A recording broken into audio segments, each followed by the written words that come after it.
fear one name, not because he's noisy, but because he's solid. The only candidate they truly want out of this race is Atiku Abubakar, because they fear him.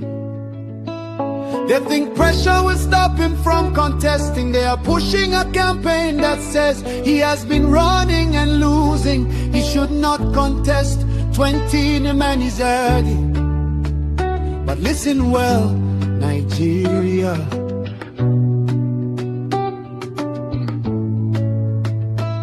Since when did persistence become a crime? Since when did courage become an insult? Since when did experience become a disqualification? They want Atiku out because they know he can win.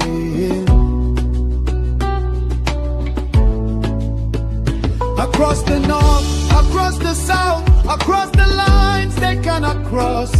If he ran before, it means he is ready. If he tried before, it means he is strong. Only cowards quit in silence. Champions return when history calls. So let the people speak, let the millions rise, let the call go forth. Atiku must contest, Atiku must run. Let all Nigerian people lift this call loud and clear, in words and poetry and song, in spirit and in fire. Our demand is simple, our message is united. Atiku must run.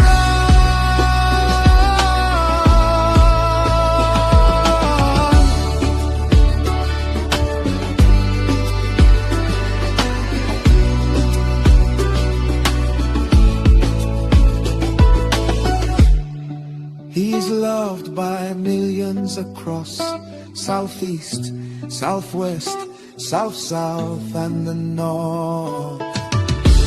Nigeria needs him, Nigeria wants him, and history is waiting.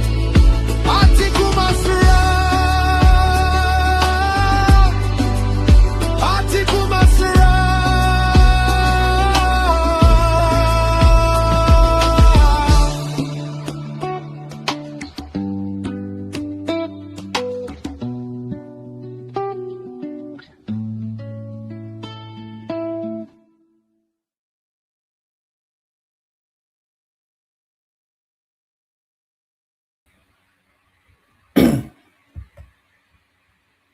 And there it is right there. Atiku must run. So Atiku must run, and hopefully he catches up with whatever it is that, or he escapes more to it, whatever it is that is chasing him.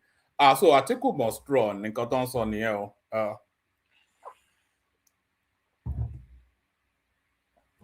Pardon me. Atiku must run, and so must we. So Atiku must run. Good day to you. Good to be in your company and all that. Good day to you. Good to be in your company. And how are you? Hope you are having a gloriously wonderful day. Hope the day is going your way. That's my prayer for you. Hope the day is going your way. The protocol. Let's just get straight into it. The protocol. Click on the like button if you haven't done that. Subscribe if you're not already subscribed. If you want to come and join me on the screen, there's a hyperlink in the comment section that says StreamYard. You can use that to come in. Share the links just as widely as you can. Super chat towards the stream. I don't even say super chat towards the stream anymore because nobody actually does that anymore. But at least share it. If you can share it and click on the like button and subscribe, then we can call it quits. Just do those three things, then it's all good. Where you fulfilled all righteousness. Like, share, subscribe. So just do those three things, then you fulfilled all righteousness. So fulfill all righteousness. Shall we just get started? Just a whole raft of so many things to discuss. We'll be discussing, it's not something we traditionally discuss on this platform, but we'll be discussing the Pella Jarvis wedding. not the wedding itself, but something that happened in that wedding. So we'll be discussing that because it speaks to this sort of fake it till you make it sort of lifestyle that seems to be peculiarly Nigerian. So we'll be speaking to that. So we'll be speaking to that. We'll be speaking to an increment in the salary of the military. I think Tinubu has put up their salary by about 80%. So we'll be speaking to that. People have been clamoring for this for decades on end. So it looks as though shall we actually just start with that? Actually, let's just start. Why don't we just start with that? We'll start with that. All right, let's start with this one. Breaking, Tinubu approves up to 80% salary increase for armed forces personnel. So armed forces personnel, it sweeps in all of the catchment area of the armed forces. President Bola Ahmed Tinubu has approved a sweeping salary increase for members of the Nigerian armed forces, raising pay by between 30 to 80% in what is one of the most significant welfare packages for military personnel in recent years. You know, so this increasing between 30 to 80%, that doesn't satisfy me. I would have preferred that he increases it by a singular percentage right across the board. So if it's increasing it by 50%, then everybody right across the board gets 50%. But at this 30 to 80, unless the 80%, of course, is going to the lower cadres of the armed forces, and the 30% goes to the upper echelons. But the way the army functions, they probably just give the rank and file 30%. President Bola Ahmed Tinubu has approved a sweeping salary increase for members of the Nigerian armed forces, raising pay by between 30 to 80% in what is one of the most significant welfare packages for military personnel in recent years. The new salary structure, which takes effect from the 1st of September, so this kicks in from next month. The new salary structure, which takes effect from the 1st of September 2026, will benefit about 250,000 officers and men across the Army, Navy, and Air Force. Under the approved package, senior officers above the rank of colonel, including brigadier general, major general, lieutenant general, and generals, will receive a 30% salary increase. So exactly, and I've not even pre-read it, but that's exactly the sort of scaling that I would have scaled it. Under the approved package, senior officers above the rank of colonel, including brigadier generals, major generals, lieutenant generals, and generals, will receive a 30% salary increase. Officers from the rank of colonel to warrant officers will enjoy a 50% increase, whilst personnel from private to staff sergeant, the category comprising most junior enlisted personnel, will receive the highest adjustment of 80%. The pay review will raise the federal government's annual wage bill for the armed forces from 660 billion naira to 924 billion naira, underscoring the administration's commitments to improving the welfare of military personnel. Announcing the approval, the presidency said the salary increase reflects President Tinubu's recognition of the sacrifices made by members of the armed forces in confronting terrorism, banditry, kidnapping, and other security threats across the country. The men and women who help to keep us safe in our homes must be supported and appreciated in the course of their duties to our nation, the president said. Tinubu reaffirmed his administration's determination to strengthen troop welfare alongside ongoing efforts to modernize the armed forces through acquisition of advanced weapon systems and cutting-edge technology. According to him, national security remains the foundation of economic growth and sustained development. Our administration will continue to prioritize troop welfare and modernize the armed forces by providing the weapons and technology tools needed to discharge their duties, is stated. The president stressed that no nation could attain greatness without a secure environment, pledging to continue deploying all available military and law enforcement resources to combat insecurity and safeguard lives and property nationwide. He also urged military personnel to see the salary review as a demonstration of the government's appreciation of their patriotism, courage, and dedication to national service. So that there it is right there. I have to say I approve. I approve. I would have loved an across the board 100% increment, but if you was going to stagger the increment, then of course we want the bulk of it. We want the abundance of it going to the rank and file, and that's exactly what has happened. So well done to your president there. Cardinal Onayekan's criticism of Tinubu's administration is born out of partisanship. We know who is supporting. So I think we all know. I didn't even know the guy, but I could already deduce who he was. We all know who is supporting anyway. So because they have a certain language, the people is not an Atiku supporter, by the way, and of course it's not a Tinubu supporter. So you make your guesses.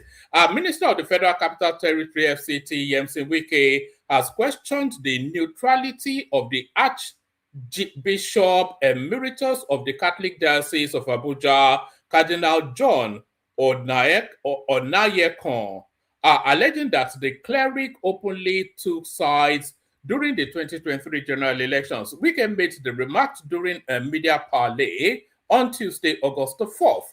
The former Rivers State governor was asked to respond to the comments by Onayekan following a recent meeting between President Bola Tinubu and members of the Catholic Bishop Conference of Nigeria. After the meeting, the cardinal said in an interview that those around President Tinubu were presenting a rosy. But how would he know what picture, unless what information is this bishop privy to for him to be able to say confidently that people around Tinubu are? That's as political as a statement as a political statement can get. So you expect that sort of commentaries from Atiku Abubakar or Peter Obi, but not somebody that is a religious leader of a nationwide religious organization. You don't get more partisan than that. On what authority, on what knowledge is he able to say confidently that the people around Tinubu are presenting him a rosy picture? What information is he privy to for him to be able to land on that conclusion? After the meeting, the cardinal said in an interview that those around President Tinubu were presenting a rosy picture of the nation's situation to him and suggested that the president was already focused on securing victory in the 2027 presidential election. So on what authority is he also making that the second half statement, the second half of that statement? On what authority, on what knowledge? That is too partisan for somebody somebody that is meant to be a national religious figure. What does it mean that Tinubu is already focused? What points him in that direction? The presidency, in its response, criticized Onayekan for publicly discussing details of the closed-door meeting, describing the disclosure as an abuse of privilege. Reacting to the controversy, Wike argued that public comments by religious leaders should be balanced, saying that consistent criticism without acknowledging the government's achievements could be interpreted as politically motivated. He says everyone knows who Onayekan is supporting.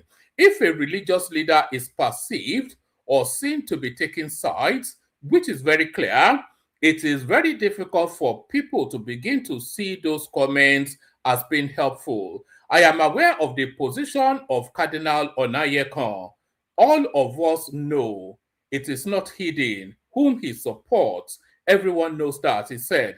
The FCT minister maintains that while the criticism of the government is legitimate, leaders should also recognize areas where progress has been made. It is not every time you say things are bad. Nobody has heard you say the government has done this well. The point I am trying to make is that as a leader, you should commend the government when it has done well in certain areas.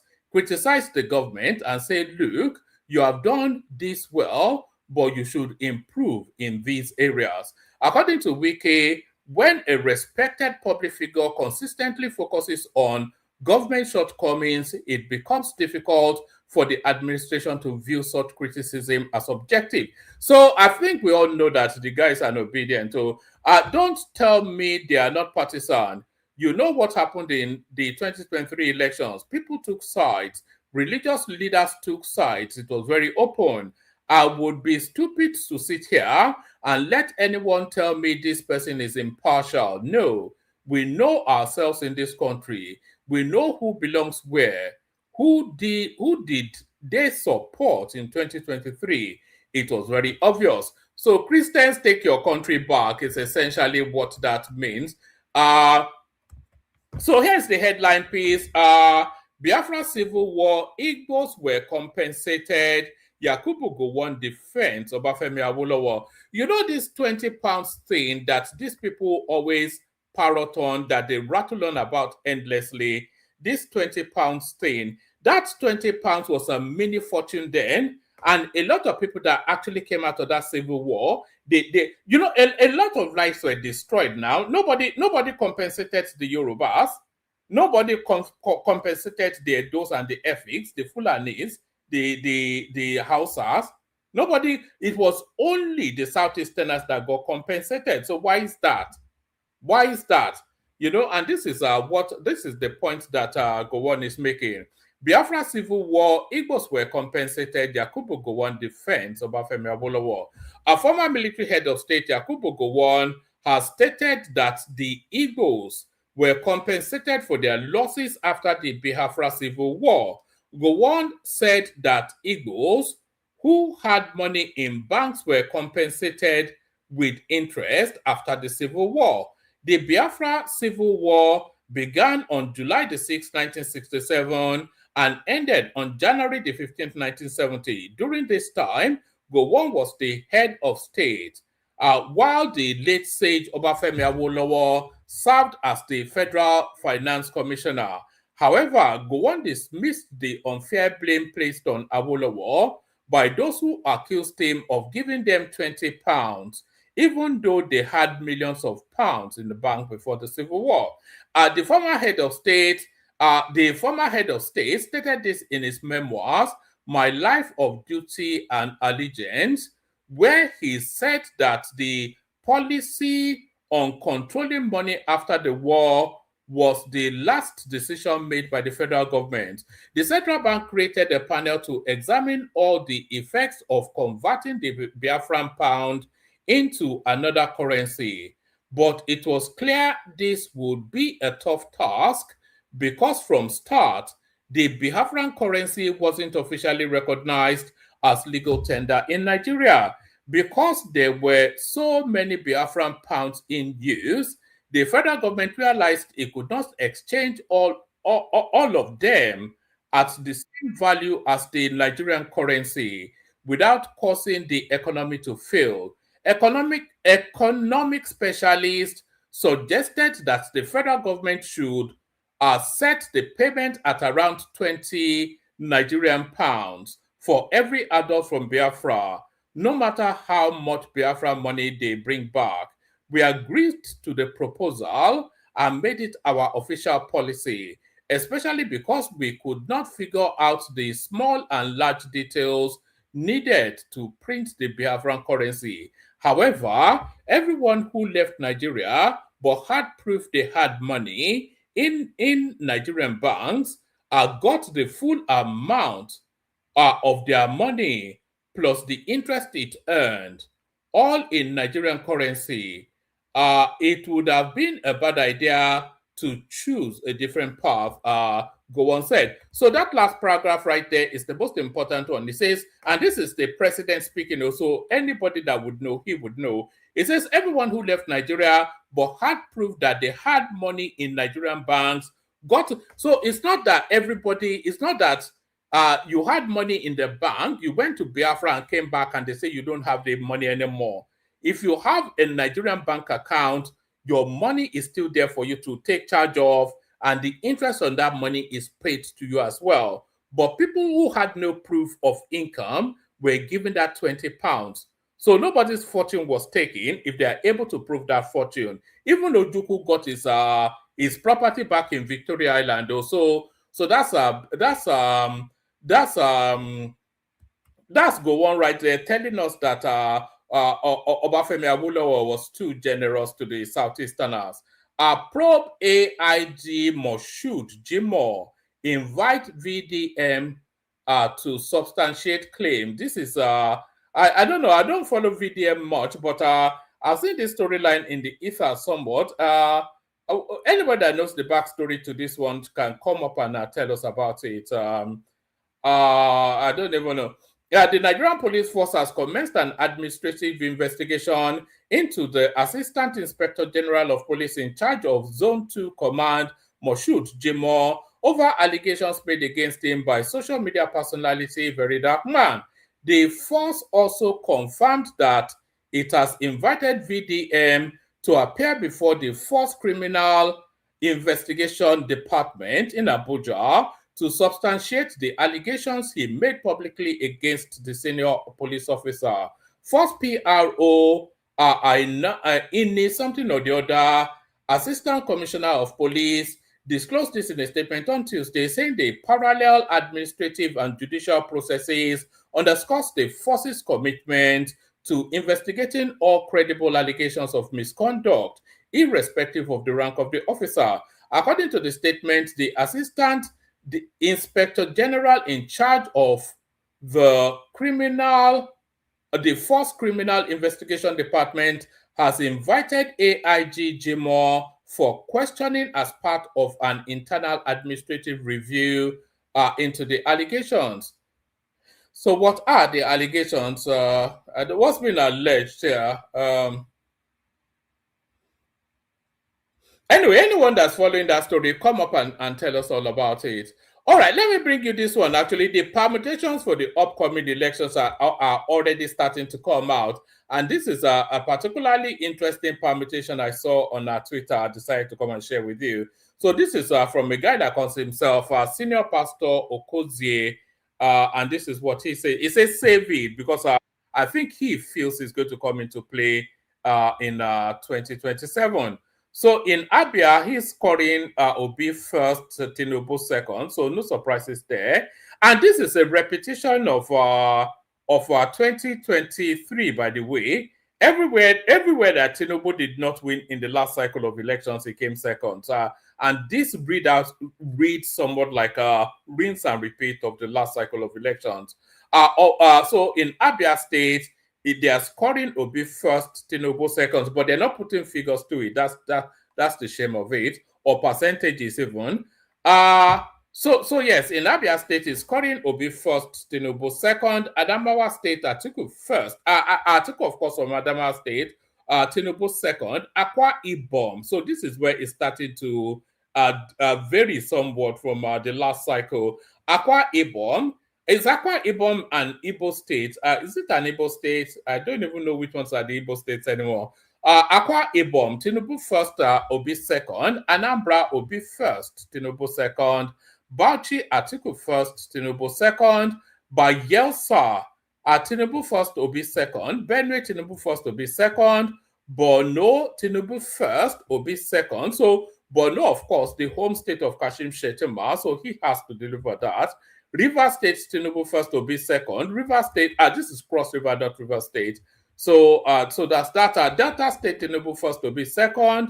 Ebonyi State. So that's Dave UMAHI. Will Dave UMAHI be able to deliver a state? In Ebonyi State, Tinubu first, Obi second. Edo State, that is Okwebolo. Tinubu first, Obi second. They did not promise 2-3 million votes or whatever. In Ekiti State, Tinubu first, Obi second. In Enugu State, Obi first, Tinubu second. Atiku is not showing at all in this election so far. In Gombe State, Atiku first, Tinubu second. Imo State, that's Hope Uzodinma. They are telling us that Tinubu will win Imo State, Obi to come second. Jigawa, Tinubu first, Atiku second.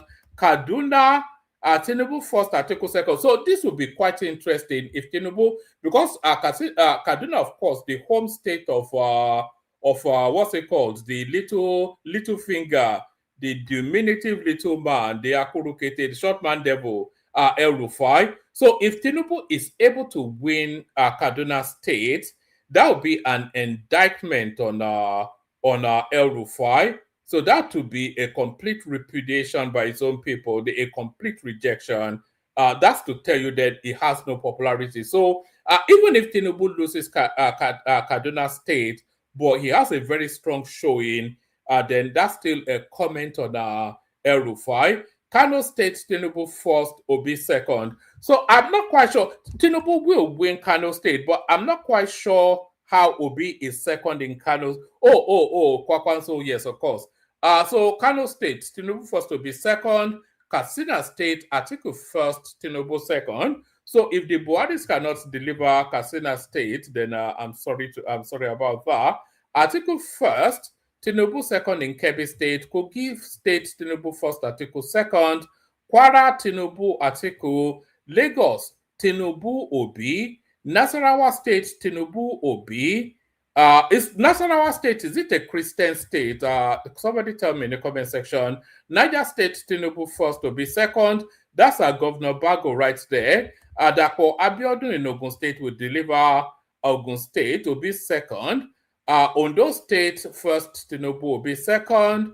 Osun State first, Tinubu, Atiku second. So why is Atiku coming second in Osun State? I think that might well be, is that the Aregbesola factor?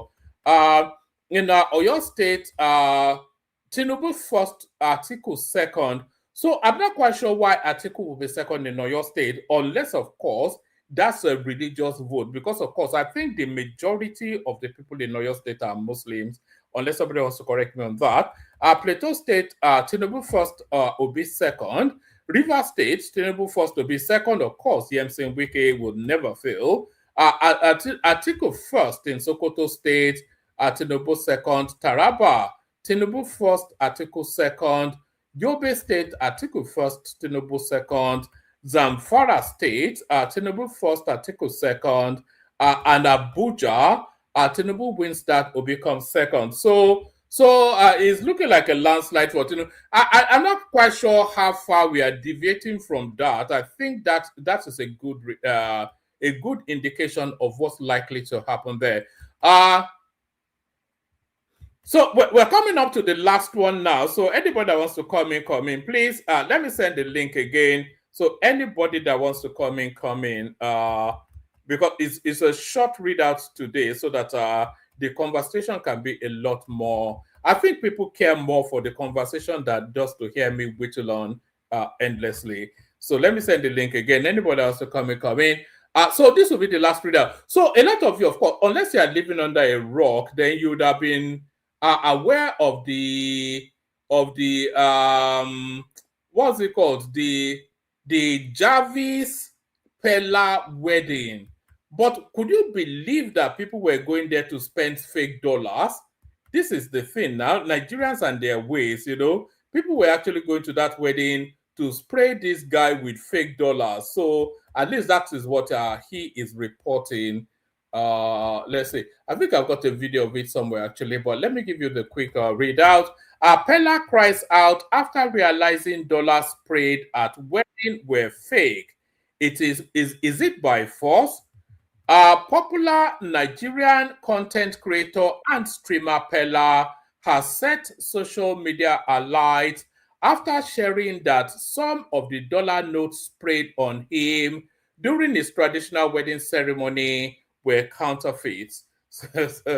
Nigerians, man. The TikToker broke the news during a live stream session with one of his American gifters, recounting how a routine bank visit turned into an embarrassing awakening. After his wedding to Jarvis, Pella had gathered his cash gifts brimming with excitement, genuinely believing the foreign currency he received has transformed his financial situation in a single evening. The bank visit quickly deflated that excitement. Staff informed Pella that a portion of the dollars he brought in were not genuine, leaving him to reflect on exactly who amongst his wedding guests had handed over the fake note. When I got to the bank, they told me the dollars were fake. People that gave me real money, I know them if I see them. They gave me fake dollars. Pella also addressed the reason his followers may have noticed he had gone unusually quiet on the subject of the dollar spraying during the ceremony. I got home after my wedding thinking I was a millionaire already. I used the money to make a video saying, "Hello, I think I am rich," but it was fake. You people did not notice I did not talk about the dollars again since that night. Is it by force to spray money? He added. So Nigerians, man, all right. Pella shows Sammy the bundle of fake dollars he received at his wedding, but why you go carry fake money give person as a gift? So that's just anyway. What can I say? So that's just it now. I'm sure he's rich enough. Anyway, that boy must be a dollar millionaire by now. That almost without a doubt he'll be a dollar billionaire. Let me play you a clip of him crying about fake dollars, and then we'll see who turns up. I cannot see well, but I think they are fake. This is fake. I swear to God. Somebody give me. It's a fake. See, this fake. I swear. What is $1? All are $1? Yes, it's it. Let me see. No, don't show that you cash money in life. No. Okay, I want to show you. It's a paper. It's Yeah, not I true. know. It's not real. See this. Yeah. I go bank. But the Nigerian money was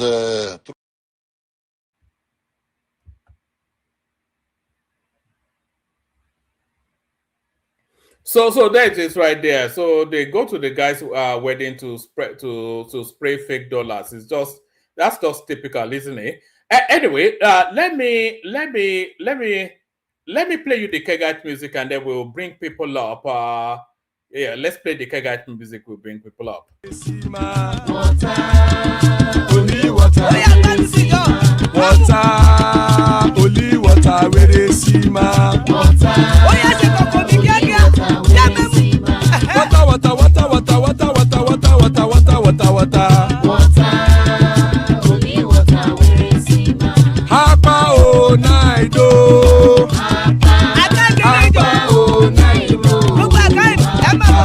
Hapa you don't come oh.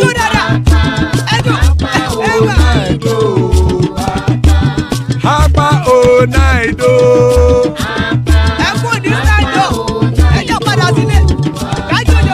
Oro kẹ̀kẹ́ ẹlẹ́mù yé o. Ide sodi kẹ̀kẹ́ ẹlẹ́mù rẹ o. Bobby master kẹ̀kẹ́ ẹlẹ́mù rẹ o. Chifu Faila ti kẹ̀kẹ́ ẹlẹ́mù rẹ o. Eruku lẹ̀lẹ̀ ẹlẹ́mù dé. Eruku lẹ̀lẹ̀ ẹgbẹ́ ẹlẹ́mù dòde ojàre o. Eruku lẹ̀lẹ̀ Ghana ti dé ẹgbẹ́ bọ́dì o. Ọmọ ẹlẹ́yẹ ẹ̀yẹ o ó dilé o. Odúyẹ̀lá ẹ̀yẹ o ó dilé o. Petrosonama ẹ̀yẹ o ó dilé o. Petrosodúnkẹ́ ẹ̀yẹ rẹ̀ ó dilé o. ọ̀run mú ìní o. Ó lè jò. Jò. Jò dára.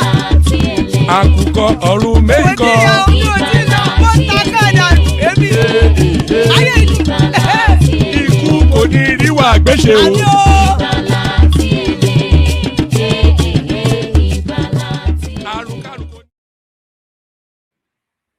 And there it is right there. Ikoko Neriwa Beshe, may death have nothing to do with us. That is his favorite song, you know. Hassan is what I mean. He loves that song. That's Hassan right there. The well-spoken Hassan. That's the elegant bishop right there. Always a delight. The delight continues with Baba there as well. So thanks for joining, gentlemen. Good to be in your company. Anybody else that wants to come up, come up. Good to be in your company, gentlemen. So there's not an abundance in the news cycle, but anytime we gather, we always find something to talk about. So we'll start it off, kick it off with Hassan. Salam alaikum, Al-Haji. Wa alaikum assalam wa rahmatullahi ta'ala wa barakatuh. I hope I am clear. Yes, manageably so. There's a bit of a static, but we can get through that. Mashallah. Yeah, Mashallah. I think it's what does mashallah mean? Mashallah, that is it is pleasing to God. All right, mashallah. Yeah, mashallah. Oru ke oru ke. I just like that part. This is the keke part that I just like. You know what keke is? It's bicycle. It's a Hausa word. Hausa word, okay? It's a Yoruba word now. Come on for there. Which one Yoruba? See, let me tell you what that song actually means. It says no, not the song now. Language is borrow words now. It doesn't matter. Let's not go into linguistics and semantics and phonology and morphology right now. Hold on, Hassan. If you want the word, you can have the word. It's a Yoruba word. But no, it's a Hausa word. I don't agree. All right, fair enough. You see, oro lemo. So imagine a restive, rustic Yoruba village. So the palm wine tapper comes very early in the morning. Then he's riding his bicycle, but it's an old bicycle. So the bicycle creaks in a particular sort of tone, in a particular sort of creak. So the creaking sound of that palm wine tapper's bicycle is what that song is. Yes. So that's the So when you hear onomatopoeia, you know the palm wine tapper is about. Yes. Yeah, I get it. It's the onomatopoeia, and there's a little bit of what do they call it? Not alliteration. It's consonants. In literature, but forget that one now. Let's talk about the real issues here. All right, where do I start? Wherever you like. At last the welfare of the security personnel is being taken care of. Something that should have been done a long time ago, but better late than never. This Bishop Onayekon continues to generate a controversy. We all know it's an obedience. So why doesn't he just say, I prefer Obi to Tinubu and leave it at that? Yakubu Gowon revisiting the Civil War, telling us that the Southeasterners should have a statue of Awolowo in their center, in their city center. Very Dark Man versus AGI Moshood Jimo, whatever that thing is. But this thing now, I'm not sure. Are you aware of a guy on TikTok called Pella? Yeah, I'm aware of the rascal. Yeah, he got married recently, I think 2 days ago, and it was a real national event. But could you believe that the people that turned up there were spraying fake dollars? Good for him. Yes. Good for him. Like not to sound like a millennial that is so out of touch with reality, but the way I grew up, I like to ascribe some sort of artistic value that you bring to the table. But I know the internet craze and the Gen Z things are and does not really have to make sense. And I think all of us are kind of guilty of that kind of thing, because I could remember when we were coming up and we were listening to all this music, and our dad would be like, "What sort of nonsense are you listening? There is no music in your generation. Go and listen to Don Williams if you want to get country music. Do you know Michael Bolton? Do you know what's the Bob McFarlane? Do you know all this?" Forget they everybody think his generation is the best, so it's relative. Let me just leave it about. But there is no value that useless talk bring to when that American celebrity young man came to Lagos. They just disgrace us. He was literally begging. You mean I should speak. I should speed? Yes. Yeah, that's national disgrace now. One man. Yeah, Just to tell you out of the loop I am, I never even knew that guy existed until he went to Lagos. That I oh, should oh, speed. Yeah. hotel. I just okay. Yeah, he had his echo chamber. Like I think the demographic, they like it's the disease that are actually following him, madly. And it's not as if even if he talks, like how a motor park tout, talks. That's Are how the you guy talking talks. about Pella or I should speed? Yes, now. No, he's not. He has zero education now. He doesn't speak English.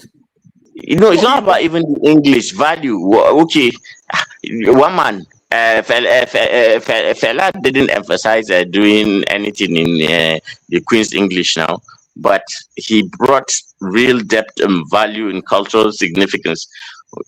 People like fella or pella or prola or whatever whatever it is he is. I used to have I used to give him the benefit of the doubt of not understanding, but right after they did that thing that they did in Lagos, and the guy just like I just like was it not riding a horse chasing after I show speed as the guy sped away the the riding a horse would have been even more favorable. At least the horses are elegant. That guy only has a big mouth and an arrogant prick who boasted that he uses master's degree holders because of the situation of Nigeria, for just to shoot video just to humiliate them and show them that because he's a superstar, he can invite them, Well, interview them. how did he become a superstar? Okay, that is the how do I call it? Every generation have a genre of entertainment that captures their imagination. Maybe the Beatles, maybe in your time, maybe I don't know who you guys follow, but In my right time, now, I was following Prince and Cameo, a band called Cameo. That was my own thing. Janet oh, Jackson. That was my well, crush. I love Prince anyway. But do you know Kurt Cobain? Of course, Good. he's dead now, isn't he? No, he's suicide. He committed suicide. Yes. Yeah, and do you know this guy? I'm trying to recall those who actually made waves in those days, and that forced us to keep listening to. What's It's the not name your of it? generation anyway, so you wouldn't know it. You are talking about bands like Shalama and people like Dora Efudu and all this kind of. Yes, Dolly Parton. No, Johnny Patton is a bit older. People. That's probably even outside of my loop. Yeah. Yeah, so he forced us to listen to Torture while we were wanting to listen to Tupac and all that, and he just keeps shutting us off. Anyway, that's history. But for Pella, good for him. I have no like moral inkling to support, that that money. Are you just jealous? Is this jealousy? It It's only 20, and one man. and he has more money and influence than you. And I agree. I agree, and I'm human. Maybe there's some part of me that is a little bit of jealous, but I think if sorry, Hassan. I tried to watch him once, and I couldn't. Maybe it must be a generational thing, but I just couldn't get it. All he did was shout, and I was trying to see where the excitement is. It's an excitable, bouncing up and down sort of a guy. And then I was trying to understand what he was excited about, and there was no tangible thing. There was nothing. It's just screaming. I just thought, okay, this is not my space. It's for now compare him to I Show Speed, who is like his mate. In fact, he's even. No, I Show Speed is also a screamer now. He just screams and no. One man, please. He is a screamer. However, I Show Speed is authentic to the core, and I Show Speed is a down-to-earth person who believes in human dignity. Pella has a history of, indignifying and dehumanizing people, and Pella usually brags about the kind of money he has. So after all that bragging and humiliating, he had to running like a tout after the convoy of I Show Speed and begging him to please take a picture with him, and he didn't even mind the cameras and all that. So you can see the cognitive dissonance and the desperation to just be associated with. So if you can worship someone like that because you think you are going to gain publicity from just collaborating with him, why do you have such indignation and disgust and contempt for people who are more educated than you, that you brag all the time? So for example, he called them for interview. More than young ladies and young men went there with their qualifications, and do you know it was just a stunt? He just used their faces and their hopes of getting an employment to humiliate them. That they're saying that he doesn't have education. Now look at him. All these people that the minimum that they have is masters, and he's going to employ them. Blah blah blah. All that that was one. Did they say that to their faces or behind their backs? Of course. Just search it and see. That guy, that boy is a nuisance. It's a nuisance. In other countries, they will just maybe put him in one juvenile detention center, and so that he undergo hardcore military discipline and training, so that when he comes back, at least that big mouth would know that, and there are consequences for things you say and all that. So that was one. The other one is okay. Is it the Jarvis girl that he married? The robot pretending girl. Exactly. I wish them well, but I don't see that union lasting 5 years. But hopefully, it does last. No.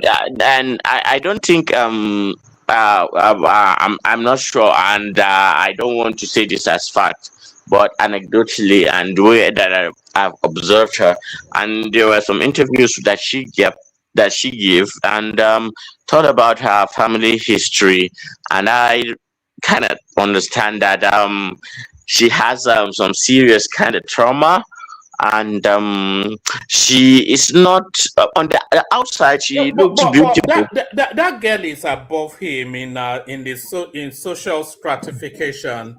That she's well above. No, in terms of looks, in terms of intellect, in terms of eloquence, I don't think outside of the fame and fortune, that guy should in a different world be that girl's driver, Okay, but probably be a driver. you've made the valid point now.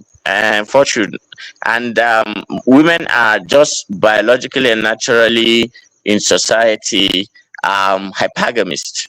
Okay, so it makes sense. All right.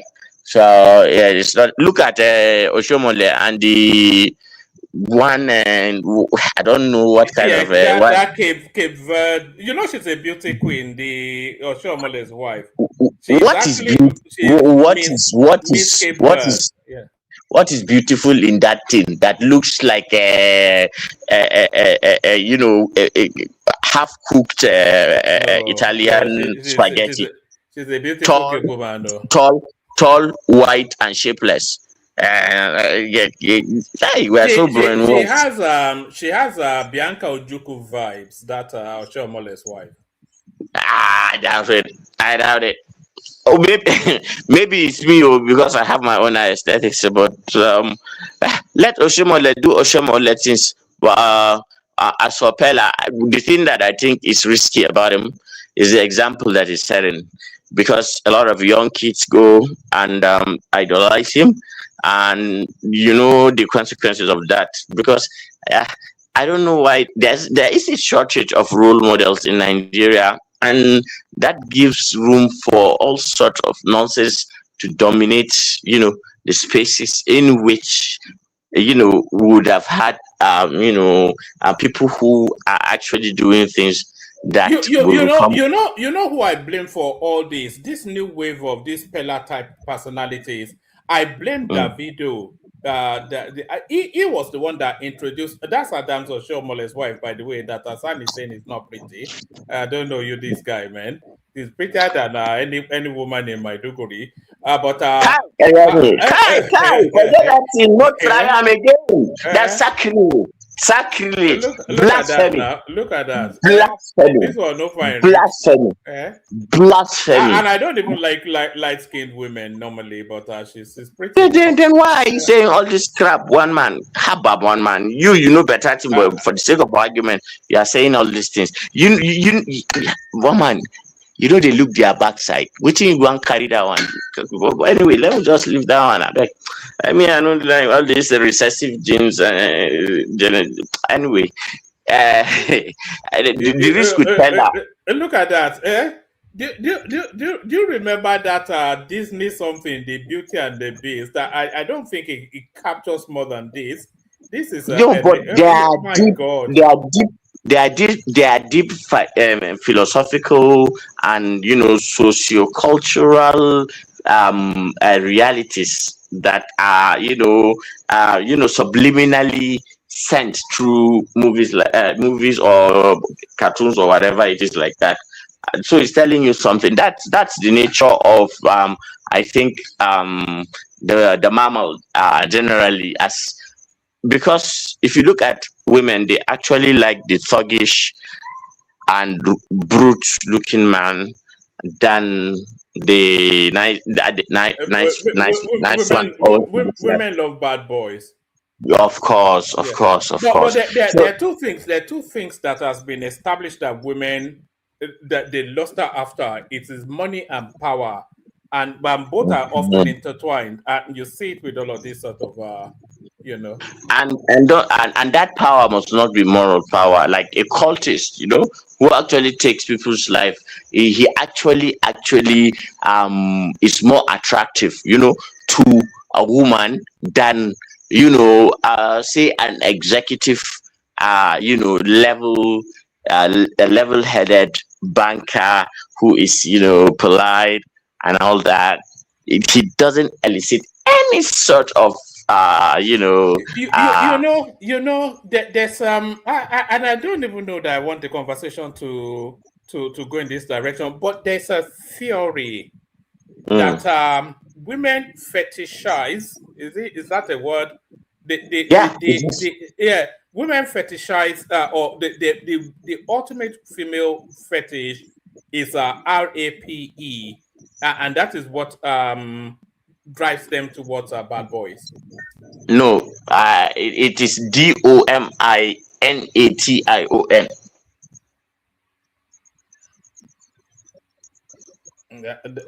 Well, it's still the same thing, isn't it? But look it up, look it up though, because I read somewhere some time ago, and this was It documented by must be experts. Sigmund Freud. It must be Sigmund Freud. He has all these wild ideas. Yeah, I think it must be a Freudian He is the something. one. Yeah. He is the one. Like, but if you really looking at the real things to look at in that aspect, go to Dostoevsky, go to Frank Kafka, go to there are a lot of people that did actually good work that explains the human condition better than Sigmund Freud, who is a plant, I think, to veer the world into some You sort just of don't like him because he's Jewish, Abby. one man. Why are you making all these conclusions now? You Is as it a only, is it, Muslim guy, you no instinctually now? dislike No, now, no. That's not the case. It's like his theories in the 18th and 19th century actually held a lot of sway, and even right now, some aspects that he does and that he covered in a lot of his works actually apply. But majority of it, I would say, like 60 to 65% of what Sigmund Freud actually brought to the table and was accepted were actually nonsense, trash. But for a long while, that was the basis for Have you know. have you heard of Oedipus complex? Of course, now, Yes.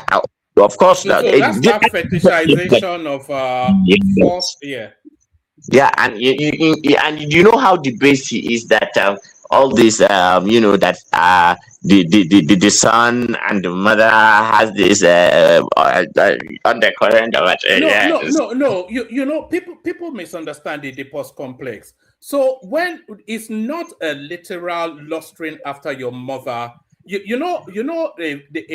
boy's first love is his mother, and what Oedipus complex is actually telling us is that men tend to Men look are more for likely to marry hold on. women that are, Yes, in the image of their mother, yeah, yeah. maybe not in looks, but in mannerism, in kindness, in just the aura of their mother, they look for it in other women. So I think that's what Oedipus complex actually speaks to.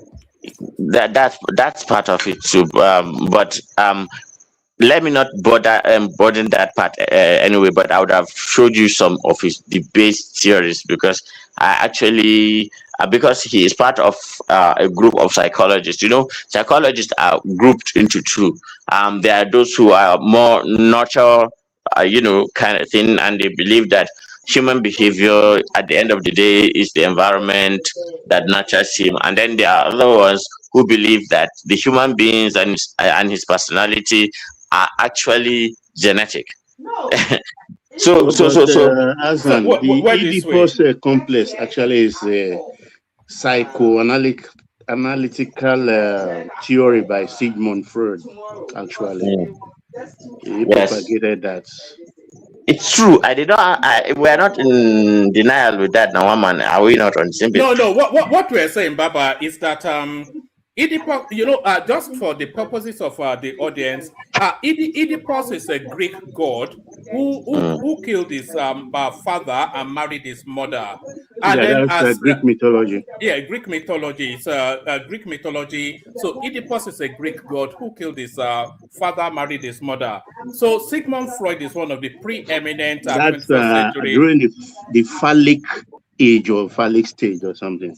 Yes. So, okay. Those are completely. Let me share out a background because not everybody we make the assumption. Thank you, one man. Please go ahead. That everybody understands what we're talking about, so like I said, Oedipus was a Greek god, a Greek mythology, as Baba said, killed his father, married his mother. So Sigmund Freud is one of the preeminent psychologists, psychoanalysts Psychoanalyst. of the 21st century. So what he theorized is that every man has that Oedipus something in them, not to kill their father and marry their mother, but they aspire to women that are in the image of their mother. So that being in the image of their mother is not even a physical likeness, but the whole package of, the first person a man falls in love with is his mother.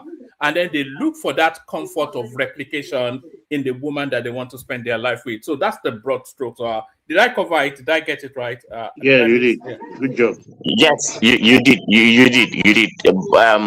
But let's not overburden this space too much. Let's pivot to somewhere else. This is too So let's philosophical. get into the funk Mm. of Greek mythology now. All right, take us somewhere else. Give us 5-7 minutes. We move it around, Hassan. Yeah. What's next? VDM. So we've got VDM. We've got the military, the security personnel package welfare. We've got this bishop that is rebel rising, even though everybody knows he's an obedient, or anything else that is that interests you. Yeah. Floor is yours. Give us 5-7 minutes. We move around. I just need to get cleared up for this very Thursday. Sorry, Who are you has there? camera on and doesn't know? No, it's Hassan. Ah, okay, I think he knows he has it on. Okay.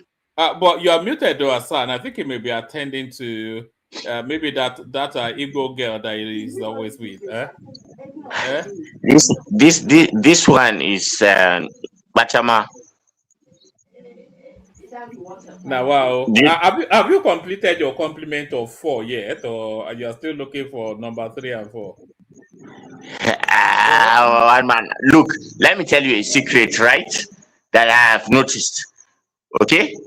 The thing is, whenever you are looking for a woman, if you are in Africa, look for women who are indigenous to geographical locations where there are a lot of mountains, and rocks. Okay, so if you go in Nigeria and you look at Nigeria's border with Cameroon, there's a mountain range that starts, right along the Sambisa forest where Lake Chad is down. It's the same mountain range that goes to Obudu Cattle Ranch. If you know, people used to talk about the tallest place in Nigeria that is in Taraba, Chabalwati, and one place like that they call Gembu literally looks like paradise. In fact, it's even more beautiful than Obudu, but it's just that its accessibility is the problem. But the reality is that if you are looking for a woman, please look for what I told you. Any woman that is from a tribe, indigenous. If I wasn't married to my wife, if we're talking about Nigeria, I prefer the Shua Arab Fulani sort of. I like that tall, elegant something that they have. High maintenance. No. The Shua is high maintenance. The Fulani is not. But the Shua, the thing I don't like with Shua is that they do circumcision. So they remove the top thing at the top, and then it's that. So how can you, But anyway, and they still practice it. So, but then. That is the shortfall. But apart from that, are they considered Nigerians? Because it's almost like an oxymoron now. An Arab Nigerian is, that Sahelian space. It just continues to pump. There's nobody in the north that is actually indigenous. Like the Baba Ahmed, for instance, they are not Nigerian. Abata is not a Nigerian. Abata is not a Nigerian. In fact, there are very few people in the north that are actually indigenous to that land. How dare you? I will live up. Baba Ahmed. Abacha, not Nigerian. Do you know what you are saying? What is Babangida is not Nigerian. Abacha is Kanuri now. I leave Okay. him now. Let him say all this. What you say? Yeah, you can accuse Babangida. You can accuse who else? But man, forget Abacha is different, very very different. So let me tell you about Shua. Shua Arabs. Yes, because we are Africans and have been brainwashed. We see beauty in this Arab looking long haired, silky long haired women, you know, and that have a fair complexion and all that. But the thing is, and I've told you my problem with the Shua is how expensive, you know, between them when Ishua wants to marry the Shua, they subsidize everything. But when an external person comes, they give him so many conditions. First of all, 12 pieces of gold. Second of all, you'll do this for the father, I do this for the father, I do this. They will train you if you don't have money. But if you have money, then yeah, they'll give you their daughter. It doesn't matter. So the Shua are what they are. Are they considered the price in the north? The Shuas, are they considered the price? Do you lost after them? No, the Kanuris don't consider them a price. Yes, yeah, that's just the thing. Because nobody knows them as the Kanuris, and they've been staying together for over 1,000 years. So if the Kanuris actually avoid them, yeah, and you are there in one corner in England, passing judgment. Let us tell you about them and the risk, and maybe outweighs the reward. I'm not generalizing, but I have seen where that mostly where that is the case. So I forget about it. As for the Fulani, I think that will suit you better. And the Fulani are more, um, you know, they are not too But materialistic. do they know how to make amala? Is the thing. If they can't make amala, then Amala, Amala is not a big. what do you even eat over there? You know you have this habit. Are you one of those that eat cow blood and milk? Yeah, is that part of your diet? Cow blood No, and no, milk? no, no, no. I don't eat. I don't. Why will I eat blood for God's sake, or more man? No, now But it's high me, in protein. Now, do they not do that in the north? I've seen they do that in the north now. no, no, no, no, no, no. Even if they do it, Cow blood and milk. no, no, no, no, no, no. I think it is in Niger or in deep into the Sahara where there is no access to protein that they resort to that. If not, what the hell would you need a blood? Oh, all right. of Since we're doing stereotype, Ribadu, I've sent the link. You should be able to click on that. Still no, Ribadu, come into the if you go on the landing page, let me come in via this space. Then it will be. I want to bring Ribadu in. He knows more about the north than you, Hassan. uh, I have missed Rubado so much, and I too have missed you. It's been too long since we heard from Ribadu. we've not been able to see each other for a while, and Have I you can't met him wait in to. person? Ah, eh? That is that is blasphemy now. He's my brother now. Uh-uh. He's my brother. But Ribadu is in a different pay grade now. Are you sure you met Ribadu or you met his driver? Ribadu is the 1% of the 1% now. The NSA, It's almost as the wealthy Have as you NSA, forgotten they were always here a few years back? the Hassan and himself. it Yeah, is the they were same. like tag team. It is the same blood that runs in him. So I have no qualms, man. Look, the Kanuri and the Fulani, eh? They are like this. I don't know whether there is No, this. they are mortal enemies, so the Kanuris and the Fulanis. I think that was the past. For the last to 200 years, they've been actually so much what do I say, They've learned to friends. manage their differences, and they're No, very tight. yes, So they you don't. so you conspire What they together do. to repress the Hausas. You and the No, Fulanis, now, you no, conspire now. together to True, repress the true. Hausas. Yeah, I don't know whether it's prevalent in the south where you see one ethnic group and another one, they just about each other, and all the time it's like yabbing each other that But look, you guys. the banter is very savage, between the Fulanis and the Kanuris. The banter, because I've seen Kashim Shettima bantering the Fulanis. Yes, and I thought they were going to throw hands, because No, the banter it's was so normal. vicious. Yeah. It's normal. Yeah. The more vicious it is, the more appreciated it is. Can you imagine the? That is why it's okay. Let me explain the history and the uh, eschatology and Oh epistemology. man, let's be mindful of time. Oh. Yes, Hey, so- Hassan, yes, give us, yes. So say that, and then let's get okay, into the okay. conversation. At the core of African philosophy. Okay, so this is it. Whenever you see two different ethnic groups, have become like it is only your best friend that you can say the most outrageous, sensitive. You can prick him from anywhere. The only thing he can do is to just try to verbally, insult you, and try to hit you as hard as you did hit him. Well, you get what I mean. But it doesn't go past that. In fact, they do favors to each other.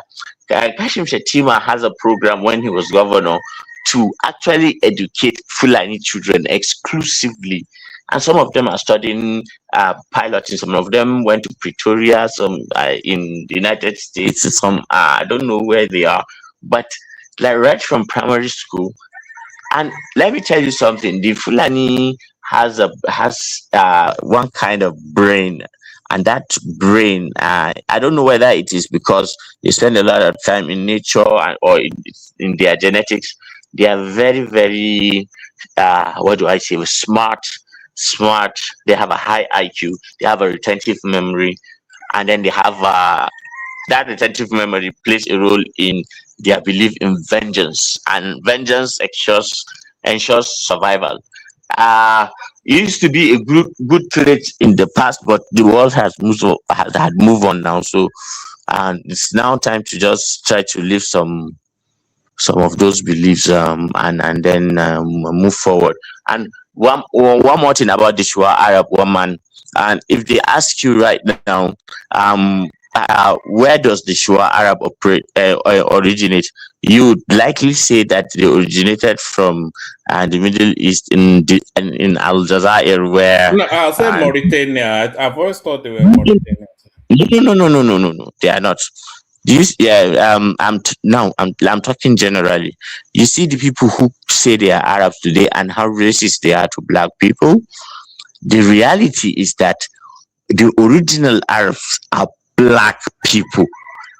Black people. In fact, if you go back to their poetry, even the prophets, Sallallahu Alaihi Wasallam admitted that if you trace your lineage to Ismail, you have a black, a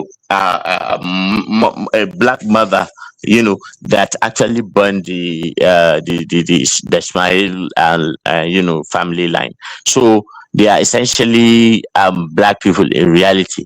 But the damage that has been done to us black people for centuries do not allow us to even think straight at all. So the thing I was about to say is the orthodox theory is that what we have like Shua Arab, there are some Swahili, even some places like there are other places too that you see that there's a lot of things like that look like Arabic word in the language. And then the conclusion of the racist anthropologist was that it is the Arabs that brought that, and then the locals adopted it. But when you study evolutionary biology, and how at a genetic level, different people interact, you'd understand that truly the black people are the original Arabs. Now, what happened? You know, and the thing that happened, they were assassinated, and then they were taken over. But then, it is what it is. But the Shua Arab is more Arab than the Saudi King of Saudi Arabia, than MBZ, than King of Bahrain. Do your research and you come to that conclusion. So all the words that you hear them speak in Arabic, apart from the words that are of recent anyway, are they all have their root causes in this and Chadic and Nile Valley languages. So and in fact, in their old poetry, how they diss each other is to tell them that look at how white you are, or look at how subservient you are to a white woman, or something like that. So they, like from the beginning, these people are more or less like this. But the thing is, the Arabians are Africans, but they got whitewashed. And then when Britain came to do its thing, it ensures that you know we reach where we are today. But the reality is that um, we actually have a lot of languages that created a lot of Mid Eastern languages. Let me just leave it at that. All right, brilliant, excellent. So, with the concession of everybody, do we want to hear from Ribadu, because it's been so long since we last heard from Ribadu? I'm not quite sure. Or do we just want to do 5 minutes Yes. round? And then, Yes. Yes, let him. Ribadu, is our fight over? Have you forgiven us, Ribadu? Hello, good morning. Good morning to you. Hey, Mala Hassan Yani. Hello, Alareni. Noble Editi. I'm fine, my brother. How are you doing? Anoi Kugal. Alhamdulillah, Jamno Sare. Wallahi, Alhamdulillah. Me don't Abuja Hada. Okay, that's nice. It's good to hear from you. No, I just came back to my degree. It's good to hear from you. So, Japama. Thank you. One man, hello. How are you doing? No, you did not finish that conversation properly. In the north, when you are running off a conversation, you say to Mandela. Is that not how you to Mandela? What does that mean? You have no idea what language is for. Is that not what they say? I thought they said, okay, sorry. Good to see you, Ribadu. It's been a moment. How are you? I'm fine, one man. How are you and the entire people of the platform? We're all good. We're so happy to have you back, Sorry, I have been nursing my whiskey and cigar since 2 hours ago. Let me apologize if I sound tipsy or somehow. Don't worry, the tipsier the better. That's what we like. Then we get the truth out of you. Actually, it's been raining here, so that is the weather. So you hang the fault on the weather, Yes. So how is everybody? How are all our guys? How is Mama Zita and all of them? In fact, it's been long. I even forgot the names of the others.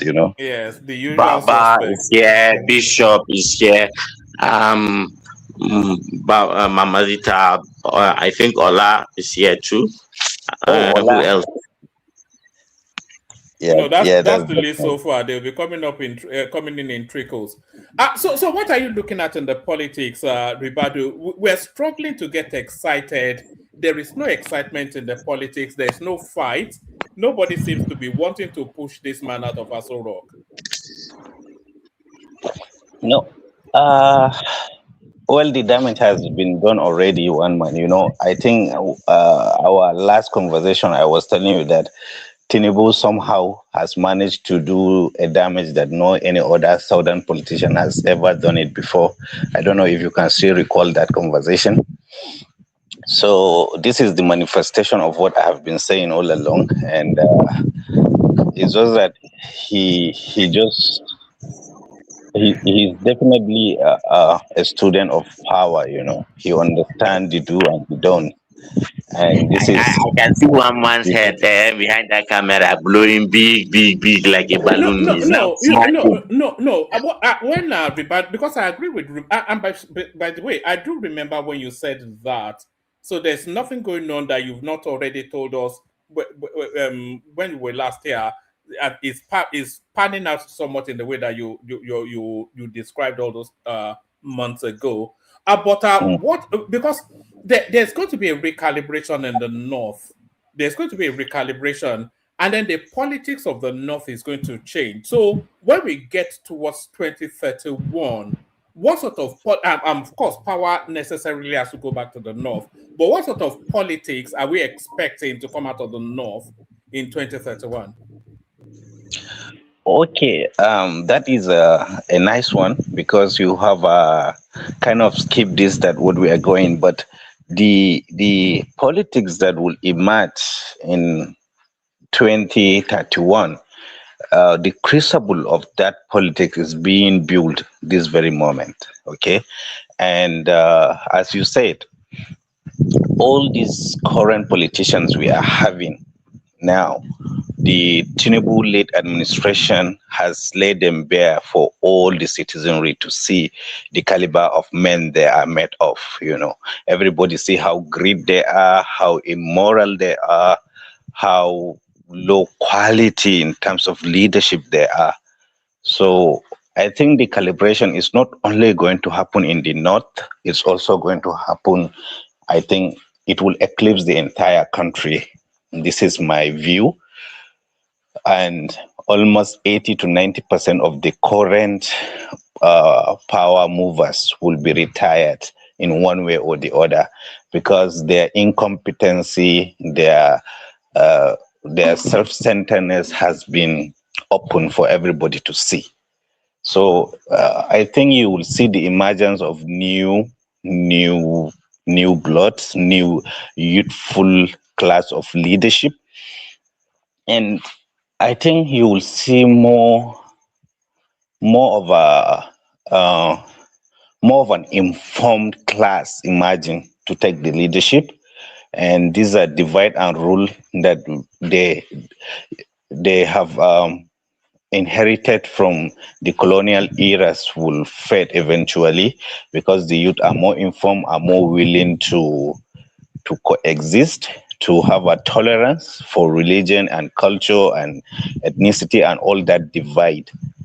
You know, because you see, if I think in the Unimed in University of Maiduguri we're having one discussion. We said in Nigeria we have so far we had 3 generations from 1960. That is the lucky generation, the wicked generation, and the unlucky generation. So you see, the first generation of the leaders are the one we tag as a lucky generation, and then that is immediately after our independence. The wicked generation are those one that our government schools sponsor them to go abroad.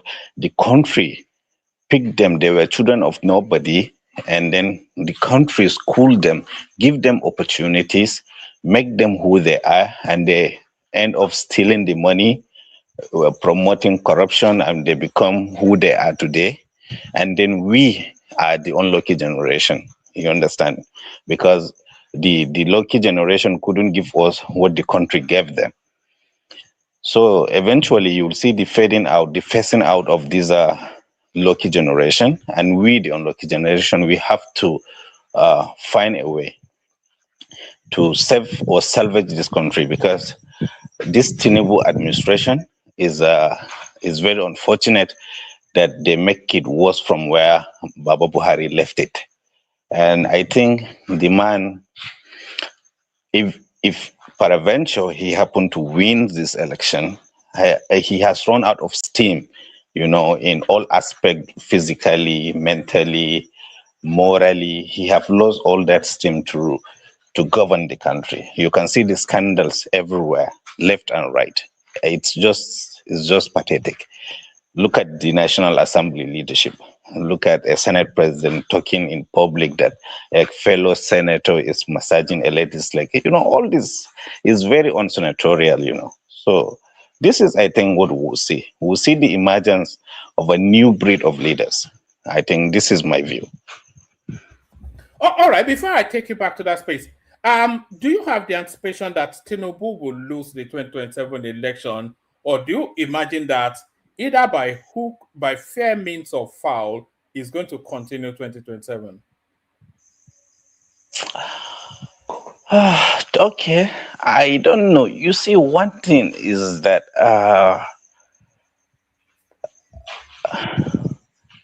you see, I'm asking that question because there's nobody in the opposition space that inspires confidence, that invites anybody to invest confidence in them. Atiku is an 80-something-year-old man that lives in Abu Dhabi. His corruption list as wide as everybody. Peter Obi is like a retarded sort of special needs person. So there's nobody, or am I wrong in saying that the opposition doesn't present an opportunity for the people to have a choice? It's a very complicated one, especially if you are looking at it from the northern angle.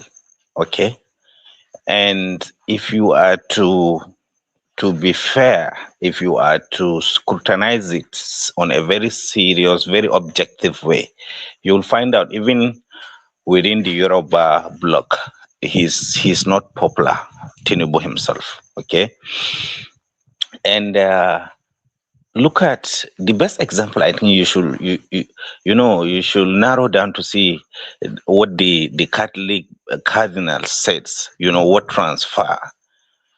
So you will find out everybody is fed up with his administration, but because the other contenders too, we the citizenry has lost hope in them. That is one of the reasons why you see there is no enthusiasm. Unlike if you are to compare it with Jonathan administration, when the entire political opposition of the country come together, keep their differences, and defeated him and put him out of office. Buhari came in. This time around is the other way around. From the masses to the political class, everybody is reluctant because we all know, and they all know, it's still the same thing. If you put Peter Obi, if you put Atiku Abubakar, it's more or less the same thing with the Tinubu administration. So I think we are going to keep going deeper into the abyss till we reach a point where ordinary man in the street will say, okay, this is enough. Till the crisis and the hardship and the suffering has come to a stage that we'll say, okay, how close are we to that tipping point? Although you are too removed from the streets to really know what's going on the street. But what is your driver telling you that the people are feeling? No, it's not a matter of, you have to understand something. When it comes to power, it does not matter either you're rich or poor. You understand? If you really want power, you see, the reason why you see the rich people are misbehaving is because they are just there by chance.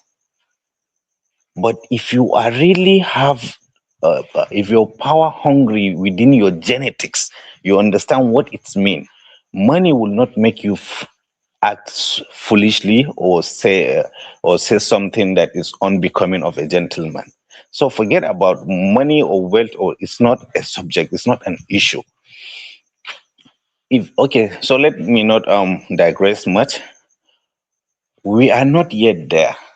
Okay, and every time I used to tell people, I used to give people one example. In Maiduguri, I was in Maiduguri when the civilian JTF came. I think Mala Hassan will attest to that. When Boko Haram was killing people rampantly, soldiers were also killing people rampantly, in a sense that if you are going out from your house, going to a market or anywhere, if you go out with an ID card in your pocket, thinking when a soldier man stop you, you can identify yourself and you will be safe. then when you take a turn and get into a corner, the Boko Haram will stop you. When he search you, he saw ID card, he's going to slaughter you there. So if you got scared of Boko Haram and then you kept your ID card at home, then you go out, a soldier man stop you at a checking point and say, Mr. Man, where is your ID card? You say, I left at home. He's going to put you into a helix, and that's the end of you. So that was the environment, that was the situation that led. Everybody was helpless, everybody couldn't move, everybody was so suppressed that the youth just took on Gora. You know, they used to call them Angora, that is their sticks or weapons. And then they just started fishing the Boko Harams out of their houses and killing them. And that was how they expelled Boko Haram from Maiduguri metropolis. They went to the bush. Initially, they were not in the bushes. So likewise, in a political landscape, the suffering has to reach that place that you just come out from your house with a weapon. You want to go to the government house or one of the chairman or the senator, and your neighbor will also come out with his own weapon without you communicating to each other previously. You understand? So it has to reach to that stage. You can no longer buy food. You can no longer cater for your family. It has to come to that stage before, you know, an elemental change can happen in our political landscape. But we are not yet there, but we are on the way.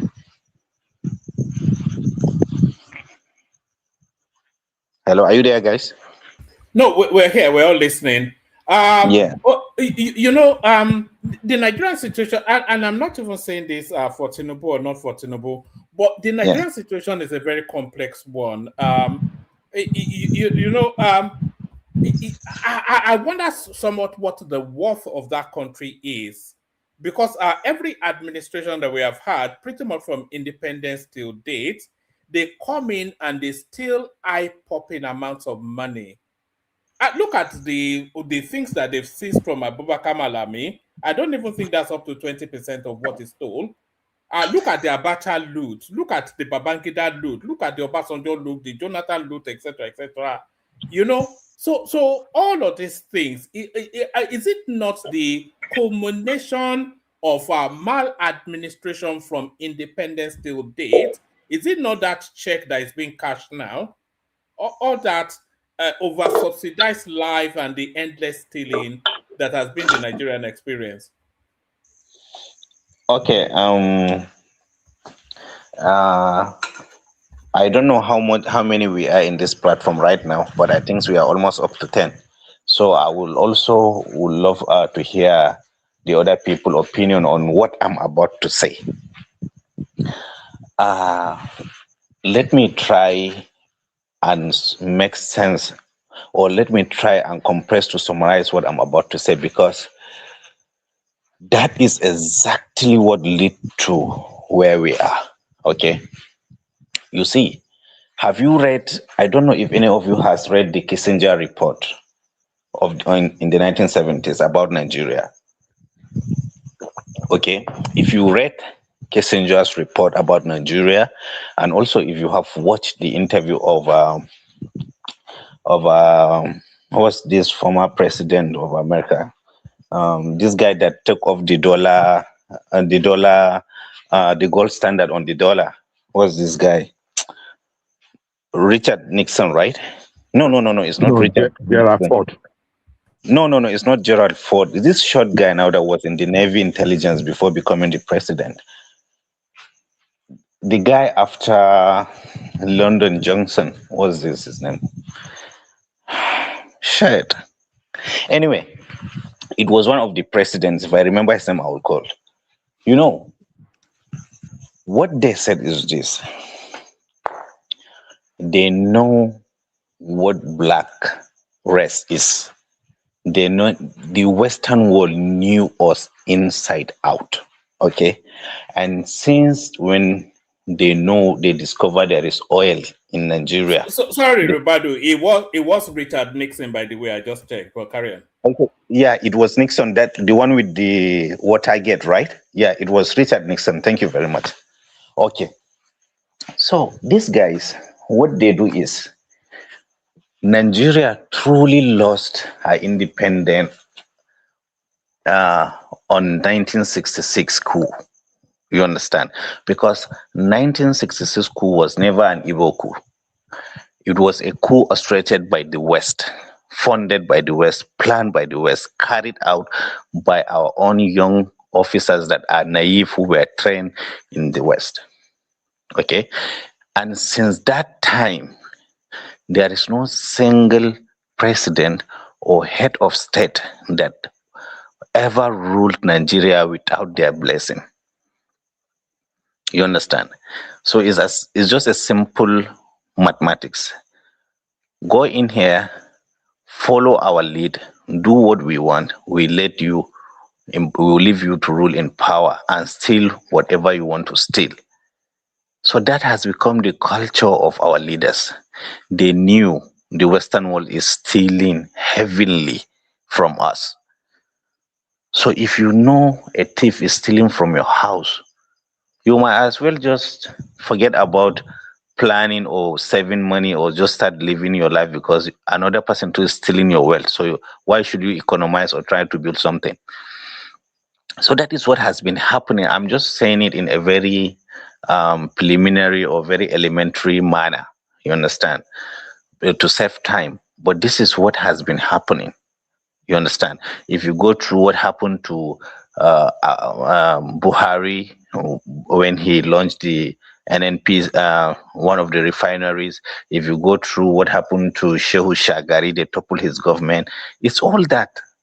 And even the death of MK Abiola, was it that to prevent him, that he's not in the system, to power? They brought out Olusegun Obasanjo from prison and installed him. You understand? But it's only if you know, you know. And this thing has been going on and on and on and on and on. And now that the opportunity has come for us, that a new power, and as in a new world system, is taking place, then why can't we say, okay, let us stand? If not, why are we not joining BRICS full time? You understand? Why are we not aligning with China the way we are supposed to? During Jonathan regime, we had a money swap policy. But why are we still... America is not a major trade partner for us, like China. But why are we still using dollar? Why is our currency reserve still in dollar? Why are we still selling our hydrocarbons in dollar? Why are we selling our crude oil in dollar? When 90% or 85% of our trade is with China? Why are we not trying to get our military hardware from Pakistan or China, though more or less they're still the same thing? Why can't we do like what Pakistan did? You know, all these things are there to tell you that these people, our own political class, knew exactly well what is happening. So that is why they keep stealing the money senselessly, because they knew the other powers are stealing. And the only way they can remain in that power is to give the West what the West want. Do some research in the Nigerian naval services in the high sea.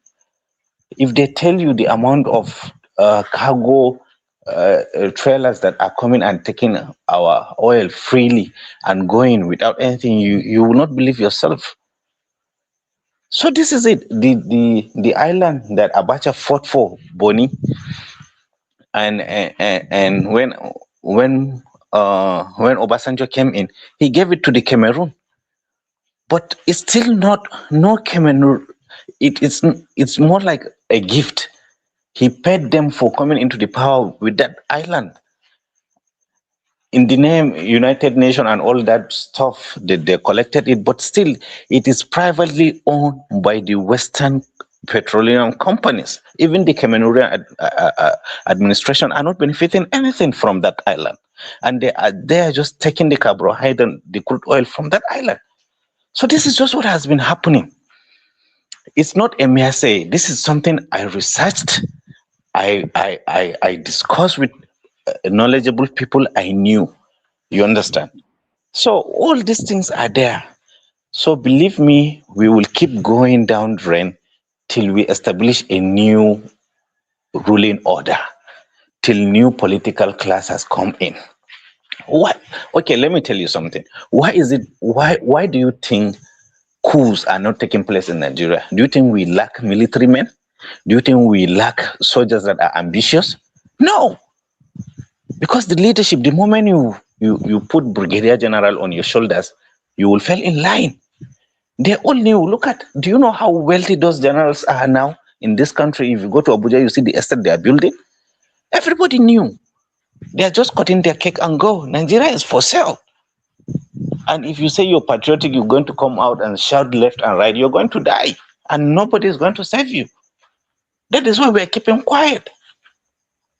But the only difference, what really matters now is American empire is dying. I don't think it's going to survive for the next 10, 15 years, maximum tops 15 years. You understand?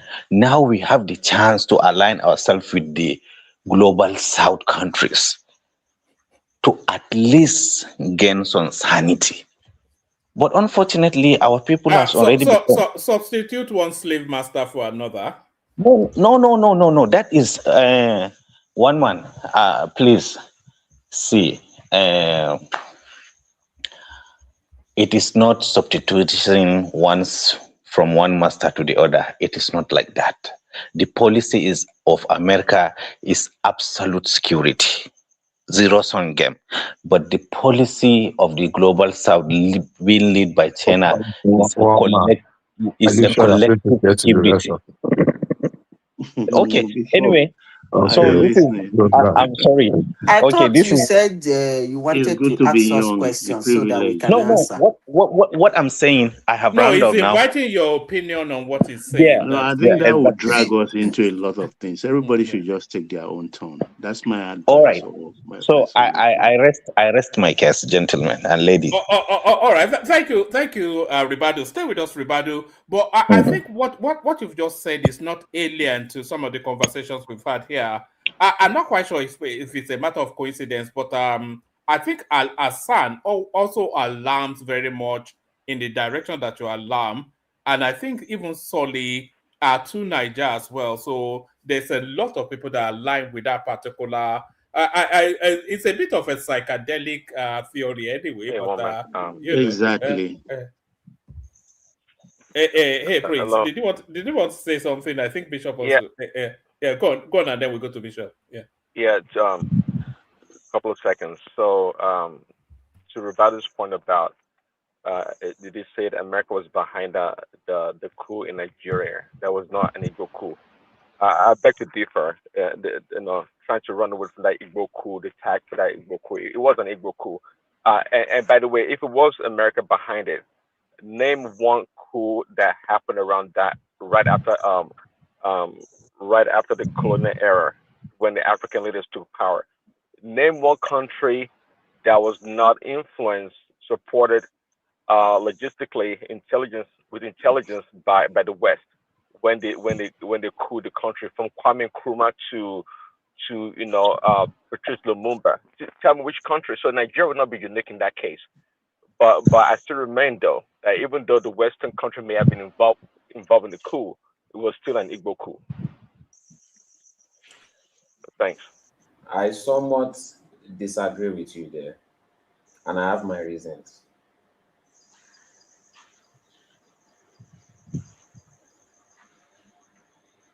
Hello? Yeah, go on. We can hear you, I think.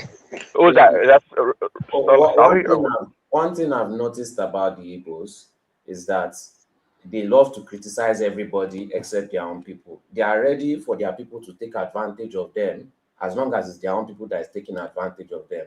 So when the coup happened, they couldn't just help, but they couldn't but just help themselves, to try to take advantage of the situation. It's the same thing that we are seeing in today's time. Their local government chairman is stealing from them, not doing any projects. Their governor is stealing from them, not doing any projects.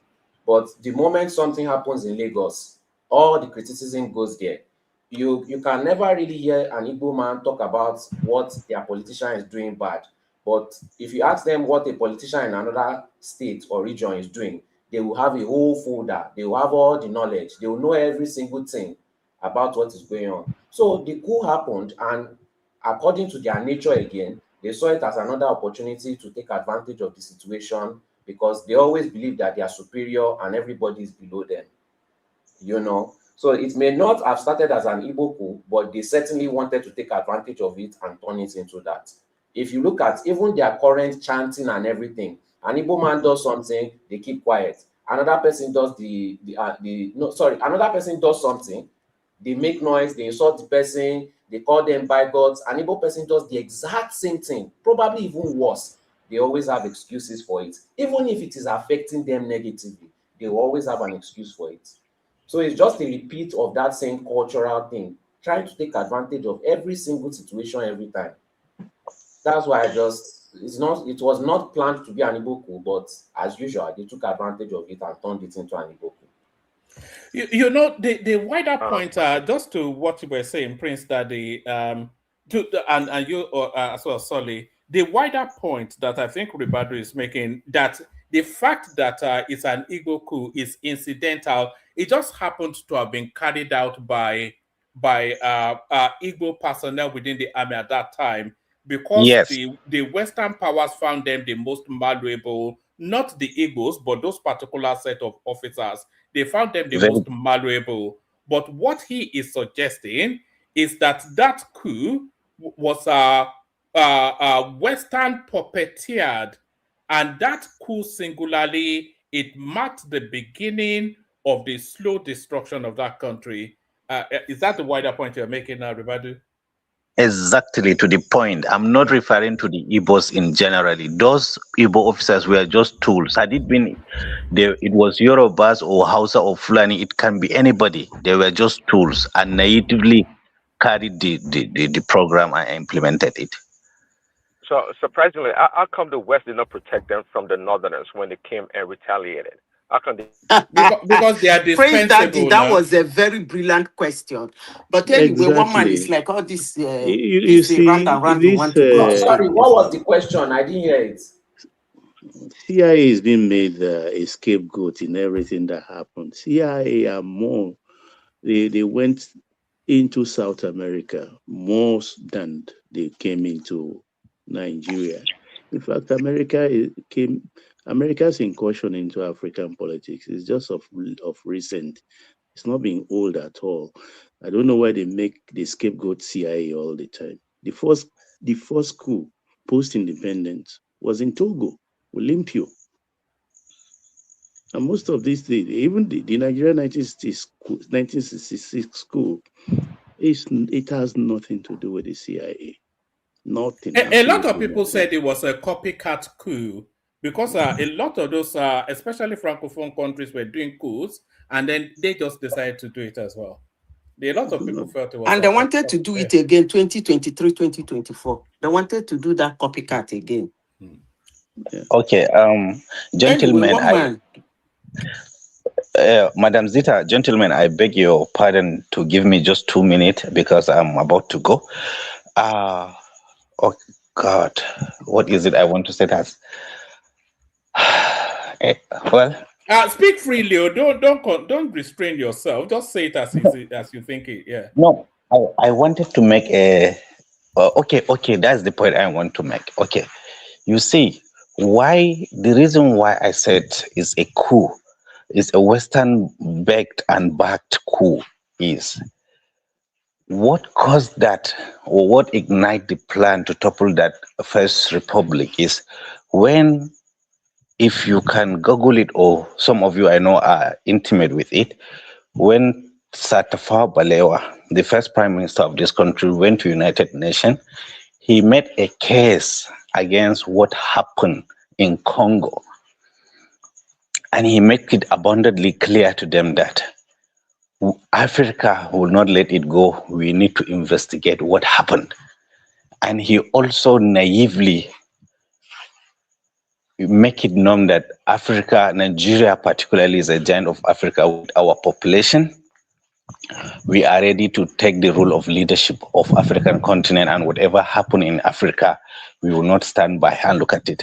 The video is there. You understand? Did you read the coup speech and what it said about What is Those that one, about? The speech they read that day. see, okay, forgive me if you're talking of power and governance and politics, especially when you're talking of covert operation, intelligently instigated overthrow of government. You don't expect the tools, the people that carried it, to come and say, okay, these are what happened. They will not. Most of these officers are not even 100% aware that they are being manipulated. I mean, I don't know if I'm making sense. You should know this is how it happens, because they came out and said this this is how it is. It is not. It has never been like this since olden days. How many Power has books have always you been read? suffering. How many books the players and non-players and political watchers wrote on the war, on that coup that you've read? Sir, with all due respect, Yeah. all these things that you are talking about, they are just how will I put it, insignificant on They are what the not. real picture is. No, what I'm trying to tell you, No, see, listeners, and this conspiracy theory, I mean, it is is not It's wait, conspiracy. actually annoying. it's a privilege of the youth. I agree. You guys read a lot of paperbacks and things like that. Look, it's an era I lived. I may be young, not even qualified to be in the army, but I know this story like the Yes, back sir. of my hand. I lost two uncles, one in a bag and under Shua, the other one under Mritala crossing on nature. So it's a story I suffered from, it's a story I know. So all this conspiracy theory is, let's carry on. I'm only interested in this topic. Awolowo, Gowon, and the rest. Carry on anyway. Well, it's fine. I have made my point, sir. It's all right. One man, you can go on. Oh, all right, brilliant, excellent. Stay with us, Ribadu. Ribadu, by the way, you can disagree. Oh, I know you. It is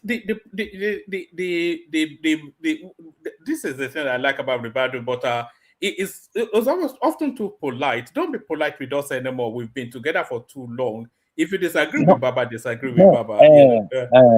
Mr. One Man and the entire people of the platform. You see, sometimes when you want to have a view of something, you have to climb to a higher elevation. You have to climb a tree or a mountain to see the entire environment.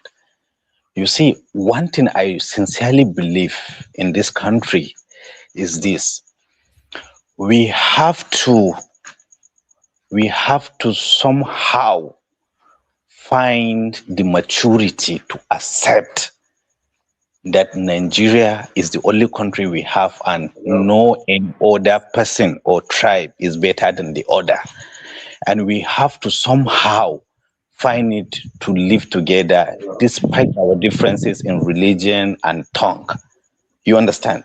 We have to, as a Fulani man today, if I see a Igbo man being disgraced somewhere, I have to feel the pain that this is my fellow Nigeria, or a Yoruba man, or a Shakiri man, or a Nupe man. We have to find a way to create that identity. Without it, we will always be fighting within ourselves. And look, Nigeria is a rich country, and anybody that believes that other Western power or outside power that is benefiting from our resources is going to allow us to grow peacefully, you understand, is going to allow us to kind of manage our own affairs, it's delusion. It's an illusion. It's a delusional thinking. So we have to forget about those wounds. We have to forge a new way. And that is why I said it's for us, the new generation, to bring about that era. But if we also... You see, sorry, Ribadu, to interrupt you. You see what you're speaking to there is almost like an insurmountable hurdle that country has. You know, everybody is a Nigerian, but they are Nigerians from ethnic prisms. it's very rare that you don't see a Nigerian that is a Nigerian from an ethnic prism. I am I'm a Nigerian from a Yoruba prism, and I would suggest that you are the Nigerian from a Fulani prism, a Ribadu from a Kanuri prism. In fact, probably the most Nigerian person here is Zita, who is not very ethnic in the way she views the world, but Not me. One man to Not that point. me. Sorry. No, you are not very ethnic, are you? I've never really heard you being ethnic ever. You know? I was saying that my one man, but to that point, I agree with what you say, one man. So to rebut it, listen, I believe in equality, not equity. If a Nigerian, if another tribe feels they are better than my tribe, let it be. I don't care. It's just by giving everybody equal opportunity. But we can't. Equity drags the nation. We are not all the same. We don't all have the same ability and resources. So everybody should just do what they can do. The government should provide opportunity for everyone, equality, but not equity.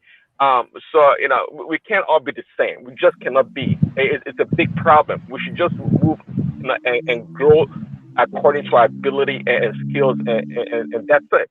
That's how we can actually move forward as a country. Yes, I agree with you 100% of what you said. But what I'm trying to, the last leg of my summary is this, okay? If we don't know the history of what went wrong, you understand, we will be doomed to be repeating it. Okay, so it is a necessity.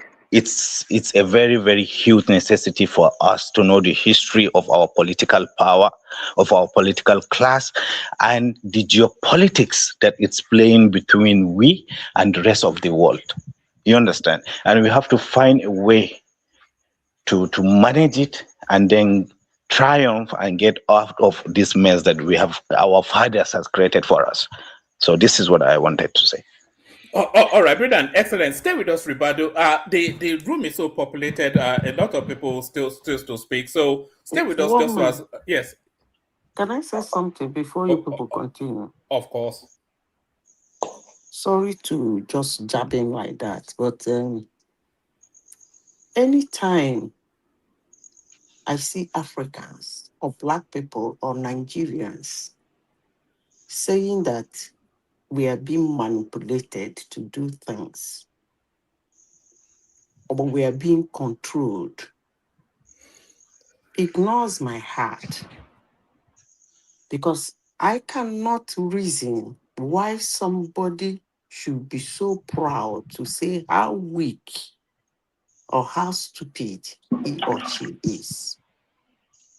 Because whenever we come to say they manipulated us to do this, they made us do this, they teased us to do this, they took this from us, and we sing it. It has become a kind of our national anthem. It shows how weak. Zita, you know what Fela called that? You define excuse for your fault. Look who you. I disagree with you. Let me finish you, because I begged for this point. You can disagree for all I care. Why I say this is that when I saw around the whole world, for those who say they have information and they have read so well, you will find out that whatever you're claiming that they did to you or they are doing to you, technically, if you look around the world, those same people looking at their dynamics, they are actually doing it to other people. And those people are becoming. And they're not you singing it like the way we sing it. Come on now. Cool. Now them. They beat us, now them. Even, what's this man's name? Former Kogi senator that bought 35 cars for himself. It's still the West that manipulated him. Oh man, those words are actually very irritating. And it's unfortunate I'm a Black woman and I'm a Nigerian. I don't like those words. I don't like it. Anytime people come to begin to say how we are being used, manipulated, how we are being turned around, how we are used and our things like that, it shows laziness, unintelligent. Above all, it shows an extreme weakness of a woman. I rest my case. All right, Sita, we have to move it around, but let me just say this because I know Bishop, then Baba, and then we'll move it around. I think we have AY as well. But what you're saying essentially is that Black people, they nest too comfortably in victimhood. So Black people have always stood accused of that they nest too comfortably in victimhood. But there's nothing in those victimhood, by the way, that is not vested in facts. So the Blacks are overpowered. All the African countries are essentially manned by puppets, you know. And so where's that coming from? Oh, I think. Oh yes, good. So all the African countries, especially the Black African countries, are essentially manned by puppets. And if you don't adhere to the caprices of the powers that be, they will just simply remove you. It's just as simple as that now. Can I ask you one question, one man? Yeah. If today, because we don't grow wheat, and it has happened before, and the federal government say, let's all of us eat cornbread, how many people adhere to that? It has happened before. Cornbread. We will refuse it. We will refuse it. We want flour bread. In Syria alone, a couple of years back, they say no more rice. They rioted. Don't let me take your time, one man. Bishop is waiting. Oh, all right. Let's go to Bishop. Shall we do 5 minutes monologue so that we go around quickly? I know that we've been at it for a while. We started off, kick it off with Bishop. Come to you, Baba. AY has dropped, and then we'll go to Zita Soli, and then Prince Daddy, so everybody documents their thoughts. Bishop, sorry about the long wait. We were just so excited that Ribado came by. Bishop. I mean, I was even struggling. I was not hearing anything for some time, and I even messaged you. Oh, sorry. I don't know. I was not hearing, and obviously you were not hearing me. Anyhow, good evening once again, everyone. Yeah, I mean, to what Ribado said, I was going to also respond to him. Did you hear him, though? Did you hear him? I heard him too. All right. It was immediately after I spoke, and I think Prince Daddy came, and I think Solly was speaking. That was where I don't know, something just kicked me out. So I tried to go out. No, we didn't hear a word from you, but we have you now. Carry on. Okay, so I kind of disagree with a lot of things Ribadu said. A lot of the things he said, I know it's just in the realm of conspiracy theories and what have you, but hopefully that will get with another time. I really was interested in knowing this. I had some of the readout, but because I was on the road that time, about this Awolowo and Gowon. I don't know, is it what he said in his book? I've not had the opportunity of reading that book. Yeah, it is excerpts from the book, and it was the thrust of it was that Awolowo is essentially getting a bad rap. What he actually said, some of the things that he said was that the Southeasterners that had money in Nigerian banks, they didn't take the money and give them £20. They got all of their money back, plus the accrued interest of that money. But I never knew that. I just thought everybody got a universal 20 pounds. And he said that because so which people got £20? People that converted their money to Biafra money. Yes, he said because it was impossible for them to because the Biafran money had no, was it shillings or whatever? The Biafran money had no value, so it was impossible for them to exchange the Biafra money for Nigerian notes. And then also they don't know the printing facilities of that money, so it was just impractical. And then they got an economic team together, And then the economic team then came out with a standardized one payment, which was that 20 pounds, that famous 20 pounds. But what it did say was that any money that any Southeasterner had in Nigerian banks, not only did they get all of that money back, but also the interest that accrued in the period of that war, they got it too.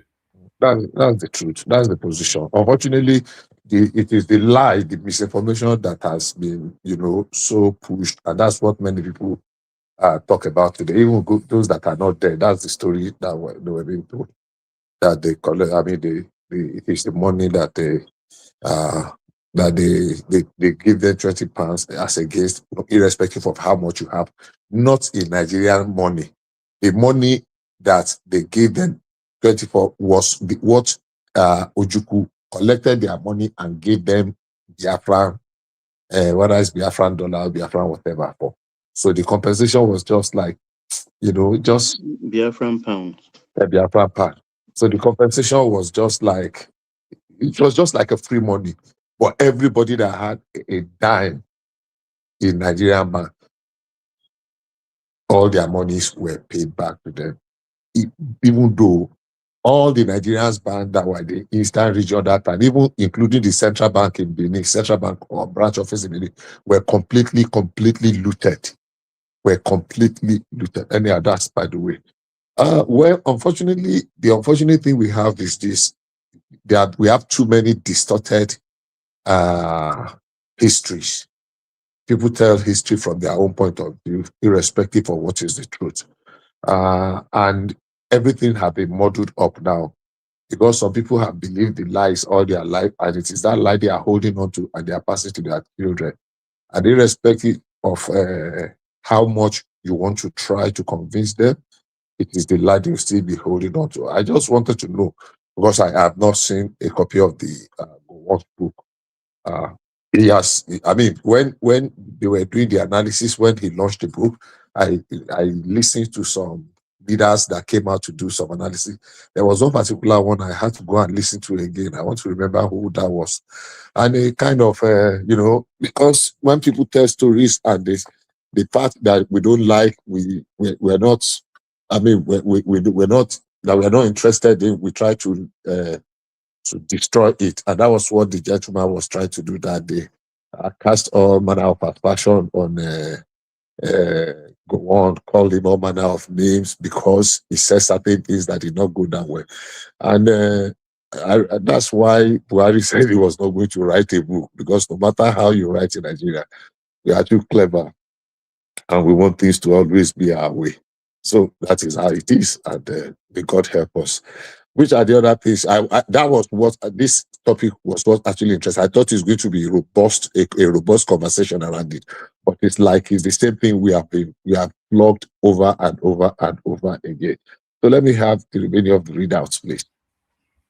Yeah, we were also talking about the improved welfare for the security forces. So Tinubu has introduced a package for the security forces. The lower ranks, the rank and file, their pays go up by 80%, and then up to the top tier level, it goes up by 30%. So that much sought after welfare package for the security forces, it looks as though it's now been actioned now. Yeah, I mean that's good. I read it. It's been in the pipeline for some time, because I've been hearing about it, that they've been working on it. And yeah, I know some people will still condemn it. They will say it's because of election. They will say it's because of this, it's because of that. They will just find a way. But the truth is, yes, is it enough? Absolutely not. And there's still room to do more. It's not just about salary alone, about the general welfare, their housing, their equipment, education of their children, people in the military, especially the ones that are proper uniform. Yeah, shoes, proper uniform. combat shoes, The ones that are not bulletproof. alive, the ones that are dead. I mean, how do they call it now? That died in active service, they should be able to do something. There should be a good insurance. The insurance of our military men is not good enough. I mean, we see so many. I lived in the barracks, even as it is since then. That's what it is, now. So yeah. it's a very good move in the right direction, but we plead that they should do more.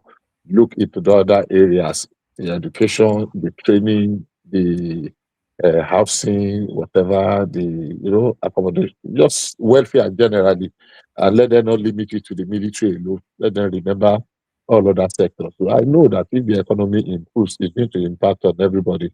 But for these ones that are doing what do you call it? We're not actually supposed to be in a war situation. But under this Boko Haram nonsense that we find ourselves, we have lost men, even more than what we lost during the Civil War. And that's so sad. So sad. That's why sometimes I get a little bit, how do I call it now? When some people are complaining, I was discussing with someone the other time that I said, look, do you know how much we have been spending in the past how many years that this Boko Haram nonsense started on security or insecurity, whichever way you want to call it. And every small thing you are complaining. We are investing so much money to keep the country. In the north, especially in the northeast and in the northwest too, with this banditry, whatever. And we are, apart from the material resources, do you know how many young officers we've lost? How many soldiers? Yeah, in their thousands and thousands, thousands of thousands. So what are you talking about? Maybe you are counting money. Maybe some people have lost. I mean, there's a family that I know had two children in the military in 2017 and 2017. One died in 2017. The other one died in 2023. Where do you want to put those ones? And they have children. So yes, let the improved welfare go around.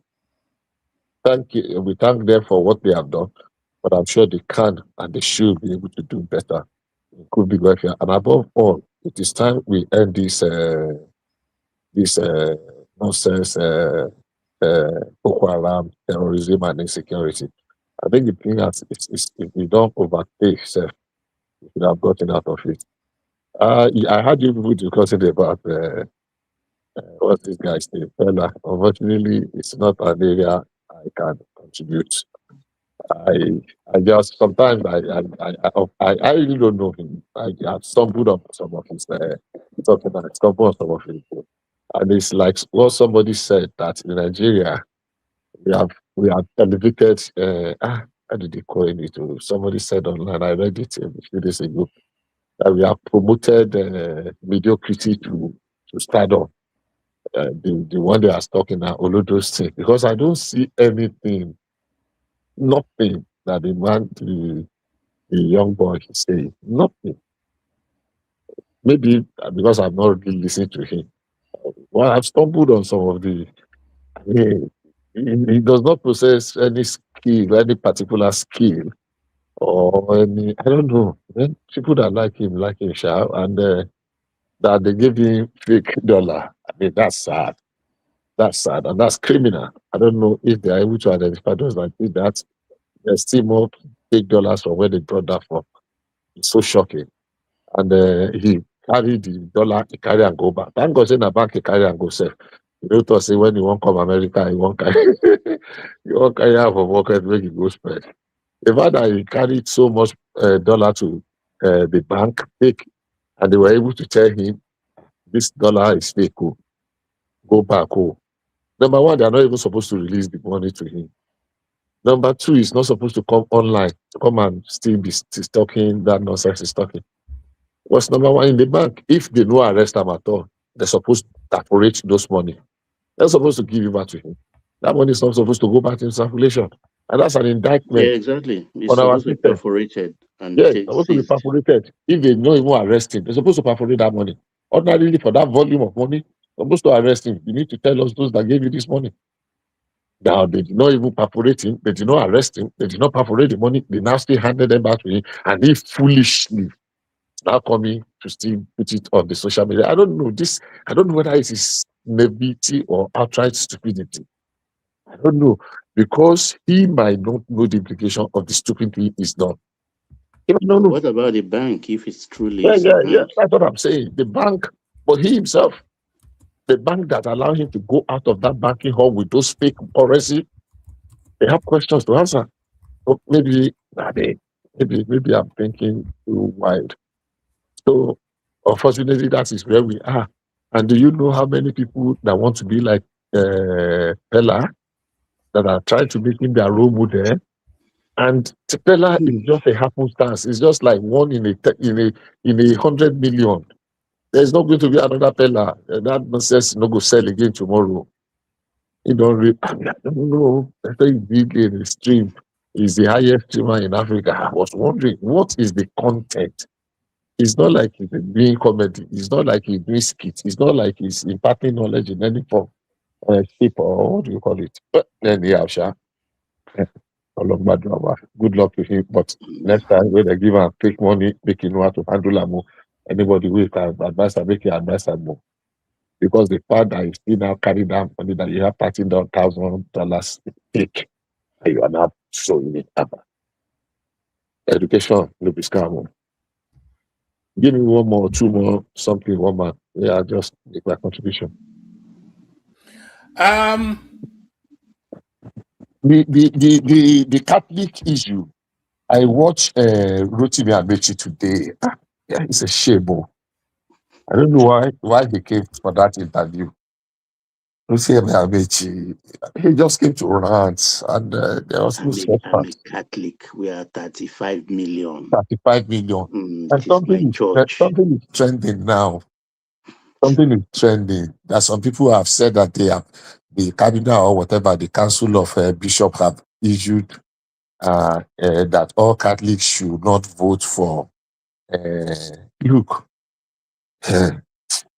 this thing we are doing, we started from it is a religious war. Church, take back your country. Archbishop or the Cardinal, what's his name? Cardinal Onoyekon cannot say that he is not partisan. He is very partisan. His utterances point to the fact that he is partisan. Everything about him in that interview he granted, you can see him. You can read his body language. His disgust, how do I put it now? For the president and the government. But It's what is he obvious. saying that he has not said in 2022? It's just a repeat thing again. Exactly. I don't know why people are excited. So why people are now just making noise and say, some people are saying, and Rotimi Amechi came out there to make a fool of himself. Oh my gosh. Anyhow, we wait for the election. He said, I know him, he's not partisan. I worship at his private altar in his house. And Shehu Okibaloye was there. I would have said, but look at what he said in 2020. Look at what he said. The man did not say it once. It's there in the pages of newspaper. Shehu could not push back. Well, it's okay. Whatever they want to do to the church, let them do it. They did it in 2020. You don't need the answers. They did it. I still go back to that thing. We wake up in the morning, we hear Nigeria is 213 million. In the afternoon, we take a nap and wake up. We hear it's 240 million. And Mechi was saying we are 270 million today. And there are 35 million Catholics out of the 270 million. Maybe tomorrow will be 300 million. They should carry on. Can't count ourselves, and we want people to be helped. That's why I'm praying. One of the things I want Tinubu to do is to do this biometric census.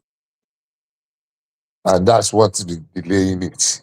What a country. That biometric census, we need it. It is not, we have gone beyond the era of our inside the house. You cannot enter. So let's go and count them and come and tell you, no. If now woman there is a woman can go and count them. If you are not capturing your biometrics, then if the Mekuturu, no fingers, no toes, they should be able to capture your eye. If you are Mekuturu, no finger, no toe, and no eye, then we can skip and say, okay, yeah, we don't need that number. But that is truth. So we need to get that number right. We really need to get it right. Somebody did an analysis, and I'm sorry, of our election since 2007.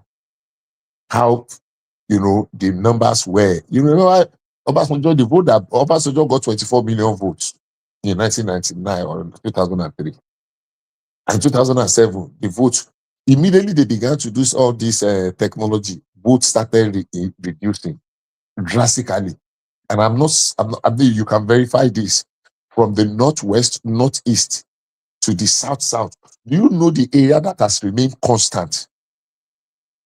Southwest. Southwest. Our election votes were not overbloated, exaggerated. Some of them have reduced by as much as half. Southwest is still within the same range, which means they were inflating figures like South is like the biggest culprit. They came from almost 6 million to about 2 point something million votes. Because that time, everybody would just go, they would just write what they want to write. The only side, I want anybody to go and do that research. And do the research, the election result from 2003, 2007, 2011, 2015, 2019, 2000, just go and compile them and see. Immediately began to introduce technology, all this biometric, whatever. The figures started dropping drastically. Imagine a state like River State that was getting 2 million votes in 2000 and what do you call it? 2011, 2 million votes. So what are we doing to ourselves? Hopefully we'll get it right. Hopefully. I pray that we do. If we don't, well, Amechi said they have 37 million or 35 million Catholics. Let them go ahead and instruct the Catholics that Catholics don't vote for Muslim. The Kuku did it in 2023. We are seeing the results now. Thank God. But if they want to repeat that again, let them repeat it. Let's see how it will pan out. The good thing is that we have gone far away from those days of super figures, massive figure. Maybe by the next election, all the total voter turnout or record will not be more than 20 million. Those that will shout that election apathy, voter apathy, they are not looking at the angle that no, it is not voter apathy. It is the fact that we have been able to clean up the space and our election is improving. And that's what I keep telling people. It is not perfect yet, but our election is improving with every election cycle. Amechi, I wish him good luck. Wiki don't send message around today. I hope he gets the message. We are waiting for his response. What's the last topic, woman? Before I yield the floor.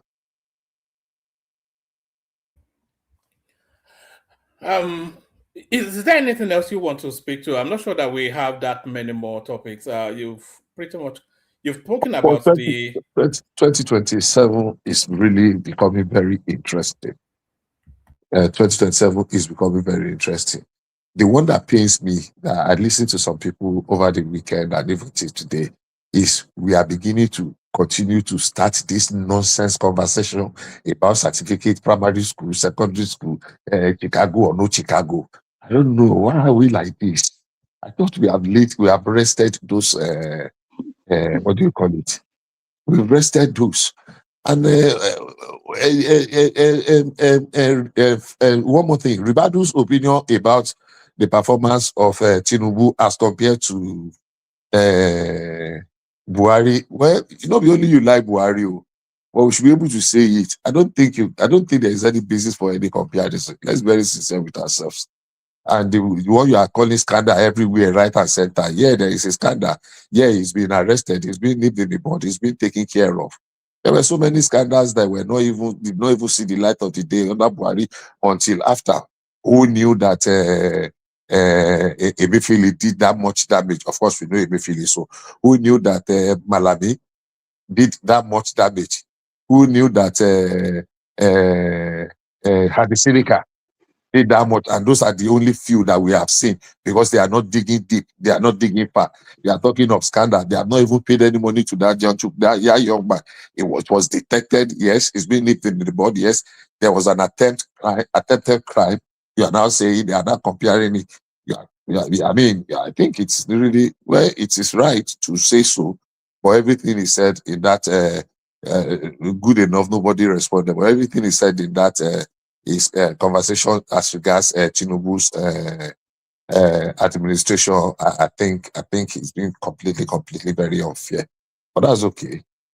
That's the price we have. And about the coup, anybody that plan any coup in Nigeria today, that will be the end of Nigeria. That will be the end of Nigeria. And that is a fact. So coup is no longer fashionable. It is not because whether Western power anywhere or anything. Anybody that say my fellow Nigeria, now you only rule your region. And Brigadier General Hassan, Musa, Dan, whatever. You only rule your state. Because you will not come and rule Southwest. You will not send a governor to come and be military governor in Southwest. No. And I'm sure Igbos will not accept.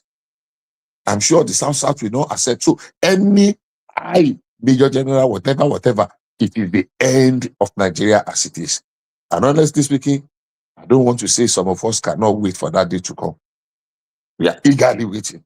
So that let everybody breathe. Thank you very much, one man.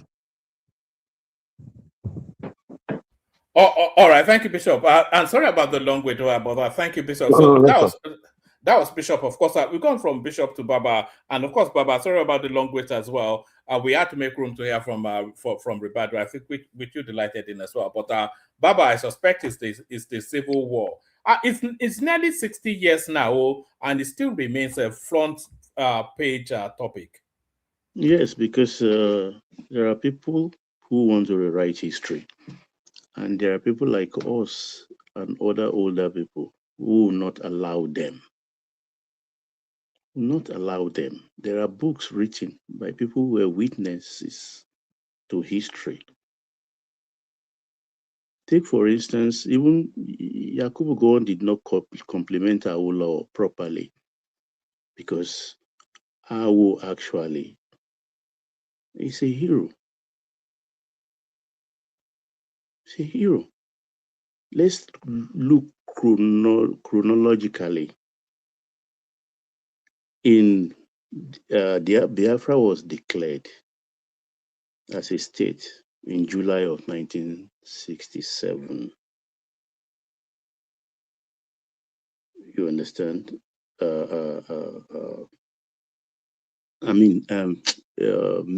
1967. It was declared, and July, I think, the war started in July, just within 3 months. And one of the lies we hear every time is that the war lasted 3 years, 30 months. No. The war lasted just 2 years, 6 months, and 9 days. Please record that. It's 2.5 years the war lasted, not 3 years. Because we Nigerians, we have sense of exaggeration. We like to speak in hyperbole. That's what was I was referring to when we talk even about our population. Tomorrow we'll start hearing 300 million people. We exaggerate a lot. Now, the change of currency first was when the war was declared, all Southeasterners were moving home. They were taking the Nigerian pounds back to Biafra. The Ojukwu-led government had already printed the Biafra pound.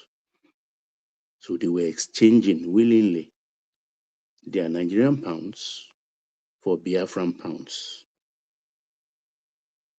The Biafran government have vested this, put them into the banking system, and they were using it to buy weapons abroad. We were using not the Biafran pounds because it's not tradable, it's not exchangeable.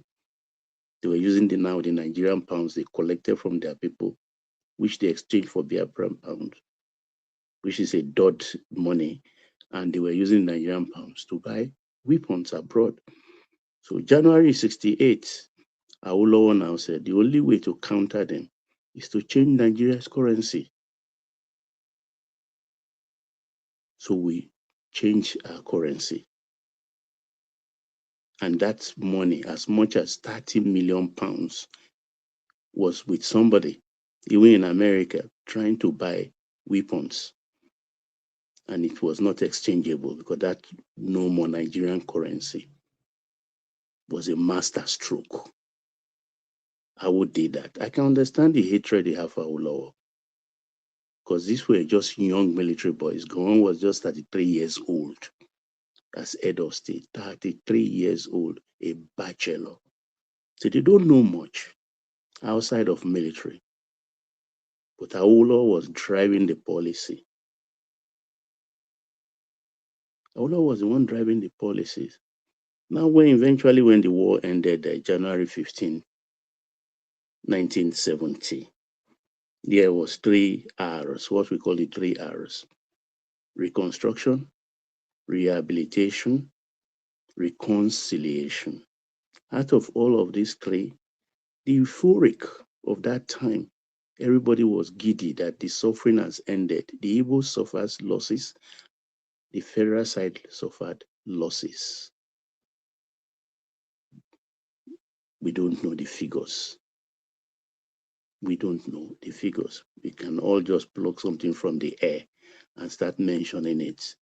They will tell you this number of people died on the federal side, this number of people died on the Biafran side. Nobody truly. But it was a big relief for everybody. We're welcoming back everybody. People bringing back Igbo bride home and things like that. It was like the war never started. That was where we missed the crucial point of reconciling the nation. We missed that crucial point, the last of the hour, reconciliation, because we felt since we've kissed and embraced ourselves, that was all. And that's what is haunting us till today. For the rehabilitation, the 20 pounds issue, all the Igbos that have their accounts in Nigerian banks that left, they all went to their banks, they collected their money, they withdraw with interest. Prominent amongst which of the Igbos was Chief Nwachukwu or something, Nwodo, the father of Ezekwesili Nwodo, the guy who I think was governor of Imo State for some time. I think his eldest son was the one who came back one day on Arise and was telling everybody Igbo built Kaduna, Port Harcourt, Lagos, and stuff like that. And the father received his money. And according to record on books, that was the money he used in buying a Mercedes bus, lorry rather, to start cutting goods from east to south and selling, and became a big transporter. They all got their money back in the bank. Not only that, when the war was raging and 12 states were declared, we started with 12 states. Ukpabi Asika was the administrator appointed by the Gowon government as the administrator of the Southeast. He remained in Lagos because he has no zone to go to. It's a war-torn area. But the fact of that time, the federal allocation for this Southeast then was saved. So when the war ended, the bulk of the money for their FAC allocation, I call it FAC now, no, it wasn't called FAC then. The FAC allocation was given to Ukpabi Asika to go and administer his region. What happened to the money for reconstruction? Because that money is supposed to go into reconstruction. The federal government has a contributing part of it. We don't know what happened. The rehabilitation did not happen. Imagine, Fashola got back, I think 3 years or so of withheld the local government allocation. We saw what Fashola did with it when he received it in bulk. We didn't see what happened with that 26 months FAC allocation of that period sent to the east with the administrator, Ukpabi Asika. Another point, the Southeast then they had 2 banks prominent. One is African Continental Bank, ACB, and the Eastern cooperative bank, which other regions have then too. The federal government, I can't remember the figure now, though somebody is saying in the comment area, 60 million pounds. For ACB, a new capital injection, federally assisted, was given to the bank to start afresh. Capital injection. If I were to take the figure of the person who wrote, Adeyemi Badejo, said 60 million pounds. They gave African Continental Bank. They also injected fresh capital into the Eastern Cooperative Bank to take off again afresh. I think the Cooperative Bank went under a few years later. African Bank, ACB was still in existence until late 80s, I think. It went under. So they should give credit where credit is due. AWO really tried. Those who didn't have their money, who took their money, good money, and exchanged it for bad money, were the people that were given 20 pounds each. Transport yourself, go back to the south, go back to the north, and start again. And a lot of them made good, particularly the ones in the south, because they came back and got all their properties back. All their landed properties, they got it back. Some tenants even saved their money. Some who had caretaker then got their money back from their caretaker.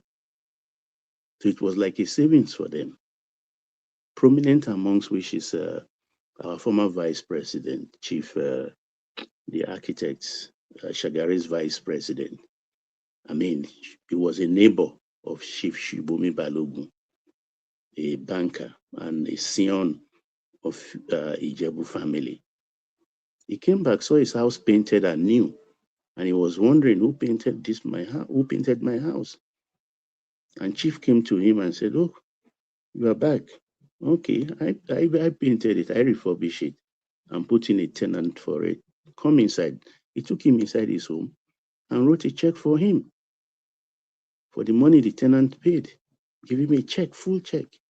He acknowledged it until he died. But today, Awolowo is a villain.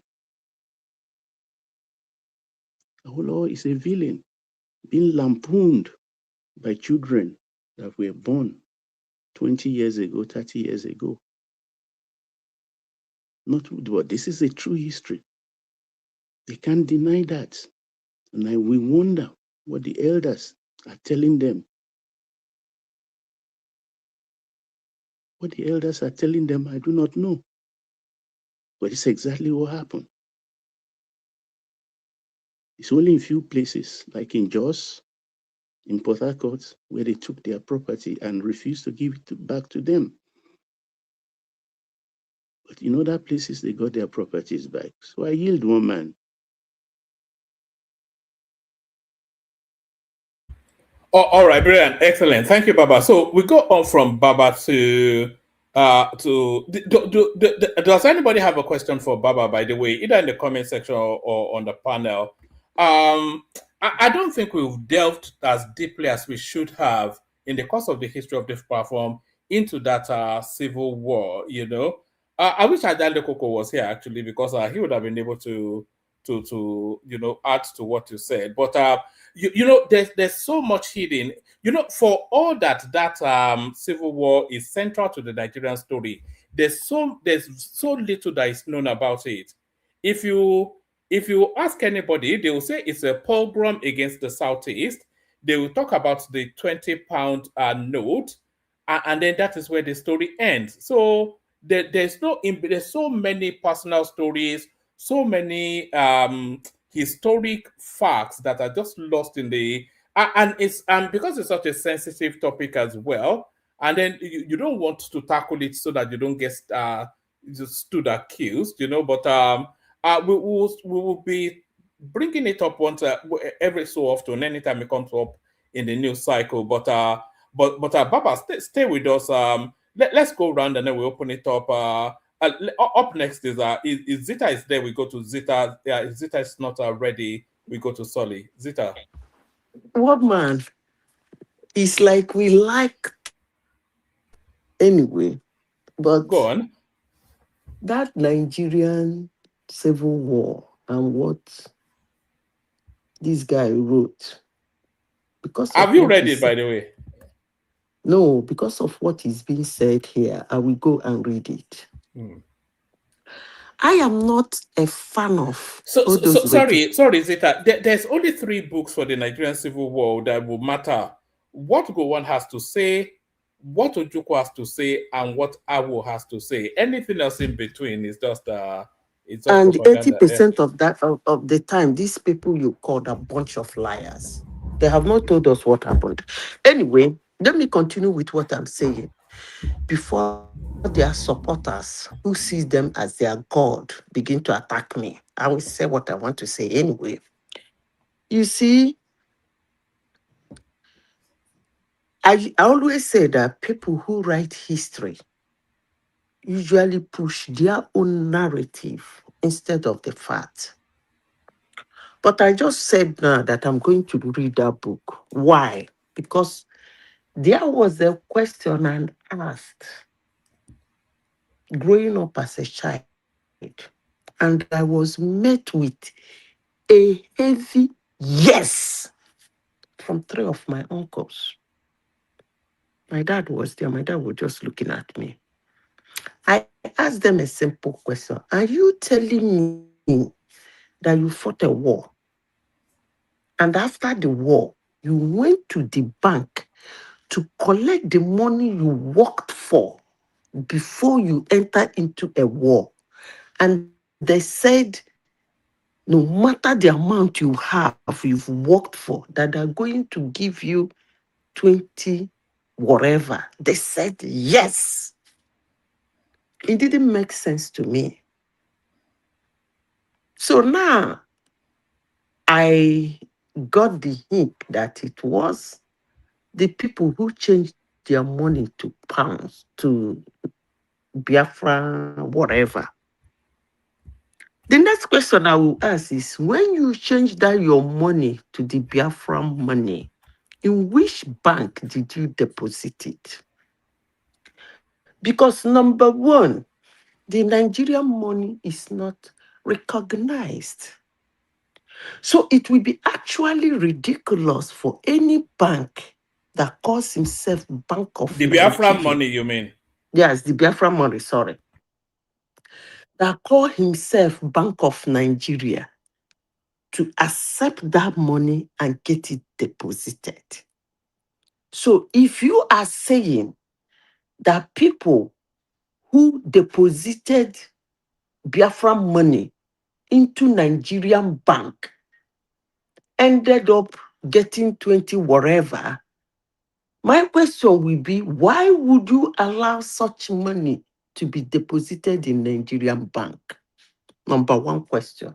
Number two, if you claim that the No, Zita, Southeastern, sorry, let me sorry. They didn't. finish No. before I lose my thought. If you Okay. say that the Nigerian banks in the Southeast was converted to Biafran banks, and those monies were put in there, common sense, after the war, those banks should have been in non-existence in the first place. A new Nigerian bank would have been established and normal life will start. Why am I asking these questions and why am I saying this? For my first sentence, people who draft history push their own narrative, not the fact. Now, the second question is, over the years, in the ramble of the propaganda and the innuendos and the whatever people come to say, the West used Ojukwu, they didn't know the West was using them and they didn't know they were being used. They started the war. Those are crap to me. The question is, there have been this noise about Awolowo over the years that he was the one that was pushing the policies according to the Igbos that hurt them. That is the second reason I want to read the man's book. In as much as the Igbos are turning the politics over them, number one, they said all the money they had, they were giving 20, whatever. They said he was the one that fought for the money to be changed so that they cannot, that the naira they have will no longer make use in their hands. Blah, blah, blah. He was the one. And most times when you come across Yoruba elite, they will deny the fact that Awolowo was not the one pushing the policy. But I am happy that somebody on this platform today said that Awolowo was pushing that. They call it smart policies. Smart for you? Smart for, what is it called? For Gowon? What about the Igbos? Was it smart for them? You see, sometimes when we say all these things, it's all about us. I. You are working towards making a war that started to bring everybody together. But most of the policies you are putting out is like a punishment for those who fought the war. I will say that. Is there any sign that you are ending the war for everybody to come together and live as one? The answer is absolutely no. I will end it like that because most times when they want to discuss Nigerian Biafran war, people like one man will say it's sensitive. I don't really know what is sensitive about it. People have a way of getting angry. Discussing P2B to his supporters on this platform is actually sensitive to them, but we do discuss it anyway. But I will say this, until in Nigerian Congress, they pass a bill to either reconcile that shenanigan of a war or ban it. That is the only way out of that bullshit. It's either they pass a bill to resolve it, bring out the truth, if there should be compensation, if there will be things to be changed, if there be things not to be changed, they put it, or they ban it the way they did it before. Is it Chagari? You write a book on it again, you discuss it again, you try to carry gun blazing in your region to start fighting because of that singular word, you be executed. Unless it gets to that level, this nonsense will continue. Ojukwu came, wrote a very interesting book, made his money and died. Gowon has come again. He has written his own book. He's gonna make, how old is he? People will buy it, and stupid me, because of the two things he has said, I would like to look into that book. He will make his money and die. But I want to stand in this platform and say this morning that those three men have not told us the truth what happened. Like me, hate me, I do not care. But as long as that war is concerned, until they come out clean, I will still call it a war of what I call office grief. Like me, hate me, I don't care. It was punga who go do, who go decide, who will obey who. I am this. I will show you that I'm this. That was what caused that war. For me, from my observation and understanding, I've listened to what those men said, those three ridiculous human beings that brought Nigeria the way they are today, that even in my dream, none of them would ever be my hero. Because they are the cause of what Nigeria is facing today. A country was handed over to them. They decide to take that country to the field and play football with it. So whosoever wants them to be his hero, let them be the hero. But if I have my way as a Nigerian, I will go wherever they are buried, exhume them, and throw their carcass to the Atlantic Ocean for the sharks to feed on them, including that Gowon. They've been lying, but that's okay. Every of them wants to clear their head. Why a country was handed over to them and they ended up squandering and destroying it. I rest my case. Zita, let me give you 4 paragraphs from the article.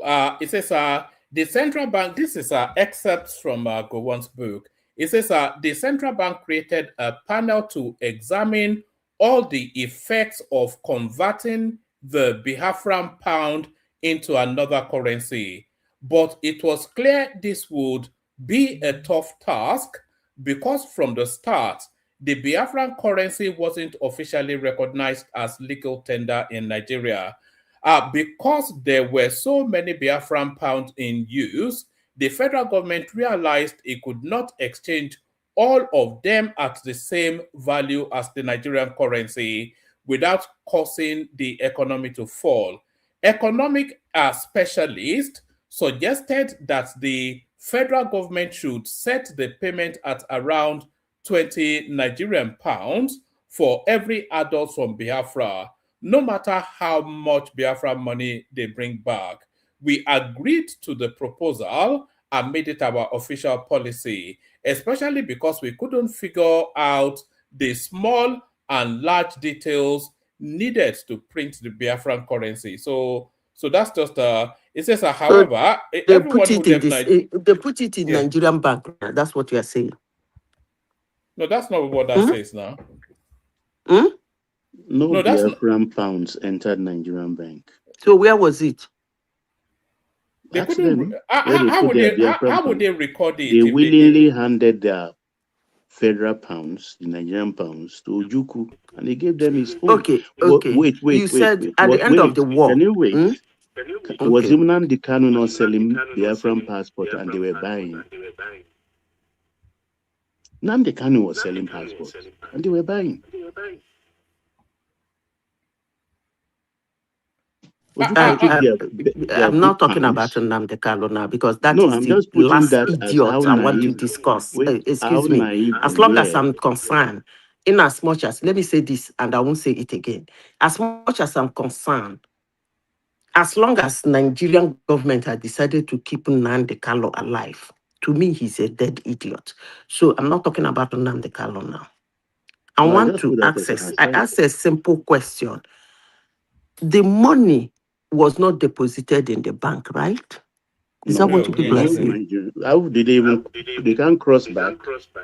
Okay, I agree. Hold on, Zita, hold on 1 second, because there was something that I read out just there. Gowon said, it says, where is it? It said the federal government realized it could not exchange all of them. No, where is it? It says it said the Biafran pound was not recognized as a legal tender in Nigeria. So if it's not recognized, yes, it says the central bank created a panel to examine all the effects of converting the Biafran pound into another currency. But it was clear this would be a tough task because from the start, the Biafran currency wasn't officially recognized as legal tender in Nigeria. So they can't deposit it in a bank if it's not money. If Nigeria doesn't consider it as money, then it cannot be deposited. Yeah. Okay, so it is not a legal tender. So why give them 20 pounds? Because if as I am now, I come with a currency. What's the other man? Wazurike, because he sold his own money. Well, forget about the war. I come with a currency that was not a legal tender, and I go to the bank. I said, I want to deposit this money, or I want you to change this money. You gave me 20 pounds. How does that coordinate?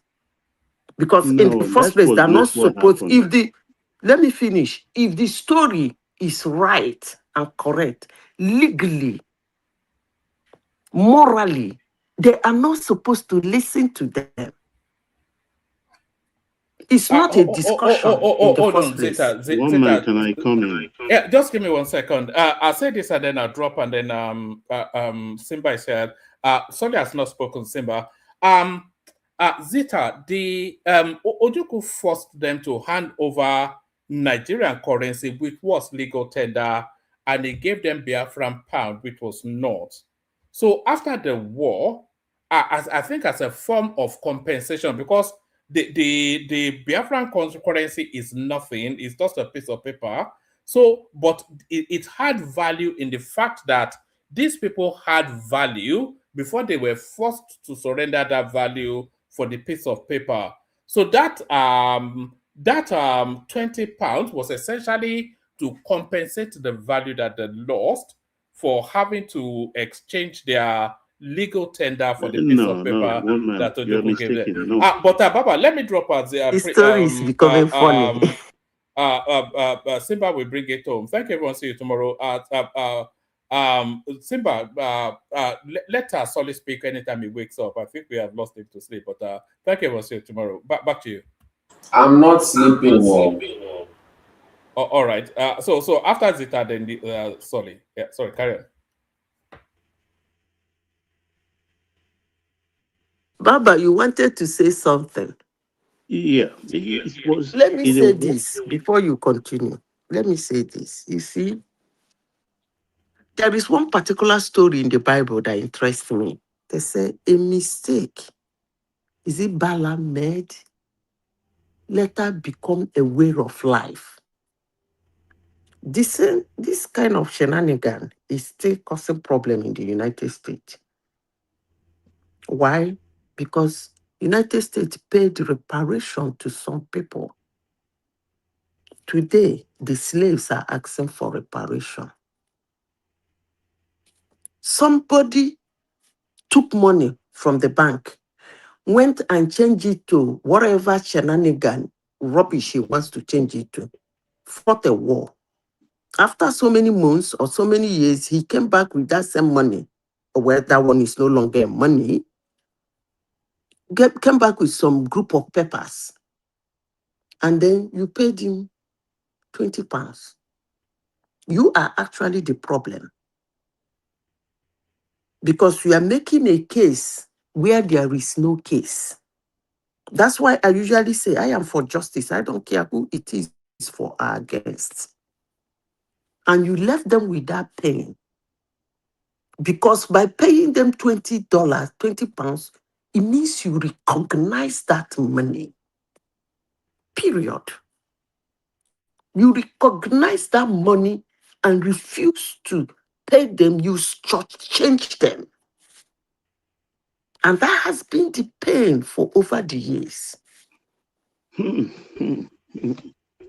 Why would somebody... Can I come in? So, but let me finish. As you are now, which That's country not is what fighting happened. war? That's why I want to come in. Okay, So tell me what waste happened. your time. No, tell me what happened. I want to hear. It was a war zone. War has ended. The Igbos, as usual, up till now, led and still leading a roving. Sorry about that. Let me just finish Can this. somebody You're echoing. mute? You're echoing, Baba. Yes, echoing. Somebody should mute that. Not me. Somebody whose I know mic somebody is else. on. Yeah, not me. It's somebody whose mic is on. Okay, I think the person has switched off. What am I saying? This was a war zone. People were returning back. They had no money. It was the military garrison leaders. A lot of fraud happened then, who were mobilized. Everybody going back, because the Igbos, like now, like then, were led and are still leading a roving existence. They have to move out of the southeast. No food, nothing. So they were giving them cash. It was a military handover. When they came back south was when they were now trying to exchange their Biafran pounds in the bank, that the bank started rejecting those pounds because it was not a convertible currency, not a legal tender. Baba, why can't we just say that that money, that 20 pounds, was just a relief package given to everybody? That's So what I that's say. Go back But that to was what wherever. that's not what they were told. No, it was them. You They are collected. twisting. Listen, No, they hold didn't on, collect any I'm money telling you. from them, Zita. Nobody I collected didn't. any I money didn't from read them. this from anywhere. You understand? I didn't read this for anywhere. In 1970, I was already 15 years. When the war Baba, started, I was the 12. money was not collected. Nobody collected it. It was Yes, that's that what I'm 20 saying. pounds Now, was are given you as not a relief listening? package. I Like said they it gave just them in the war so zone, nobody the military collected the garrison Biafra leaders. money from them. So it's not an exchange. Okay, It's not. let me Wasn't ask an another exchange. question. Baba, no verse, so No. nobody collected money from them. Please don't be angry. No. So Why should what I be happened angry? was that if you have a bank account before in a bank, right? Yeah. And you pull, let me finish. Because as I said before, people who draft history, they push their narrative instead of the fact. You had a bank account with a bank in Nigeria before the war, okay? Then either before the war started or during the war or whatever time, you withdrew all your money. That's what you are saying, Baba, right? Yeah. You withdrew all your money. Of course, if you withdrew all your money, definitely your account should be shut down. Then you withdrew all your money and went and do whatever stupid shenanigan you did with it. Okay? And then when the war ended, you came back to the bank. You said they didn't come with the Biafran note. So they just walked into the bank. And then the bank gave them 20 pounds. Is that what you're saying? No, That is you're not not what is listening. Okay, What I explain said. again. And then listen. Okay, please listen. When the How war did they get ended, 20 pounds? oh, listen now. When the war ended, the East was a war zone, war torn zone. The garrison commanders Somebody were should please unmute if you are not talking. The garrison commanders were mobilized by the central bank with cash, give everybody, because they had to move out of Southeast. No food, no transport, nothing. It was the army that was giving each Biafran 20 pounds. So what you're saying Baba, is it was that not. It Listen, was let not me the finish. army. Baba, Yeah. Baba, You Baba. people will You are not making it listen. complex. It was not the army. It was not the army that decided to be giving them money. It was Nigerian government that said, okay. Are you not listening? Let me When I tell you, say there are army, three is that not categories. government? Wait, Baba, Oh, Baba, wait. There are three okay. categories of people. Some people did not even close their account and they did not even withdraw their money.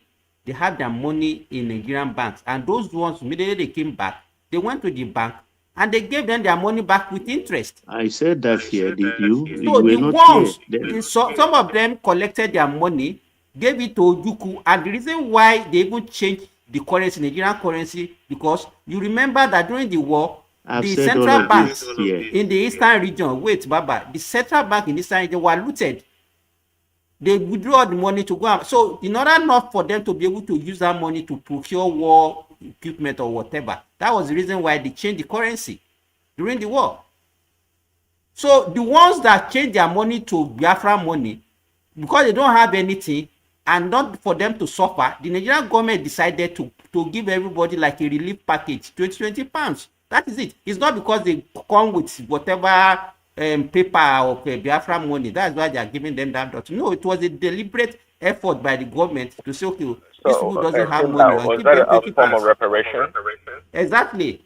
No reparation. Don't give it another Okay, name. Not so a what you are reparation. saying for Okay, between charity. those that have the ones that have money in the bank that did not mess up their money and those that mess up their money, what the Nigerian government did was to decide to give all Igbos 20 It's pounds. not all Igbo. Listen, maybe you just wanted to listen to No, what you I'm want to asking listen. now because The I'm one trying that has to. their bank, wait, Zita, the one that has their money in Nigerian bank, you just heard me. They were giving their money back even with I interest. agree to that one.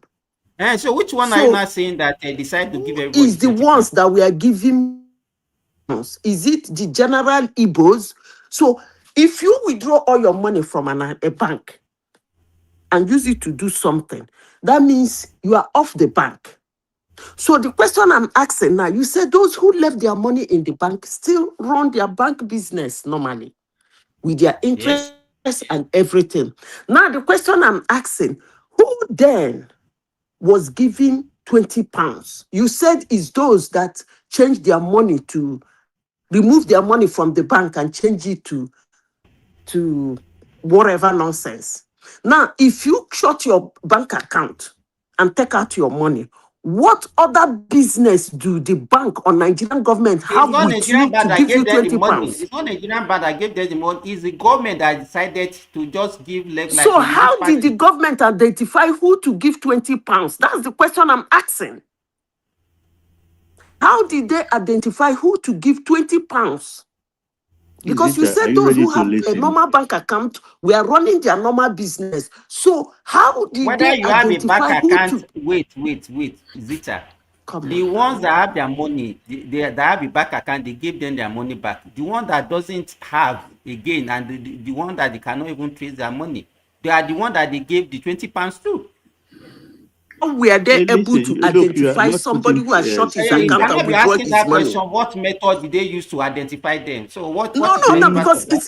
it can sounds oh God. pedestrian. Okay, carry on. It sounds pedestrian that somebody before or during the war shut down his account, took away his money, and So then are went you to not change blaming it the to government whatever. for giving And then them relief package? Are you blaming the government for doing that?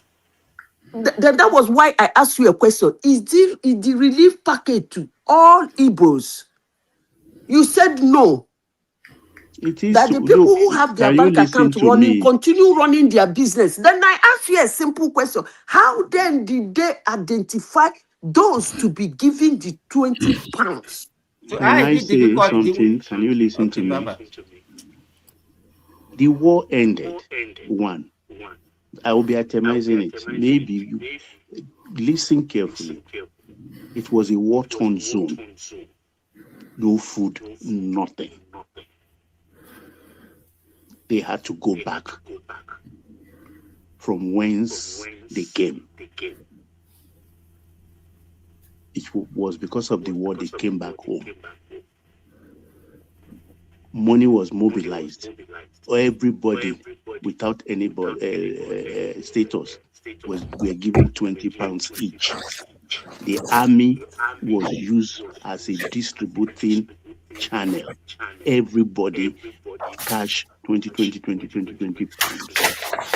So what you are They saying came is back. that Can I finish? Let me finish so that you don't get to.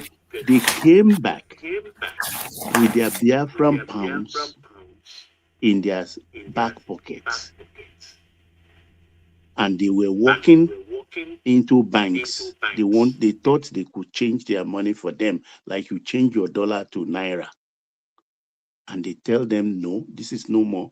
This is not a legal tender. We don't recognize this money. It is not a convertible currency. End of story. End of. It's as simple as that. look, Baba, your story is not making sense to me. No. I want to Okay, ask no, Papa a no, I don't question. see. Wait, Your story is not making Sorry, sense to me. It's sorry, disjointed. Rita. It's I don't want disjointed. us What's to disjointed start. about it? Baba, sorry. You said that Let the me finish. people who left Zita, please. Southeast, please, Zita, let's get listen Baba to me. straight before you Zita, mumble can you hear everything. me? Can you hear me? Let her finish now. No, Baba, just wait. Let us have the order, please.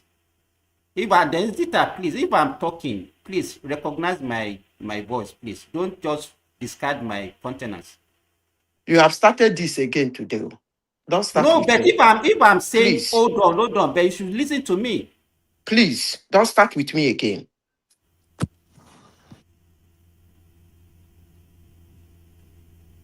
Okay, so just ask your question, then Baba answer, then we move to Solly. We can't be dragging I this want to issue. ask. I want to ask Papa a No. question. Zita, just hold on, Jeremy. Zita, ask your question.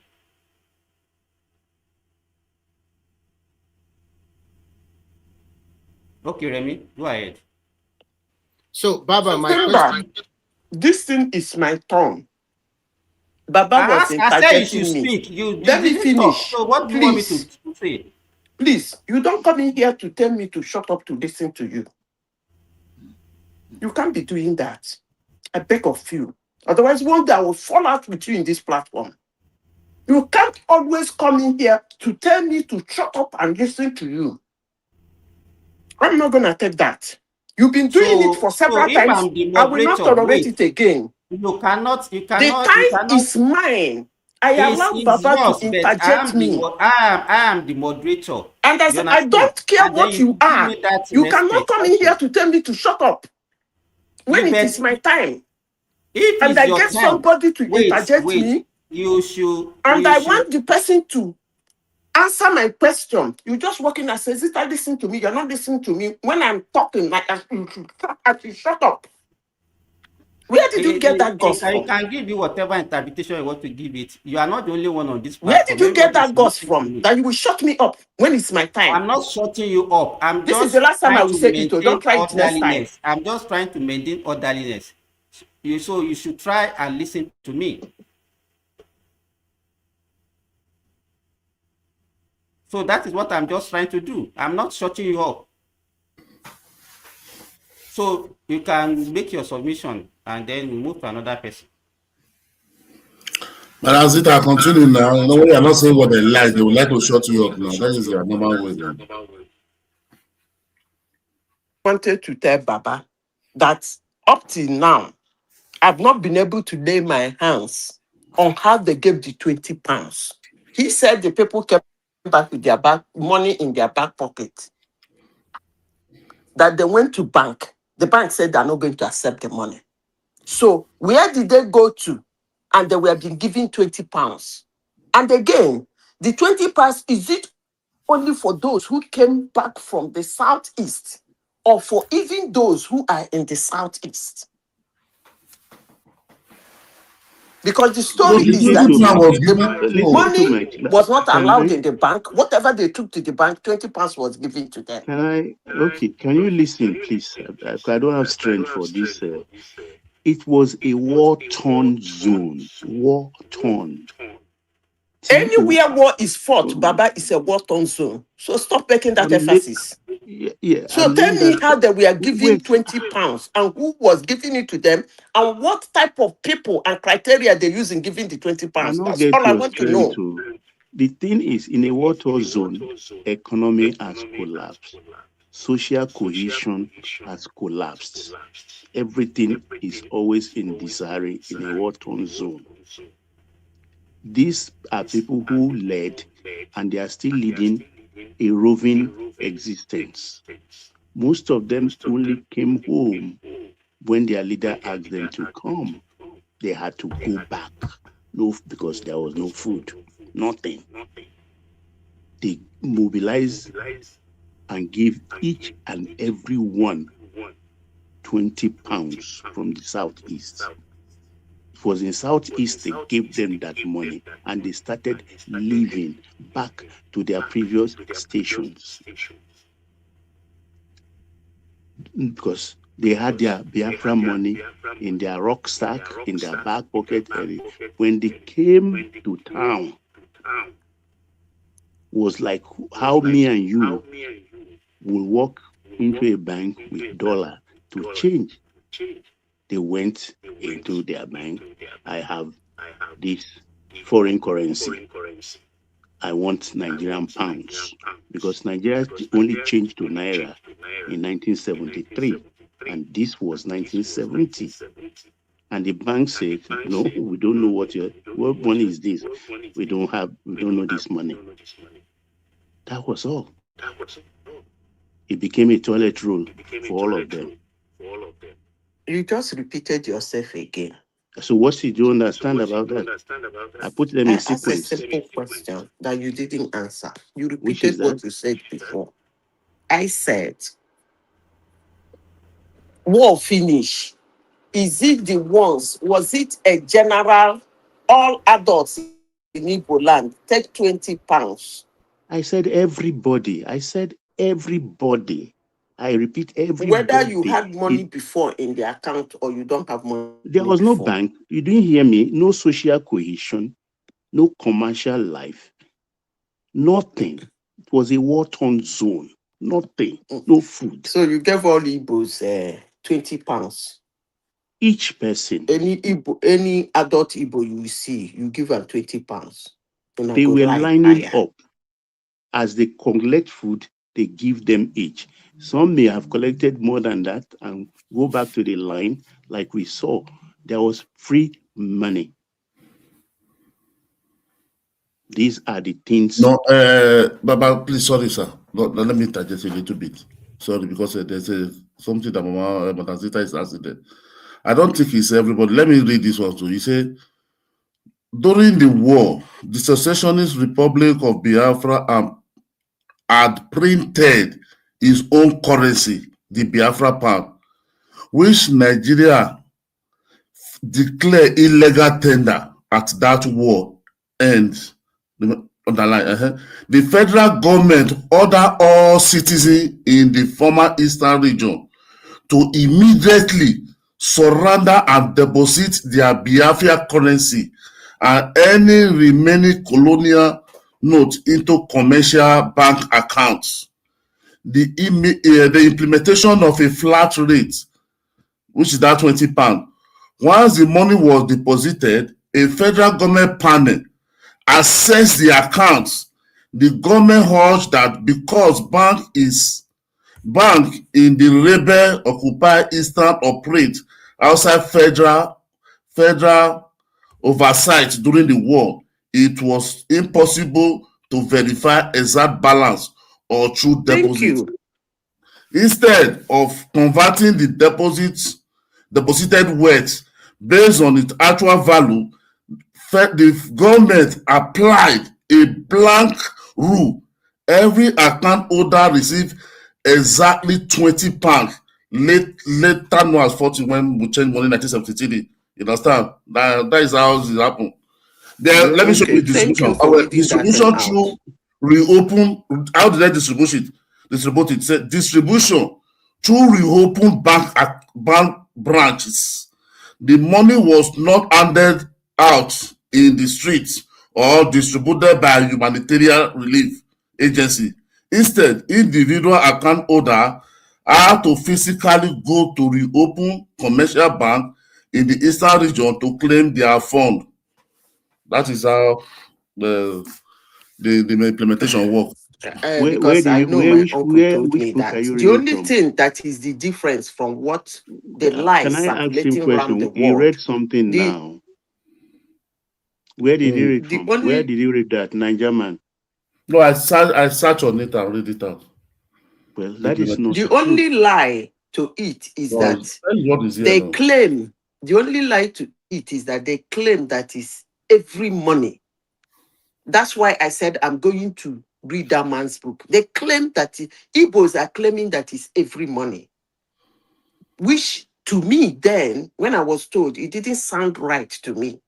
Because if you have Nigerian money in Nigerian bank, I don't know why somebody will change it to £20. So it didn't sound right. Yeah, because we even changed it after the Civil War, but Nigeria changed their currency in 1973. So currency was changed in 1973. No. Nigeria. But if you change money now, if you change money, the money in the bank should not be affected. During the war. If you change money, the money you deposited that is in the bank should not change. Naira, we are using pound. We're using pounds in 68, 69, 70. Before I close my submission, there is something I need to say. They said one Igbo man came to the news and was saying how Igbos built Lagos and built Plateau and built wherever. You see, it is easier for people to come up to say that immigrants built America, but they cannot accept that immigrants built Lagos. I rest my case. Thank you. Solly, are you there? Solly, don't go sleep. Yeah. Okay, so it's now your time.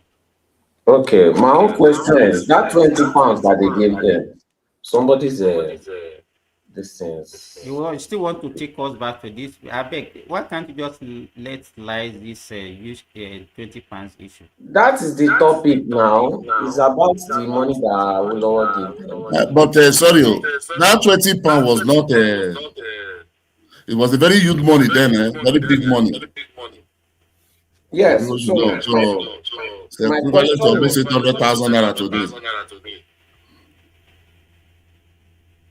Okay, so sorry, say what you want to say. my question is, where did they get that money from? Where, like, was it from the Nigerian government, or where did they get the money from? This was from Nigerian government. So they went to go and change their money into something that could not be spent, and we took our money that we should be using to develop the country, and we gave it back to them for making their own financial mistake. You see, you people used to do too much. We always do too much, always doing too much. Because why are you carrying money that is meant for the development of the country and giving it to another person for making financial mistake? Do you think they are going to learn from that lesson? So if I should carry my money and go and put it inside crypto coin and I lose all my money, I too should be entitled to get my money back from federal government. Why not? Me, I don't believe they should have given anybody any 20 pounds anything. No. If you decided to remove all your Nigerian money and change it to Biafra money, that's your problem. In fact, I believe that the government should look for all the people that collected 20 pounds and they should look for the current today's equivalent and collect that money back. Because why are you giving somebody free money for making financial mistake? I'm also marginalized. Because me to have made financial mistake too, and I want government to change my money back to me, all the crypto coins that I've lost, government needs to change that money back to me into Naira. Or else I'm going to start shouting everywhere on social media that I'm marginalized. And I'll go and look for international community and start telling them bad things about the government. Because why not? Why should they be entitled to money and I'm not? Please, can somebody explain to me why they're entitled to that money and I'm not entitled to that money also for making financial mistake? If we want to talk about equality and equity and all those rather they used to mention. Please. The only reason they didn't pay you is because you are not Igbo. Exactly. The only reason why the Nigerian government did not give me back all the money I've lost in cryptocurrencies is because I'm not Igbo, so I'm marginalized. What is the meaning of this? All the other tribes in Nigeria are marginalized too. We have made a financial mistake. Why are we not giving money also as reward for making financial mistake? Please, this is very unfair, and government needs to look into it. The question I should ask also is that when the Biafra looted the central bank that was in Midwest region at that time, how do they compensate that very region? Because he didn't put it there. They confirmed that that place was looted. The entire money was taken, all the savings. That's a good question. So the pain I have as a Benin man, when I look at my people today, I don't understand. Were these people really the Benin people? Igbo, the place they call Southeast today, Edo State is bigger than 3 states, and they are getting allocation. They still cry for marginalization. We don't hear the voice of my people. It's a pity anyway. Because Gowon, there are books that recognize the looting of that central bank, and nobody talk of compensation. And nobody today is suing the federal government for that. Just imagine. Because the issue Madam Zita was trying to raise is, there is a lot of questions that surround that 20 pounds. Beyond like we are trying to rebuild as Nigeria. How did they actually give this money? Question. Because that doesn't make any sense to me. Why are Sorry, can I interject? £20? If you took your money and exchanged it for rubbish, why are you entitled to £20? It doesn't make any financial sense to me. And it sounds totally unfair. Sorry, can I interject? Yes. I think that is one of the recklessness of Nigeria. A group of people decided to leave the country Nigeria, take away all the Nigerian currency money, took it away. A lot of people were pied, both sides. A lot of money were looted.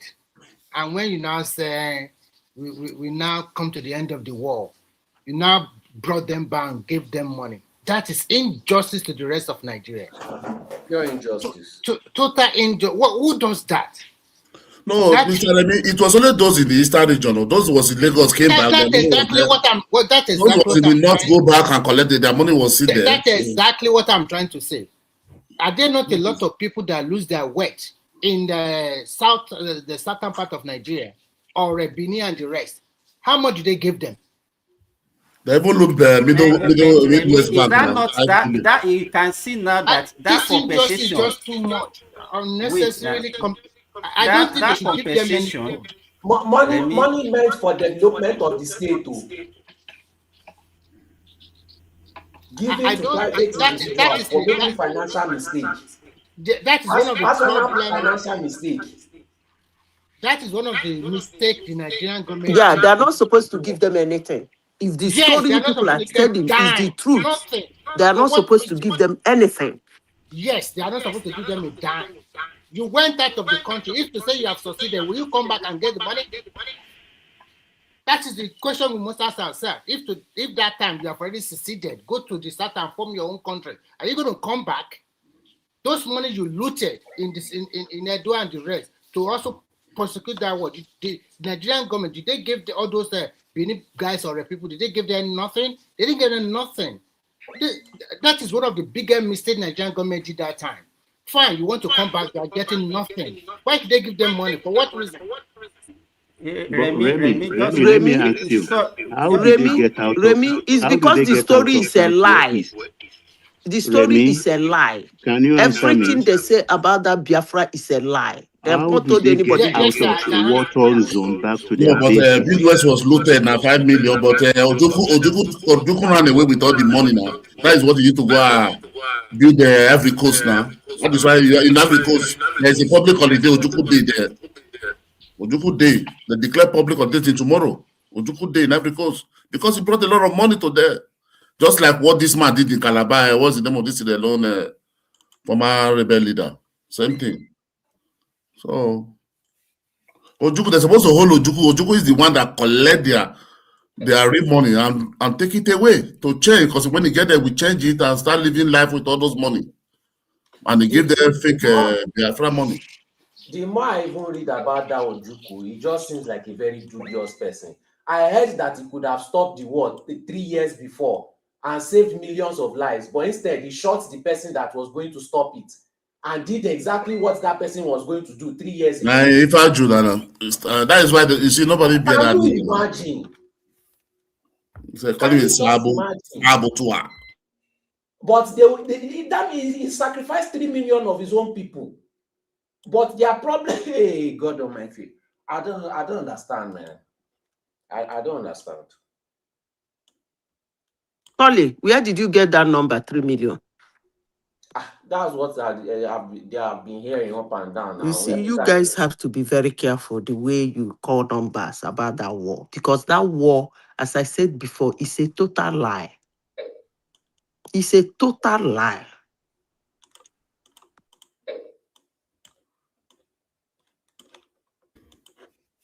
That's just that's. And if you read the Oputa panel, Oputa panel, the Igbo finding this way, that is the one that write that book. I think it's 1 million or 2 million. That's what our their reports. They said 2 million, but Nandi Aziki we said both sides is 1.5 million. But I already said it's 1 million. So there's and as you're right, too much lies in that war. We can never get the truth because nobody told you. Do you know why you can never get the truth? I'm sorry, you guys have to separate to Remy. Prince, please, just a second. Do you know why you can't get the truth? Because they did something despicable. Yeah, both sides. If they open their mouth I don't know whether you people, if you read Nigerian Biafran War, I'm sure you people must have heard of Patrick Eze. If you hear the truth of that war, those men, their corpse will not be laid in the land of Nigeria. I will keep saying it. They should exhume them and throw them inside the Atlantic Ocean for the sharks to feed them. You are right. You are right. To me, when you go to war, when you declare a war, when you declare a war, hello, you must Remy, also be Remy, ready. can you hear me? Remy, can you hear me? Yes, yes. Okay, so go ahead. I just want to be sure that. So when you declare a war, but you have to mute your mic. Thank you. When you declare a war against a state, you must be ready for the consequences. War is not emotional. Look at the war going around in the world today. Look at how Israel flattened Gaza. Look at the way the Americans are bombing Iranians. More and more people are being killed.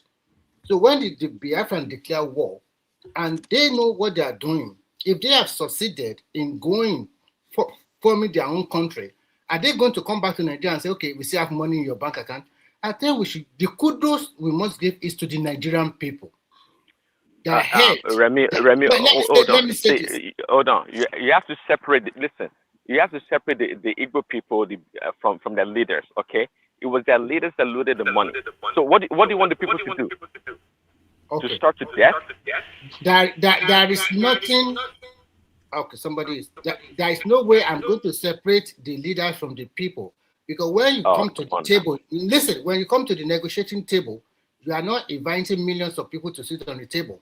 They have to have representatives, and those representatives are their leaders. So that is how the world rolls. So when their leaders take a very bad decision of going to war against the Nigerian state, and when the war now finishes, and they also compensate those people back, that is recklessness of Nigerian government. They should have paid anybody down. In fact, to me, the kudos should go to Nigerian people that Remy, no, the kudos should go to Obafemi and Awolowo for implementing that flat rate policy. Nigerian, sorry. Solly, you asked a question. I think majority of the people on the platform have contributed to whether you got the answer or not. I'm not very sure. So, do you have any other things to say?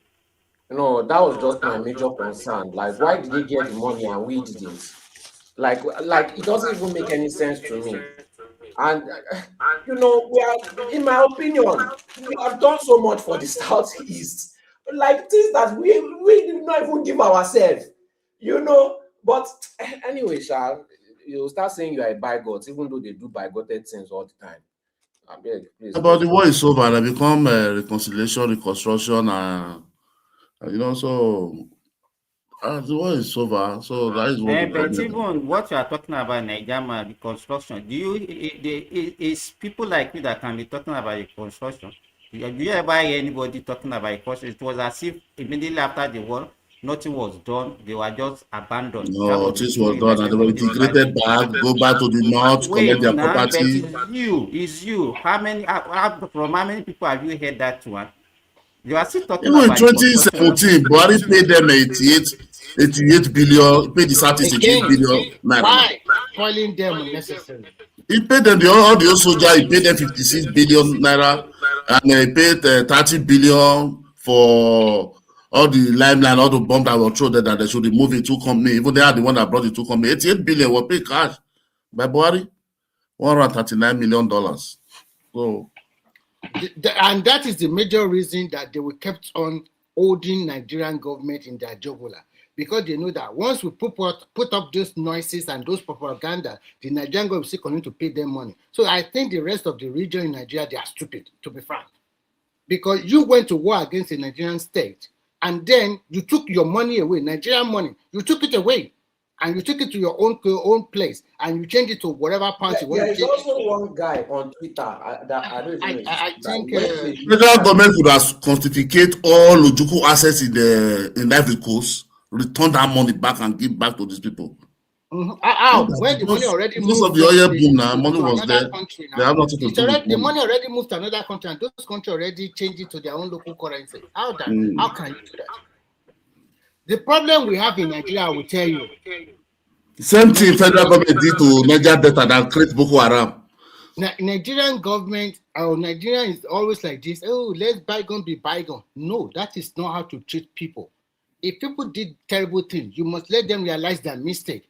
When somebody did a terrible thing, then they rub their head on, okay, we forgive you, come back or something. That is not, and that is the major reason why they are still agitating for this today. Because they know that if they push it one way or the other, they will get something. No, that is not to be done. If that is the way that is the more reason that country will never progress. Because most time we never say the truth and we never punish any people or any region that do terrible things. For example, they are the luckiest region in Nigeria. They scatter all over the country, making hands meet over there. The other region accepted them with their whole heart. What did they get at the end of the day? Insult upon insult. And then you see, you went to war. You are the one that declared war by yourself. You take a lot of money away from some of the regions in Nigeria. Some people that went to that war, Nigerians, whether from Hausa, Yoruba, Igbo, Benin, they also were paid everything. They lost their assets and so many things. They were not compensated. And you that took the money away, looted banks, just do whatever you want to do, and that came back and they also give you money and they are claiming that, oh God, I think it's just a stupid move from the Nigerian government. They should have done something like that. If they didn't give them any money that time, they would have settled back little by little, things to pick up. And they would have learned from their lesson not to be doing something like that. It's hard for them to pick up now. It doesn't matter. That's the equivalent of that 20 pounds. It was very big one, you know. Let me just say something. If it is hard for them to pick minimum wage in Western Northern region was 2 pounds something. Please. Whose fault is that? Who is responsible for that? So you see the way Nigeria is doing. So Nigeria, how much were they compensated to the bank looted in the Benin region that time? The number 5 million was looted by the Ojukwu. Is it not your people money? Did they get money? Did they get any 20 pounds? What about the one looted in Calabar, the central Calabar? The Efik, this is that river around the water village out there. I bet that one transported. Nigerian government should sit down at the table and discuss the issue of this country. That is what I know, because the agitation is too much of part of the country. They should try and sit down and let's talk. Nigeria, why are you saying Nigeria? How many times have we sat even since the end of that civil war? What was the outcome? No outcome. So you are right. I mean, so I don't even know whether every time we see. Why do you like to be repeating the same thing every time that doesn't give us? But the thing is not going. They are not finding the solution. We have all the white paper there. So the only solution, Nigeria, is for all regions to mind their own business. When everybody with their senses will come to reality, because the way now is the problem. Remy, wait. The problem started when every region were minding their business. Yes, now. So is it now when they are now minding their business that it will now end? No, relax yourself, for Simba. Even when the regions were having problems in their region. Now, what the decision? Remy, the question I'm asking you, this problem that we are talking about, when did it started? During the regional government, they said, well, if you look at if you read many testament of the coup plotter, they said the 4 region was going apart. Yeah, you understand? That is listen, Nigama. That was during the regional time when we now started having coup after the democratic elected of Shagari. Buhari came, tell us that the politicians, they are messy, they are doing terrible things. He overthrew them. Before we can wake up, Abacha also came down. Babangida also came down. Buhari is not doing the right thing. So they will give you one excuse, but that does not stop that money. During that regional problem, is that to go? It's federal government from the oil boom. It's written there from the oil boom. The oil boom says it's no slice. So, Nigeria, the question we should have asked ourselves is this: if Biafra was successful that time, if they were successful, are they going to come back to Nigeria and ask for 20 pounds? No, and they would have lost many properties. They wouldn't have gone back to North, Lagos, Calabar, and Port Harcourt, and take a majority of their property back. Nigeria were just too petty unnecessarily. The people that remain in Nigeria, their life was not good that time too as well. Is it not their depositor money? Is it not the other region's money? They have to share it among them. When you take a terrible decision and the consequences of it, you are not ready to bear it, and you are not putting the pressure and the blame on the Nigerians that they help you at the end of the day. Come on, man. I don't understand Nigerians sometimes. Sometimes it's like we are just too petty unnecessarily. For what reason? But Remy, why are we fixated on even the 20 pounds? What about the other money that was given to them? Why are we not talking about that? Yes, and even I give kudos to individual are more worried about his own pocket than you are talking about the generality to But the topic, you know why I'm saying this? Because the topic is not even seen now. It's not talking. He said Awolowo is the hero to the Southeastern. Yes, facts. That's facts. Yeah, that's a how. fact. You know, if you say how, I will tell you how, because it's Awolowo that implement that flat rate policy. The one that brought the idea, because what you understand, because if you have told Gowon, say no, there's nothing anybody could have done, and nobody could hear about it. Because it's one that draft the policy and give to Gowon, let's do it this way.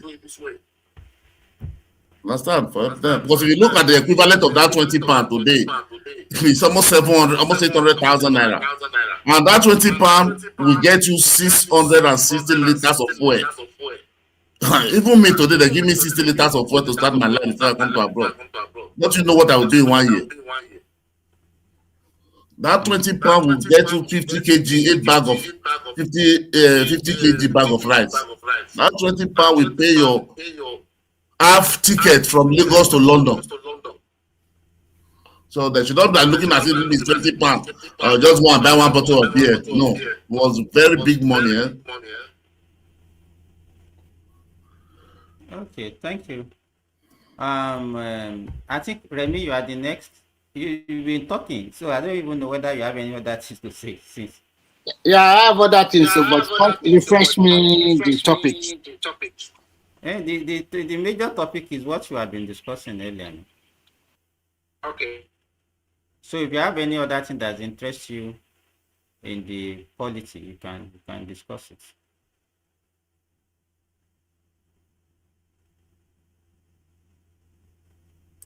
Oh, I think the main one that they hold the headline is the certificate now. See the certificate. Sorry, can I go ahead now? Oh, sorry. Okay, you can go ahead. I actually wouldn't have bust out like that, but I think sometimes we as Nigerians as a country, sometimes we always take some reckless decision on the basis of that, okay, we want the union to still stay together family.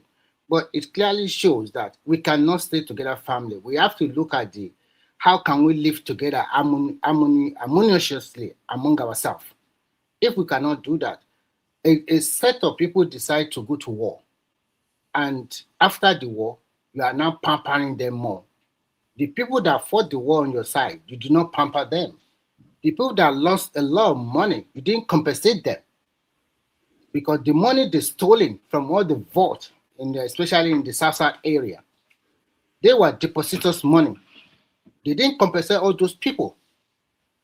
So how did they find themselves to go out of their mystery as well? Until today, you see the same story. I see somebody that bully you and also cheat you. A bully that bully you and cheat you. That's what the Southeastern people use against the Nigerian people. And the Nigerian people are very absorbable. Oh, they are our brothers. Come and try, come and live among ourselves. Give them opportunity. So sometimes when you sit down and look at it, that is not how a great nation should be built. A progressive nation should make sure that anybody that go out of line should be punished or should be made to realize that get the consequences of their action. So, like you said, Awolowo really try as a finance minister during that time. Because a lot of people that get 20 pounds, some of them, you people, you not even put this question to yourself. Some of those guys that came back, some might not be living in the other part of Nigeria at that particular time, but they will follow back because they don't want to stay back. And some of these guys, and I know that majority of them, they don't have any kind of business they are doing in Lagos, Kano, or whatever before. But they will force other people to go back to those regions, and they get the cheap money, £20 and everything, because there is no accountability at that period. And let me chip in. You see, when they say everybody, when they want to make some statement, we say everybody, all of them that have bank today. Even more than it's 100, I think it's not to 150 people that have bank accounts in Nigeria today. That is in 21st century. So now look at them, 1966, 7. How many people we have bank account then? Yes. So how many people have bank account then? In addition to that, was even the way Awolowo did it, people should just go and be registered to new bank and then so that even I can tell you that even non-Igbo at that time we also register and collect the money one way or the other. The money now. No record. And then we must give kudos to the rest of Nigeria. Some hold their property for them, their housing. The North, Benue, Plateau, all those are the go back and recover their property. So is that not too much? Reconciliation already now. That means that people, the other part of Nigeria, they are very kind, generous people. You went to war for 3.5 years. You came back. No, 30 months. It's not 3.5 years, 30 months. Okay, 30 whatever. You came back. You came back. Your property is still intact. The rent they collected on your behalf is still intact, and they gave it to you. What else do you want people to do? And but so we not still come back alive, or maybe their property, the indigenous of that place have taken over it too. Not everybody that will come back. But what we learn in Yoruba land is that majority of their property were held for them, and when they return, or maybe their next of kin or whatever, they just give it back to them. And some they also collected rent on their behalf, and they gave the rent back to them. Even in North, same thing in the North too. So who is to? So do you see now? Let's just oppose this to modern day 2026. Do you think that kind of thing will ever happen again? So the people really try for them, but at the end of the day, it's the same people that all of them are not against now. That they don't like them, they don't do this, they don't do that. But you do not look at all their action from 1960 or from 1966. Or especially from 1960 when we got those one are high pop now that said we don't like them. But if you take look, when you sell IPOP, if the majority of the people in that region follow IPOP or believe in their ideology, that means more than 65% or 70% of the people believe in getting themselves away from the country Nigeria. I don't see if they want to go away. Why can't you just do a referendum if the country have to be split? The so-called USSR was as big as everything. They were breaking to how many countries? More than 12 or 15 countries. But you have to have a referendum first. That's what I'm trying to say. That's what they're supposed to be fighting for first. Not all this one. Because what I see is that we cannot be continuing to shy away from the truth, forcing ourselves to live together as a union, in which we are not truthful to one another, in which we do not love one another, in which we do not want to live with one another. That is unnecessary, creating unnecessary trouble. So because Yoruba is big, so you are praying they should live. So you want them to invade my small land. No, Nigeria, relax. Remember, in the 1960s, Midwestern region go away from Western region. Did anybody die? Did people cry foul? How long did it take Biafra to overrun to take over Midwest? No, did it take up to 2 hours? No.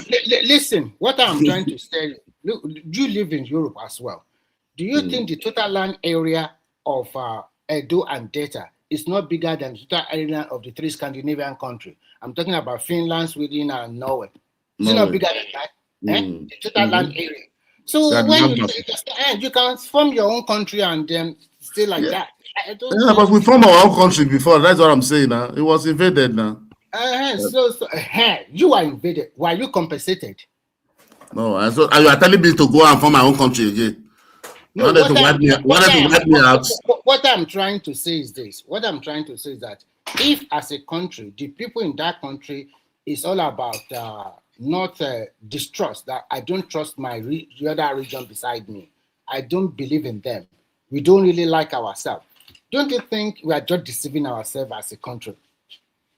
I am trying to use the example of the great USSR as an example. They broke them to like more than 12 countries. And all those 12 countries, some of them find themselves in Europe today. And they are member of the EU. Although people cannot go. That is why we have to be realistic. Let us leave all this. The Southeast cannot. They are not going anywhere. They don't want to go. You understand? Which that one is fact. But sometimes when they claim what they are claiming, don't you think that it makes the other region feel stupid? Because you want to say Biafra is up to Edo, Port Harcourt. That's one kind of. I'm not saying Biafra is up to Edo or whatever. No, I said that is why I tell you they are not. I've already gave a very good example that Midwestern region, they moved away from Western region through a referendum. Ever did not come down. Yeah. So even South Cameroon through referendum. So present day Nigeria now, if everybody come together and say, okay, we want to break away, they will break it to more than 12 or 15 countries, whatever they No need to. We are not breaking a break to be. So that is the problem I have with you people. We are not breaking. We are going to sit down and talk and come to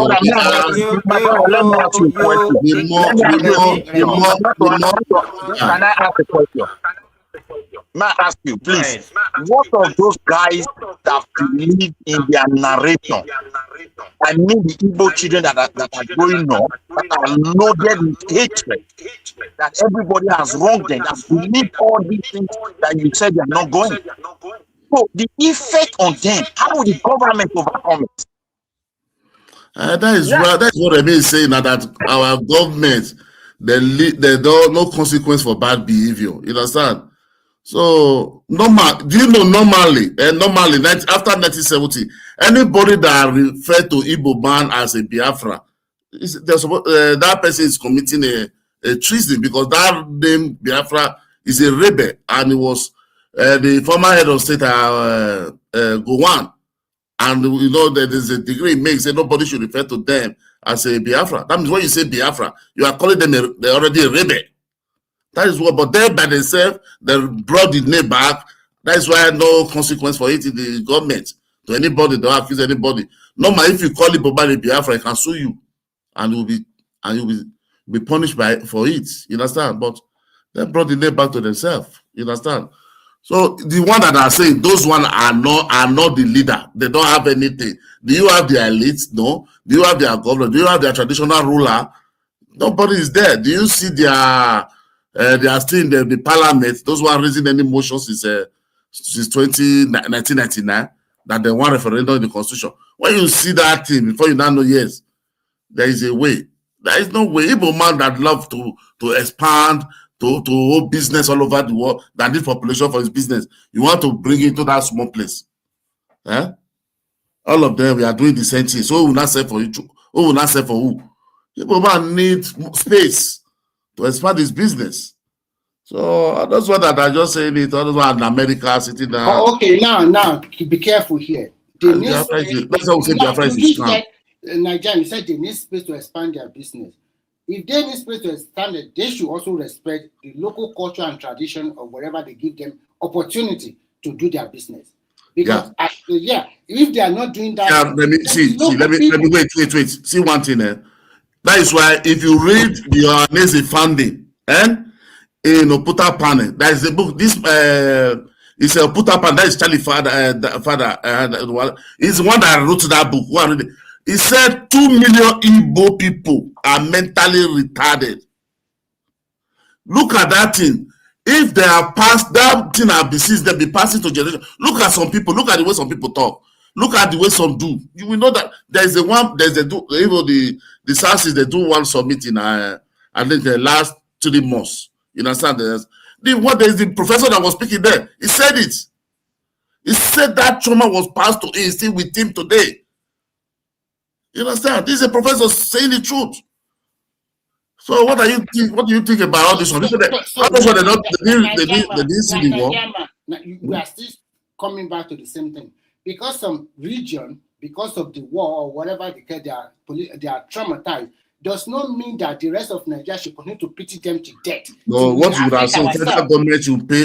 What you would have said, federal government should build more psychiatrists so that they rehabilitate them. That is what we do. See the way you are talking now. Do you think if you talk to an average Igbo man that majority of them are traumatic and they should build more psychiatric hospital in their region, how would they feel? How would they take your decision? Don't you think they will fight? That's their own policy. Unless they said it now, that's what they say they want now. You see, they are finding a public document now. So that is to build the three psychiatric in each state for them. That is Okuta Pani, and they might not believe. Let me ask you, how many victim of the direct victim of the Biafra war are still alive today? All the no, they are not saying, but they are majority of their family. They are giving birth to the other one. They say the trauma is transferred. Okay, so there is a transfer of trauma. Is that what you're saying? Yeah. Or did I post a word? It's a transfer. That's what I'm saying. Not those people. Sorry, Prince Daddy, is Prince Daddy there? Yeah, it's there. I think it's there. Okay, you can continue your discussion. Yeah, what's up? No, I just want to show that it's not as maybe you'll be waiting for you to be called. If you have anything to say, you can make contribution. No, I was listening to Dr. Nijaman. Dr. Nijaman.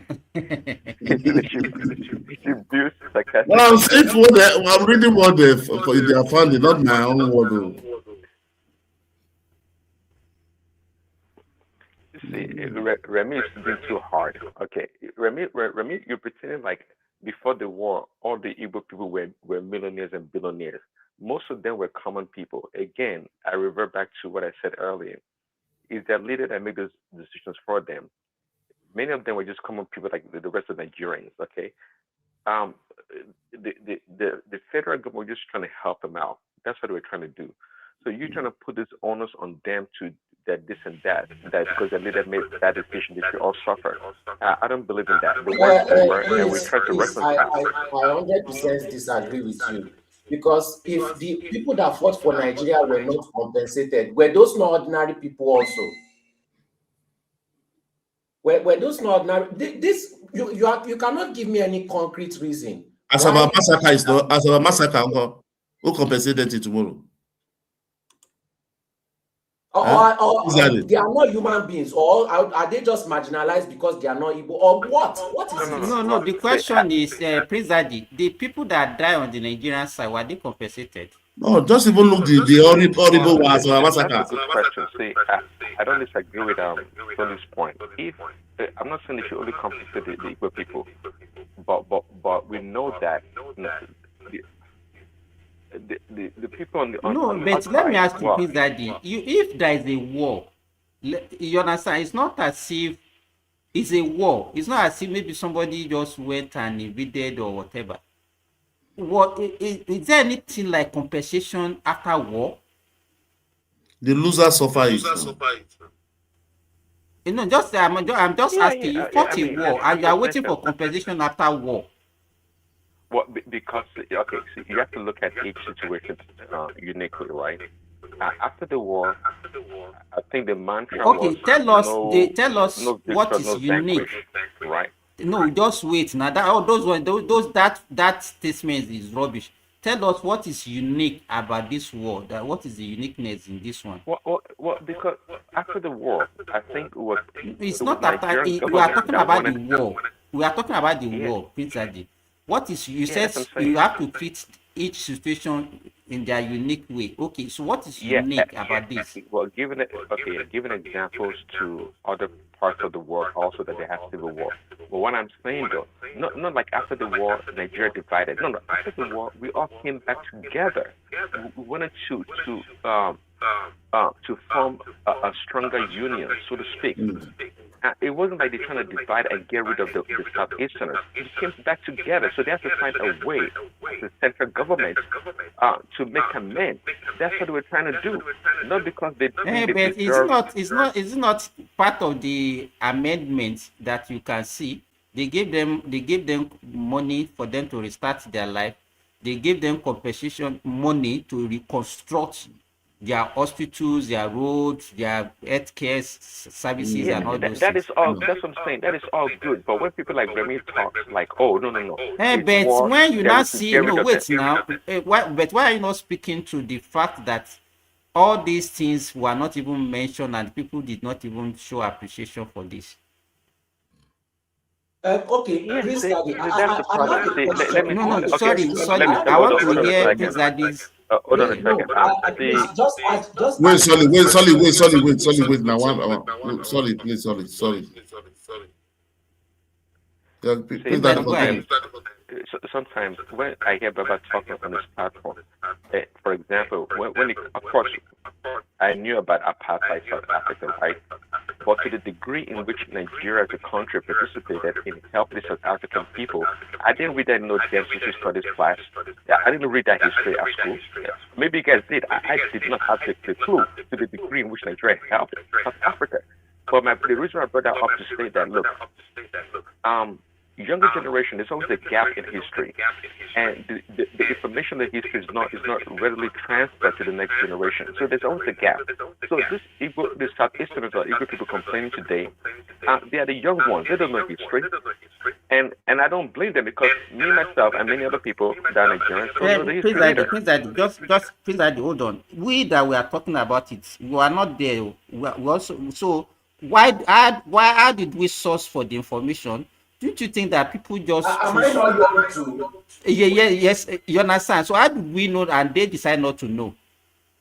Okay, so here's the question to you then. Then tell me, are you telling me that these people, they know and they're pretending not to know the information? Yes, Or what 100%. percentage? No, What it's not. hold No, on, hold on. just Or hold what on, just percentage? hold on. Hold on. Solely, What percentage no, of people wait, that are Prince so Daddy. knowledgeable like you and Solid?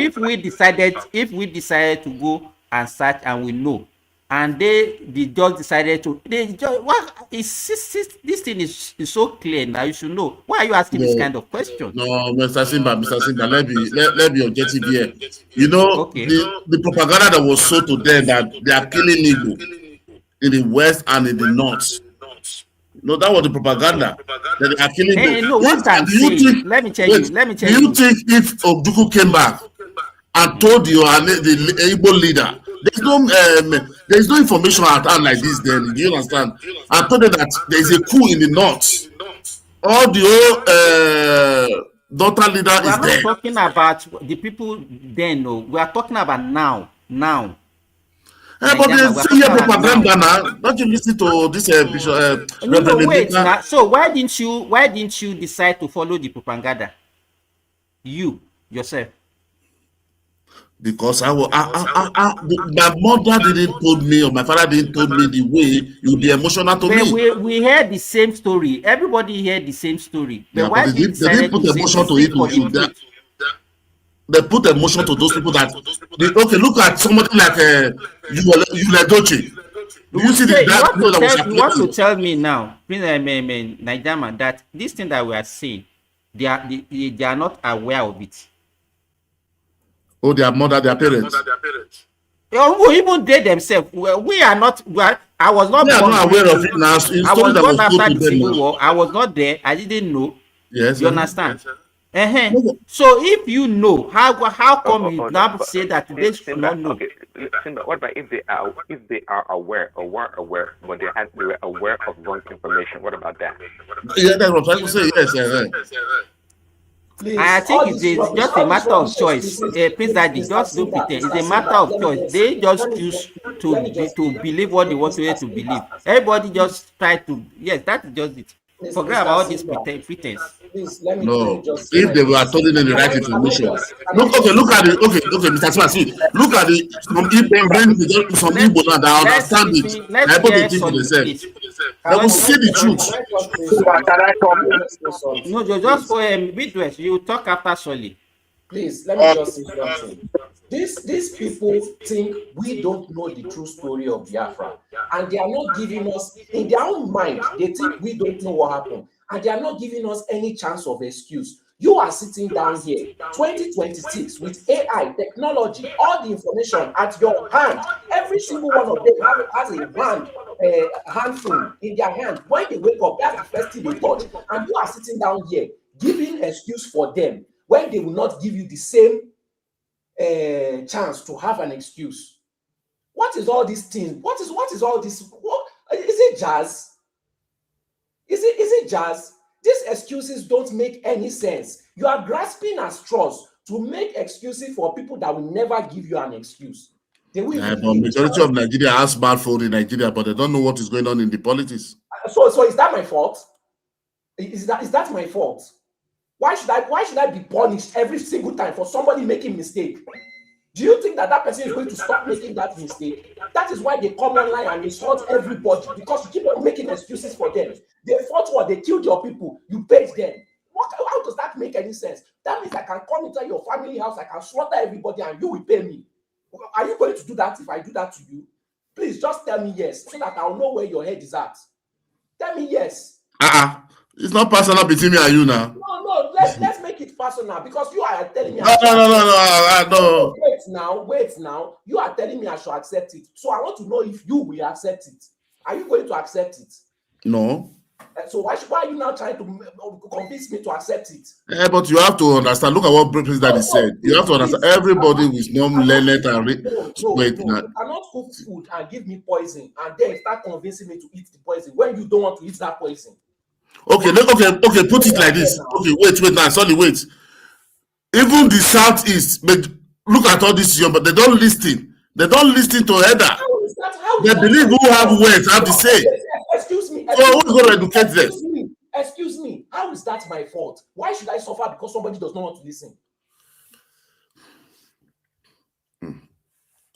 But they didn't give the right information. The propaganda sell all over the world now. They do propaganda is sell faster than true information. Nobody's going to make research. Nobody's going to make deep research like this. It's only what can you imagine? You see, this is what gives them the confidence to be insulting people that help them. Somebody said, I'm fucked up. I'm fucked up for accepting my federal money being used to compensate your nonsense financial mistake. Are you going to pay me for my own financial mistake? Well, I didn't say anything like that. What do you mean by that? Look at the comment section. Okay, comment section. Oh, sorry, I thought excuse me, please. They come online and they insult everybody. Meanwhile, they are the ones that cause their own problem. What is giving them the liberty to do that? Is it not because of people like you making excuses for them every single time? And some of them even live in Lagos, continue to insult. Why do they leave their hometown? Insulting everybody, cursing everybody. They feel like they have the right to insult you. They feel like they have the right to oppress you because of lies that they were told. Even when they find out that what they were told was a lie, they still choose to stick with that lie because that lie favors them. And people like you continue to give them excuses. Will you give me that excuse? As a Yoruba man, are you going to give me that excuse if it was me? You would never do that. You would never do that. So why are you not trying to force me to what you now say? Like, what is this now? What kind of unfair shit is this? This is so unfair. I should be collecting insult for somebody's stupidity. I should be losing money because of somebody's stupidity. And I should just keep quiet and accept it. But what if they had succeeded? They would have wiped all of us in the Southwest. And I should just sit down and accept it. What is this? And they come on. For me, I know it's a war. One must lose. You fight a war. It was not what the devil. You guys didn't go there to tell us. What we are trying to say is very simple here. A lot of people were buying in Benin region, and the money was looted.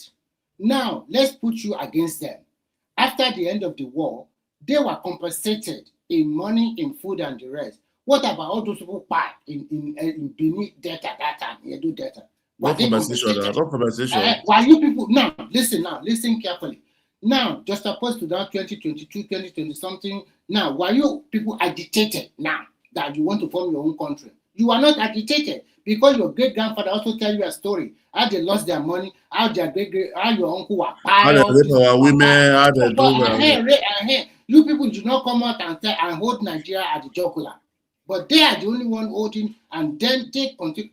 You see, you caused the war by yourself. You are the one that declared it. You must live with the consequence. That's what we are saying. But if you continue to pity, at the end of the day, that country will never progress. And that's what is happening in that country today.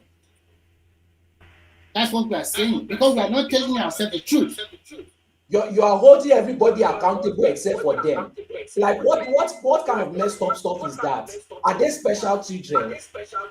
Why can't I They are get a special. special They treatment are full also? and they are special in Nigeria. Excuse me too. I want to fuck up the whole Nigeria, and I want to make my financial mistake. I hope It's only $1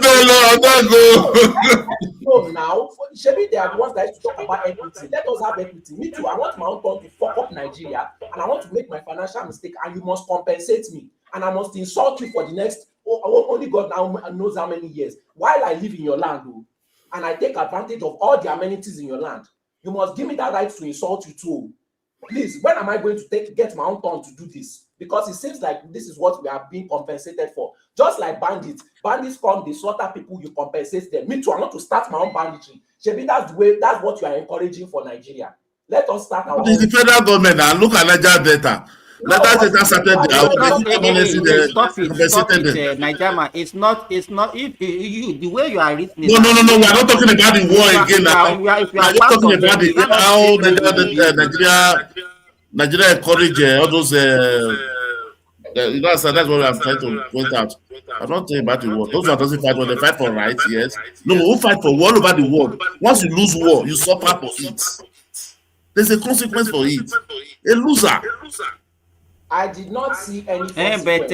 But Nigerian, is that not the question I was asking Prince Daddy, that he said you have to look at it in a unique way? Well, I don't even know what is unique about a war. No, there's no unique about that. No, not unique. If they have taken over, they have succeeded. If they have succeeded, they will not be saying this. I think majority of us we just like to be sounding nice. Oh, we are very liberal and all those things. It doesn't work. It doesn't work. It does not solve any problem. No. You start behaving like that. See, if again, the uniqueness is that we decided to come together as a country. That's the uniqueness. If we're going our separate way after the war, then there's no need to compensate or do anything. Let them go their way and do whatever they want to do. But since we decided to come back as a country, as one unit, then you have to find a way to remedy the situation. No, Prince Daddy, no, don't put it that way. They lost the war. Take it from there. Because not that they lost the war. They lost the war. The leader had to run away and abandon them. They not surrender. You understand? Not that we just came together out of this thing. Or maybe this Nigeria lose. Then Nigeria can I come in the Simba?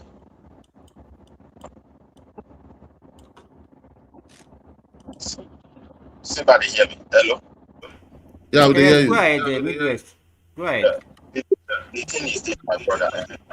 If it is that 20 pounds, I don't know why my something is like, is it my this or somebody have to see? It was an attempt to rebuild. It was a body to the country Nigeria, and they have to solve it. We agree. They have to do something. But however, the pain I have with these people is that it's like the federal government deliberately, I don't know the plan, because the person that removed history from Nigeria curriculum is an Igbo woman, and she's still alive today. She's a professor. Ambassador administration. No, wait, Midwest, I will allow you to continue talking. Removing history just like, let's say, 15 or 20 years ago, were you saying that was what caused the problem? No. That error is going to create problems far worse than the Civil War. But it has been restored now. They are doing it now. Okay. If he failed not to address the book that came out of the history, don't you see Tinubu say about it? The Igbo didn't accept it now. Whether they accept it or not, what do you mean? That's the... But when fake history don't feel everywhere, they will teach you fake history in school now. Wait now. What you look at is... Okay, go ahead, Midwest. Continue. What are you saying? Let me hear. No, he said that the Igbo did not accept the new history book just because they didn't call there is no Igbo kingdom. Is that so? Was there any kingdom called Igbo kingdom? Yeah, the thing is, if you look at the way they narrate this private history, they're still taking us to the same scenario that led us to the Civil War. Talking down on one another, insulting one another, not having value to the culture and the heritage of others, led to deeper crises in the northern part of Nigeria. Ethnic crises that have to do with Igbo and the northerners. Through riots, we lost a lot of innocent souls. Now, since the emerge of Kano, he became the historian and the lecturers of all the events that has happened, maybe before the white men locate Africa, the incident that happened during the Civil War, and after the Civil War.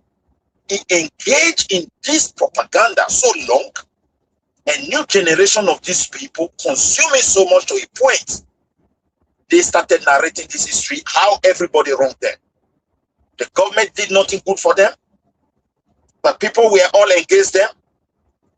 And they continue to sow this hatred, and with this hatred, they continue to approach their neighbor. I will give you an example. The people in Midwest region, more than 90% were not even aware that that region, Ojukwu invaded it. Nobody told them. Nobody cares. The people felt it is over, we are all one, and everybody were moving forward side by side without any problem. Irrespective of ethnic nationality that make up the Bender area or the Midwest area, all things can rise up and start intoxicating people with propaganda. Okay, the tension you are seeing today in Lagos, let us be honest, our leader may pretend over it, but if we want to be honest, everybody understands that something is brewing there. Why? Those who hosted everybody who are indigenous to those places, that have been hosting all Nigerians peacefully, are now seeing some set of people trying to rewrite history in their eyes, trying to bully them to submission, trying to lay claim of development. And it is very clear that those who are aboriginals and indigenous people to Lagos, this settle well with, is not settling well with them. But we don't plan that. That's exactly what happened in the northern part of Nigeria. No, that Lagos. So what triggered that Lagos so much? Is that Biafra flag they raised in that announcer? Before we enter Civil War or back for North, over all this disrespectfulness happened. Please, it was a gradual process. It was growing. Okay, Midwest. Can I just sorry. play something? Okay, yeah, sorry, go ahead. Just give me 1 minute. You said that we should continue to allow this nonsense to happen. Let me show you the end result. This is somebody that is living in Lagos, so ran away from his home because of his own people. But because of tribalistic attitude, this sorry, just president. But because of tribalistic attitude, these people will talk say Tinubu are the best president. You sold your land to Igbo people. Now, the difference between Yorubas and pigs, now because pigs they walk like this, while Yorubas they walk like Kuma. But in 85% of Yorubas hate Igbos are the problem of Nigeria, but Fulani has emptied your village. Go to Ekiti State, they were sharing ordinary bread. Yoruba people talk say Tinubu is the best president. During Jonathan's time, fuel was 97 naira. You people were protesting, Jonathan must go. Now Tinubu 1,350. 85% of Yorubas prefer to go down with bandits than to see Igbo president. And if Yorubas allow Tinubu to be re-elected in 2027, bandits will be more richer than central bank. Yorubas.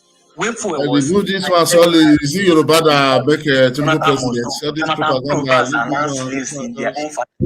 These are different videos. This guy. This one is just propaganda selling. Good looking for videos and content creator. Please. Can you just let me get my point across? He has dedicated a page towards insulting Yoruba people. He lives in Lagos and he has thousands of followers, thousands of likes, thousands of comments. People supporting him. Now, my question is, can you show me Yoruba person that went to go and live in Anambra and started creating page to insult Anambra people and got thousands of followers, thousands of comments, thousands of support, thousands of funding? People are even funding this guy.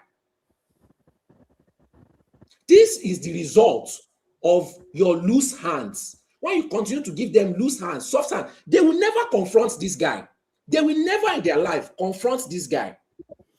But trust me, let something happen in Lagos. somewhere that they are thousands of kilometers away from, they know everything about it. You are giving them soft hand every time. You don't even want to tell them what they did that was bad. But every time something me I'm not involved in, I mean, by God, they insult me. I will even say the truth. They insult me. They curse my family. They curse, like, what is this? When is this going to stop? And they will, the most painful aspect of it, they will label you as a hater. Let me you know. hate them. Do you have a fetish of being insulted? Do you have a fetish of being abused? Or please let us know. Maybe it's a sexual thing, so that we understand where it comes from. Because I don't have that sexual fantasy. You cannot be abusing me, and you are the one at fault. And you tell me that I should continue to accept it. And they want to gaslight me. Okay, they know everything bad about what is happening outside their region. Tell me one Igbo person that has criticized at least 3 politicians in their region. Just three politicians. Name one platform where they criticize their own politicians. Just name one. Something happens bad in Anambra, they insult Southwest, they insult North. Something happens bad in their local government, they insult Southwest, they insult North. They don't hold their own people. They want to be abused by their people and then blame another person. And you tell me that I should continue to allow this. Meanwhile, when I'm criticizing my own people, you will see them cheering on. They will be cheering me on. How is that fair? This is the same thing that happened during the coup that they say is an Igbo coup. Everybody killed their own leaders. It became your own turn. You say you are not killing your leader. Nothing has changed. When you don't punish people for the crimes they commit, do you expect them to change? Nothing has changed. If that coup should happen today again, they will still not kill their own people. They say they want to remove bad leaders, but they want to keep their own bad leaders. Every other person's politician is bad, but they want us to be ruled by their own bad politicians. What has changed between that coup and 2026? Please tell me one thing that has changed. Just tell me one thing that has changed. Not, my brother, nothing has changed. It's even getting worse. But to be fair, solid though. I don't know. The only thing they say about any good politician is P2B. Every other politician and OT. The rest are condemned in the Southeast. Go and check, watch the show on Sunday again. You see it. Me, I'm supporting Shore. They insult me. They call me tribal bad gods. Oti is supporting Tinubu. They've not said anything yet, too. They've not said anything yet, too. Oh, yes, because they like OT and they don't technically don't hate Shore. As some of them support Shore. People like KJ actually support Shore, even at the height of P2B. He supports Shore. Mr. Tunaja, I support Shore. They tell me that I'm supporting Tinubu by proxy. That is a lie. I'm really supporting Tinubu. So why don't they give that same hatred and vitriol towards Alex Oti? That action itself, is that not tribalism? No, I don't think they hate you because you support Shore. Please, no. That action in itself, is that not tribalism? And please explain to me why it is not tribalism. Because excuse me, please. You are telling me that I committed a crime, even though I did not commit that crime. Your own tribe man commits that crime, and then you keep quiet. You were ready to stone me to death for a crime that I did not commit. Your own tribesman committed that crime, and you did nothing.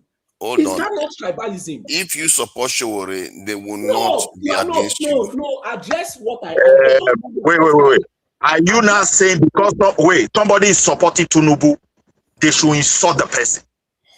No, that's not what I'm saying. I'm saying that if you support Tinubu is the one that they are against you. But okay, automatically they should label that person as a tribalist, isn't it? Somebody that supports Tinubu. Yeah. There are people that support Tinubu now. It depends on what you say when you support Tinubu. That's when they okay, not an announcer man that is supporting Tinubu is a tribalist, Abi? No, who said that? Nobody has said that. Okay, before. but when a Yoruba man that is supporting Tinubu is idiot, is a tribalist, Abi? Is that to campaign? If somebody that is supporting Tinubu comes and start calling people in Yamiri and all that stuff, yes, they will call you tribalist. And some people. My brother, you see, let us be honest. I want to reply. I don't know which tribe you belong in Nigeria. Look, 80s, nobody talk to Nigeria. Nigerians don't talk to themselves like this. Go and ask anybody. Or in the emerge of Kano, even to a point, he destroyed his own region because of propaganda. The reason why they are not so loud, they don't have Yoruba to blame. If that place were to be missed like Edo, Delta, and other places, you will understand the true nature of these people. Today, they didn't even stop there. They are trying to drag it to the rest part of Nigeria so they can cry tribal age. Talk to them, you are not supporting Peter Obi because you hate. Today, they are even the ones selling to Tinubu. They are the ones making people undecided who realize that those that they are, I'm supporting Sowore for you. I realize he cannot win. I cannot support Peter Obi. He has nothing to offer. I have to tell you the truth. Yeah, but they will not call it tribalists for not supporting Peter Obi now. Why won't they call it tribalists? Everybody receiving insult on daily basis. Because Omorui doesn't support Peter Obi.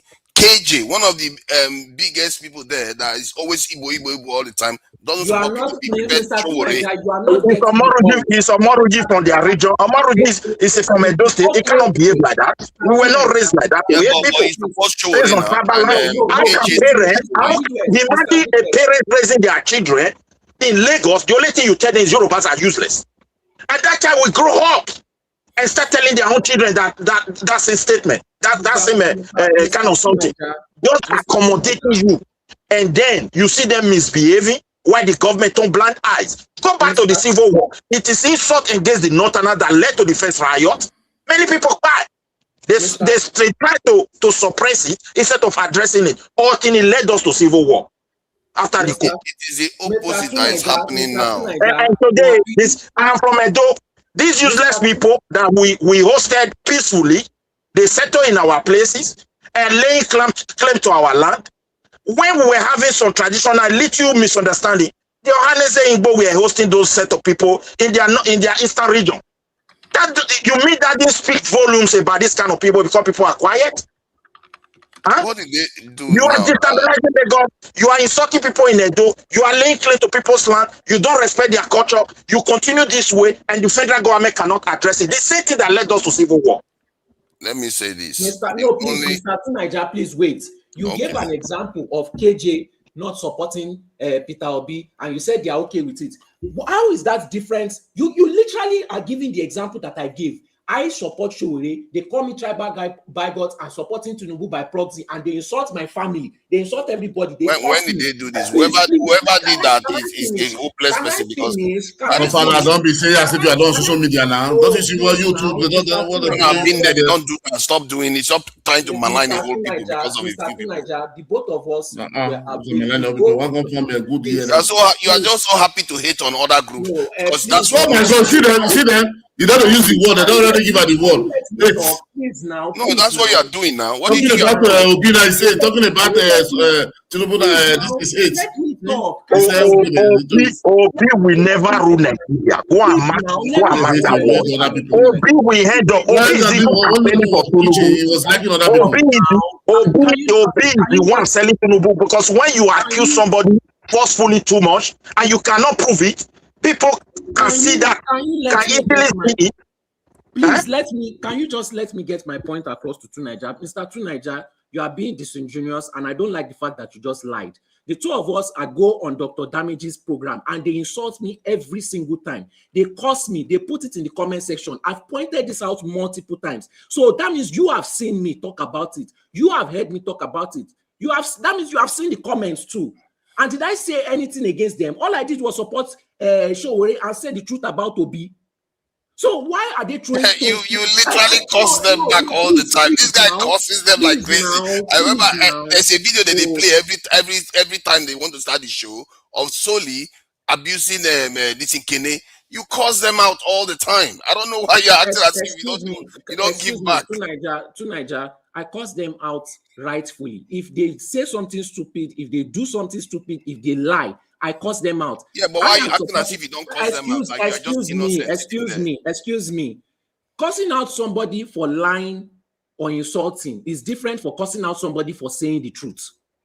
Yeah, you curse them out. I hope you know that, right? See, hold on. What you are doing is not fair because I know Dr. Damage gives you a lot of time to talk. Even when you are cursing his own people out. Wait, please. Don't they get time to curse me out too? Yeah, but you get more time. You get more time than other people. Now. So you know that for sure. We are judging by how many minutes. Why are we doing that? Why we doing? Sorry, don't do with this guy. This is what to be forming political correct. Yeah. You won't let me talk. See, that one will never everybody know you are about to form a. I'm just telling you. You are not telling the truth. Nobody is telling lie here. Nobody is telling lie. What is the lie? Poke on the lie. You've lied. I know that he curses them out. They give him a lot of time to do that too. Excuse me, to Nigeria, you started with that nobody insults me. You've lied here multiple times. I didn't say nobody insulted you. I didn't say nobody insulted you. You've lied multiple times. I didn't say nobody insulted you. Is invalid. No, we can replay it right now. And you know that me, I love doing that. If you want to replay it, let's replay it. Let's go back to it. I didn't say nobody insulted you. All right. But I said they don't attack you. They don't call you tribe. This is bigot just because you support Shori. Because Mori you support Shori, KJ support Shori, and excuse me. Mori is not Igbo. Are you talking about the people on the platform or the comment section? If you want the platform, I wasn't talking about the people on the platform. I've never mentioned the people on the platform. I've specifically spoken only about comments.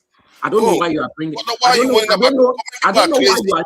They abuse me all the time. Comment people, they abuse everybody all the time. Okay, but my question is, why is that hatred and vitriol in the comment section not going towards people like Alex Oti supporting Tinubu? I think that the comment that you are seeing in the comment section is not as serious. If I'm anywhere belief it's better for you. It's better than you than laugh. Let me tell you, they will abuse mentally retarded. If I'm anywhere belief it's more better than you that are mentally retarded. To Niger, if it's not serious, why don't they apply that same unseriousness to their own people? They do that. I'm to support your PR for evil. When have they done that? If you say anything they don't agree with, and sometimes it's a stupid thing, they will still insult you. It's like those comment people, they are crazy. I've seen that. I'm telling you, they insult me all the time. You are not honest. That is you now, because you are free to insult now, because you are there with them. And so that because they insult you, they should insult everybody. Okay, don't be that much. That's why I said that. Maybe if it is your fetish, if they insult you, that maybe you like it. That will make you happy. So everybody must like it because they insult you. If it is a fetish thing, please let us know, because we don't have this kind of fetish where we are insulting. Let me quickly put it back there. We understand, you know. Let me put this one there. If they are insulting you, Dr. Damage gives you a lot of time. A lot of time more than anybody else. You know that. Wait. He says that because they say he's a young person. They don't give him more time. What is wrong with giving me extra time? What are you replacing giving me extra time over insulting me for saying the truth? Are you comparing? Sorry, hold on a moment. I want to tell you something. Can I say something? Let me know how dishonest you are. Are you comparing me getting extra time to people insulting me for speaking the truth as the same? No, I'm saying that he gives them why are you making that comparison? Because he gives you enough time to respond to them, and you give them as good as you get. Okay, but why do I have to let's continue with our discussion. Tonight, I don't know what you're saying. Tonight, why do I have to the truth? Please explain to me why I have to be wait now. You guys don't make it erupt now. Please, there is no way he's going to answer that question, because their method is to bully people into submission. Nigeria wasn't like this before. They bully him so much. Now he has that idea to stand for truth on both sides. He has lost it. So let me tell you, if you like, you can defend something that nobody can defend. Today, Peter Obi is campaigning for Tinubu because the lie is too much and they can no longer defend it. And people are now realizing that there's no way, even if this man is bad, we can manage what is bad than to go and bring the so-called angels that we don't know. Coming from a place where people are naturally coming from a place where people are naturally raised not to appreciate anything good that people does for them. I'm telling you. Want to govern the same zoo. Like that can never walk. You want to go and become the president. There is a video, Obi lie for a living. Kayamu said he lie like a fish. With what have you did it could be lies. Then what? Obi first coming. Let me tell you, Tunaja, Obi first coming. 2023. It is a those state people that sold Obi. The only thing we got from these satanic people is insult and hatred. Oh, stop it! They didn't insult Edo people. Well, I've never heard them attack Edo people because you have never heard it. You have never heard it, eh? Okay. Anyway, I think they are bullying people like you have been bullied to total submission, so there's no way you can hear about them. So just forget about it. The time when there was something about it cannot win Nigeria. Let him just be. It don't even have a party. Are you moderate now? Everybody is just going front and back with everybody here. What is wrong with that? You just want to be you're not coming to the topic, but you're not bringing something that doesn't exist here. No, you just prefer to just be hated on one side of the country. How does that help you? What do you mean? If you want to win any political argument, go and win it there. How does that help you? You just came here, you just you have a channel talking. You speak. I don't have a channel. You see me that you said I'm meeting on one part of the country. Guy, don't use that propaganda here. What you're asking me to do is that I want to win political. Niger, what you are telling me is that I should continue to be bullied and say nothing and do nothing. No, I say give them as good as you get. But why do I have what you do? No, to Niger, if your child is getting bullied, are you going to tell your child that they should stay in that school and continue to fight back the bullies? No, I'm not going to. Wait now, please. I don't like your injustice. Please don't stop me from fighting for my justice. Let me make my point across. If your child is being bullied, are you going to be advising your child to continue to fight the bully and you do nothing about it? Or you go to the school and try to take action about it or change your child's school? What you are advising is that your child should stay in that school and continue to fight the bully. Why does your child have to continue to suffer from the bully? How is that fair? You're not exactly a child now. You're a grown man. And you are a wicked person. You are a very wicked person. The logic that you are saying is that they should stop them.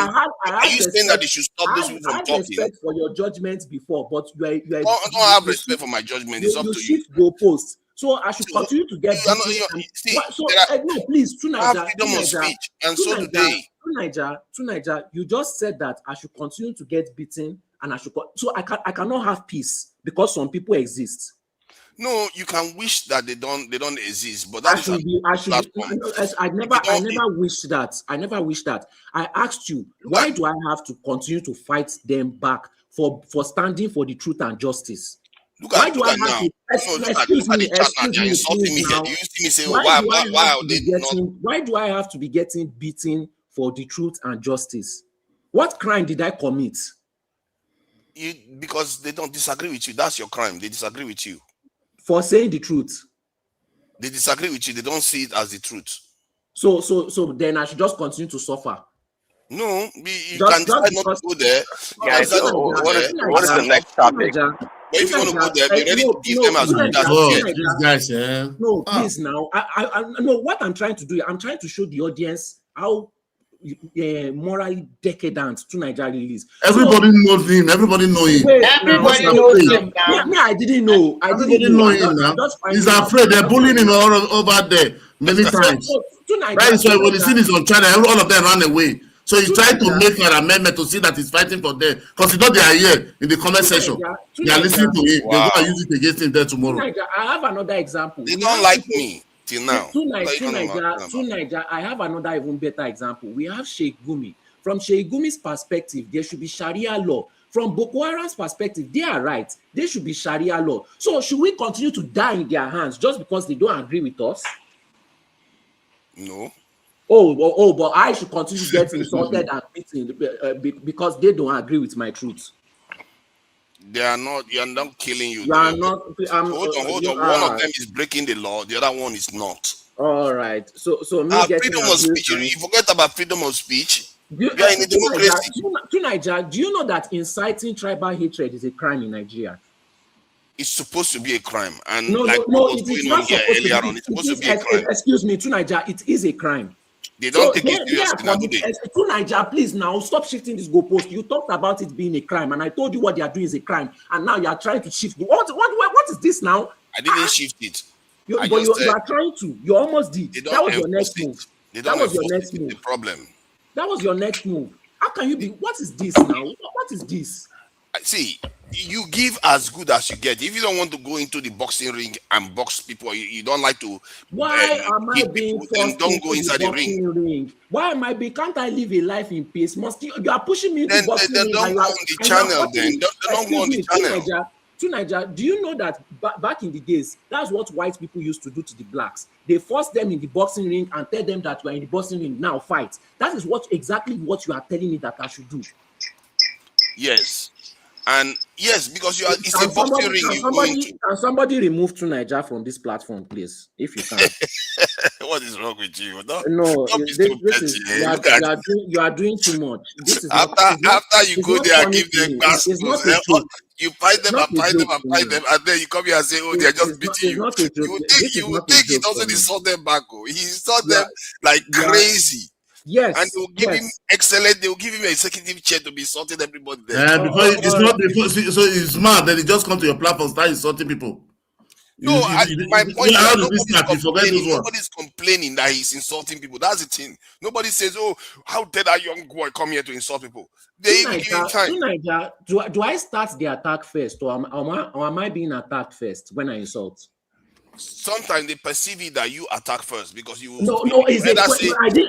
Sometimes you come and say, "No, hold on," because you like to see it from your point of view. I asked you a simple question. Have I gone there on my own willingly and start insulting anybody or fighting anybody from nothing? No, maybe if you support Tinubu, you support. If you support Obi, you are looking as enemy. If you support Tinubu, they're looking as enemy.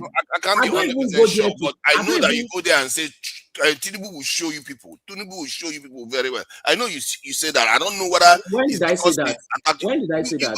When you are on the platform, you say that now. That Tinubu. Yes, now because that is because if you guys are not voting right. The right people, you are not supporting the right person. That's what he's telling you that now. And what is bad in that? So there's the consequences of your vote. Exactly. But some other person will read it differently. Because that is problem. To Niger, how is it? You cannot think for himself. How is that a problem? How is it my fault that they are an illiterate? So because they are an illiterate, I should suffer for it. Why do I have because they are illiterate, because they see it differently from you. Niger, because they cannot think for themselves. When they say go to school, say I want to be a trader. To Niger, before I was born, I have been paying for the sins of their crime, starting from that 20 pounds that was given to them from my please now, let me make my statement. Starting from that 20 pounds that was given to them for destroying Nigeria, they took money that was supposed to use to develop part of my region and give it to them. I have been paying for their sins, for their crime, since before I was born, and you are telling me that I should continue to pay for their crime and their sins till now. And I should not fight back, and I should not talk about it, and I should not speak back. And when they instigate and insult me because they are illiterate, I should keep quiet and I should not fight back. Am I a slave? For their sins. Am I a slave to them? People and you're saying you are the one paying for their sins. If you sold me in one slave place before I was born, be truthful now. I don't know what you are afraid. They lost million people. Is it only that side that lost people? What the people that lost in the Midwest, all the old Akwa Ibom, Asaba Massacre, Efik, all the old Riverine that was wiped out. The people that were lost in the middle belts. That we're talking. Yeah, they lost people there, but we are talking about 10% of the casualties, but 90% of not 10%. The people that was there. The people that was there. We see all the old majority of all those footprints now. Majority of people that was fighting all those were there Igbo. Were there Igbo that the rebels we are using that they were kidnapping to go and fight war for them? What are we talking? Why are we just I think all of them are against people. Let me remind us where this started. This started because a Southeasterner dared to have a chance to become president. That's where all this venom started. And people don't seem to realize, they don't even realize themselves. And I always remind what started, please? Is it in before the 1966 or which one? No, not now. I'm talking about after all this, during this democracy, because remember, there has not been a major Southeastern candidate. It was just this last election. No, you just came no, don't come up with that lie. Because that means you just came to social media. When Adeyika grandson, when he's in London, when he said no, all the Southeasterners should be on alive in Lagos.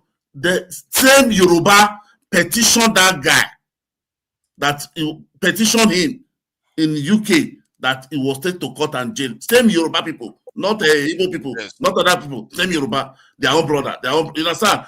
When the Khan was in the studies, it was not like this. That time was not preaching bigotry, but not preaching about. We were facing on the Biafra, how you develop it. When the Khan come, start saying every rubbish from 2015, all tribe, saying everything, all this Janjaweed, Fulani Janjaweed, where do we had it from? This is 2023 started. All the Benin is this one. Yoruba pastor, if you are foolish, we have all these things. I don't know what we are saying. We are listening to all those. I know that Nnamdi Kanu, the other day I was. That is where the bitterness entered. All the people were not like this. All the people support that, where the bitterness came out.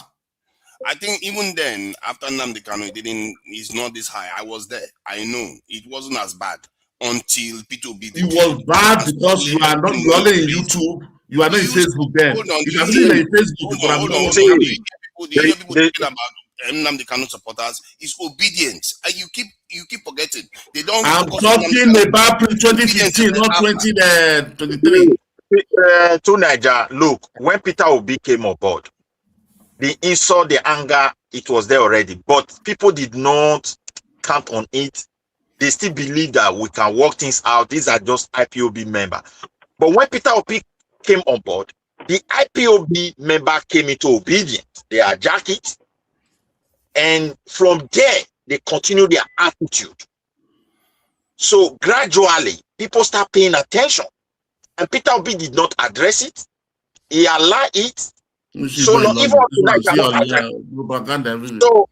and because of that, the way it is today, people now realize that they also have to, say truth to the matter, because those things were propagandas for years.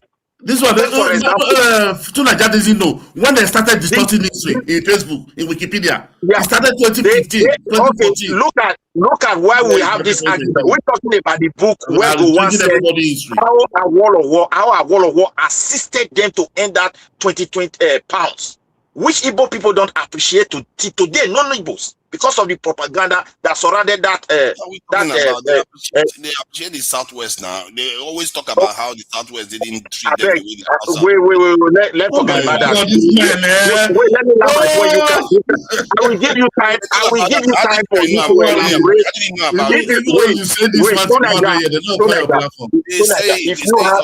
know that.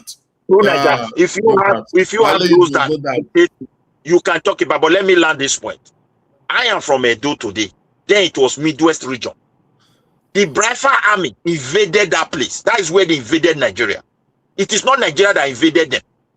They looted the central bank. The question is, did Nigerian government compensate the people of that region for losing their money and their wealth? They didn't. The answer is no. 5 million pounds. We let it go. We accommodate them. Nobody hate anybody. If you go to 80, you can't go. Even community, you cannot attack person because it's an Igbo person. And you expect your people, your business to come and join you. They'll be calling it hate. You can't even say the truth. Nobody treated them. Nobody believe in. Everybody just believe that we are all one. Then gradually we can. It's not the one telling us what hate is. How my ancestors were living, and they continue to sell it. We now have a generation of Igbos. The only thing, 80 or 90% is just hatred against Nigerians. It needs to be addressed. Who we are to rabbi is Igbo. I think sometimes we forget to understand that some people feel highly traumatized by Nigeria. Like I was on the I am traumatized by Igbos. I am traumatized. This is what Nigeria said. This is what Nigeria said on the he said that he committed an offense. That's where the Igbo hate him. He tried to rewrite the history now to see as if he's defending, so they will like him back. If somebody to invade your house today for any reason, I don't even know Midwest. I don't know why you are wasting your time. He is street guy, is an Igbo guy. He will not listen to you people. I don't know why. Everybody know.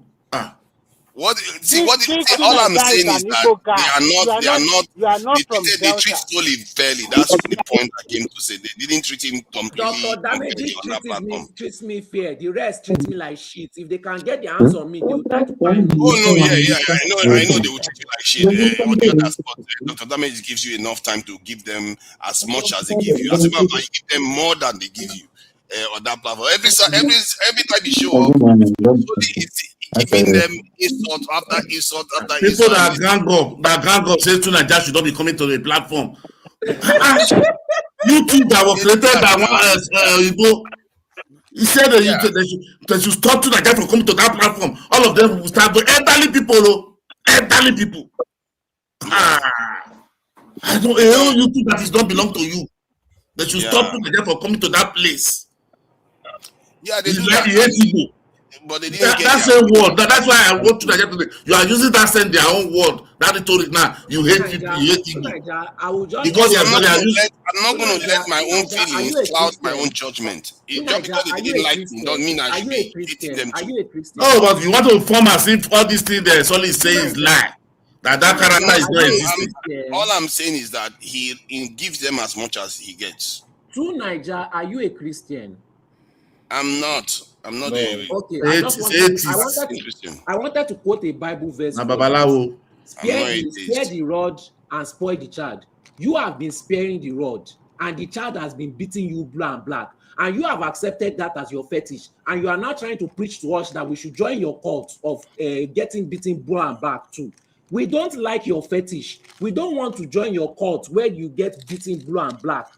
Please stop preaching your fetish. I think that is the nature of freedom of speech in any society. You have people that vehemently disagree against you, and you have to allow them to do their own thing, and you do your own thing, and the ones that are more realistic. I don't know freedom of speech that allow people information of character. I don't know. Freedom of speech. Even in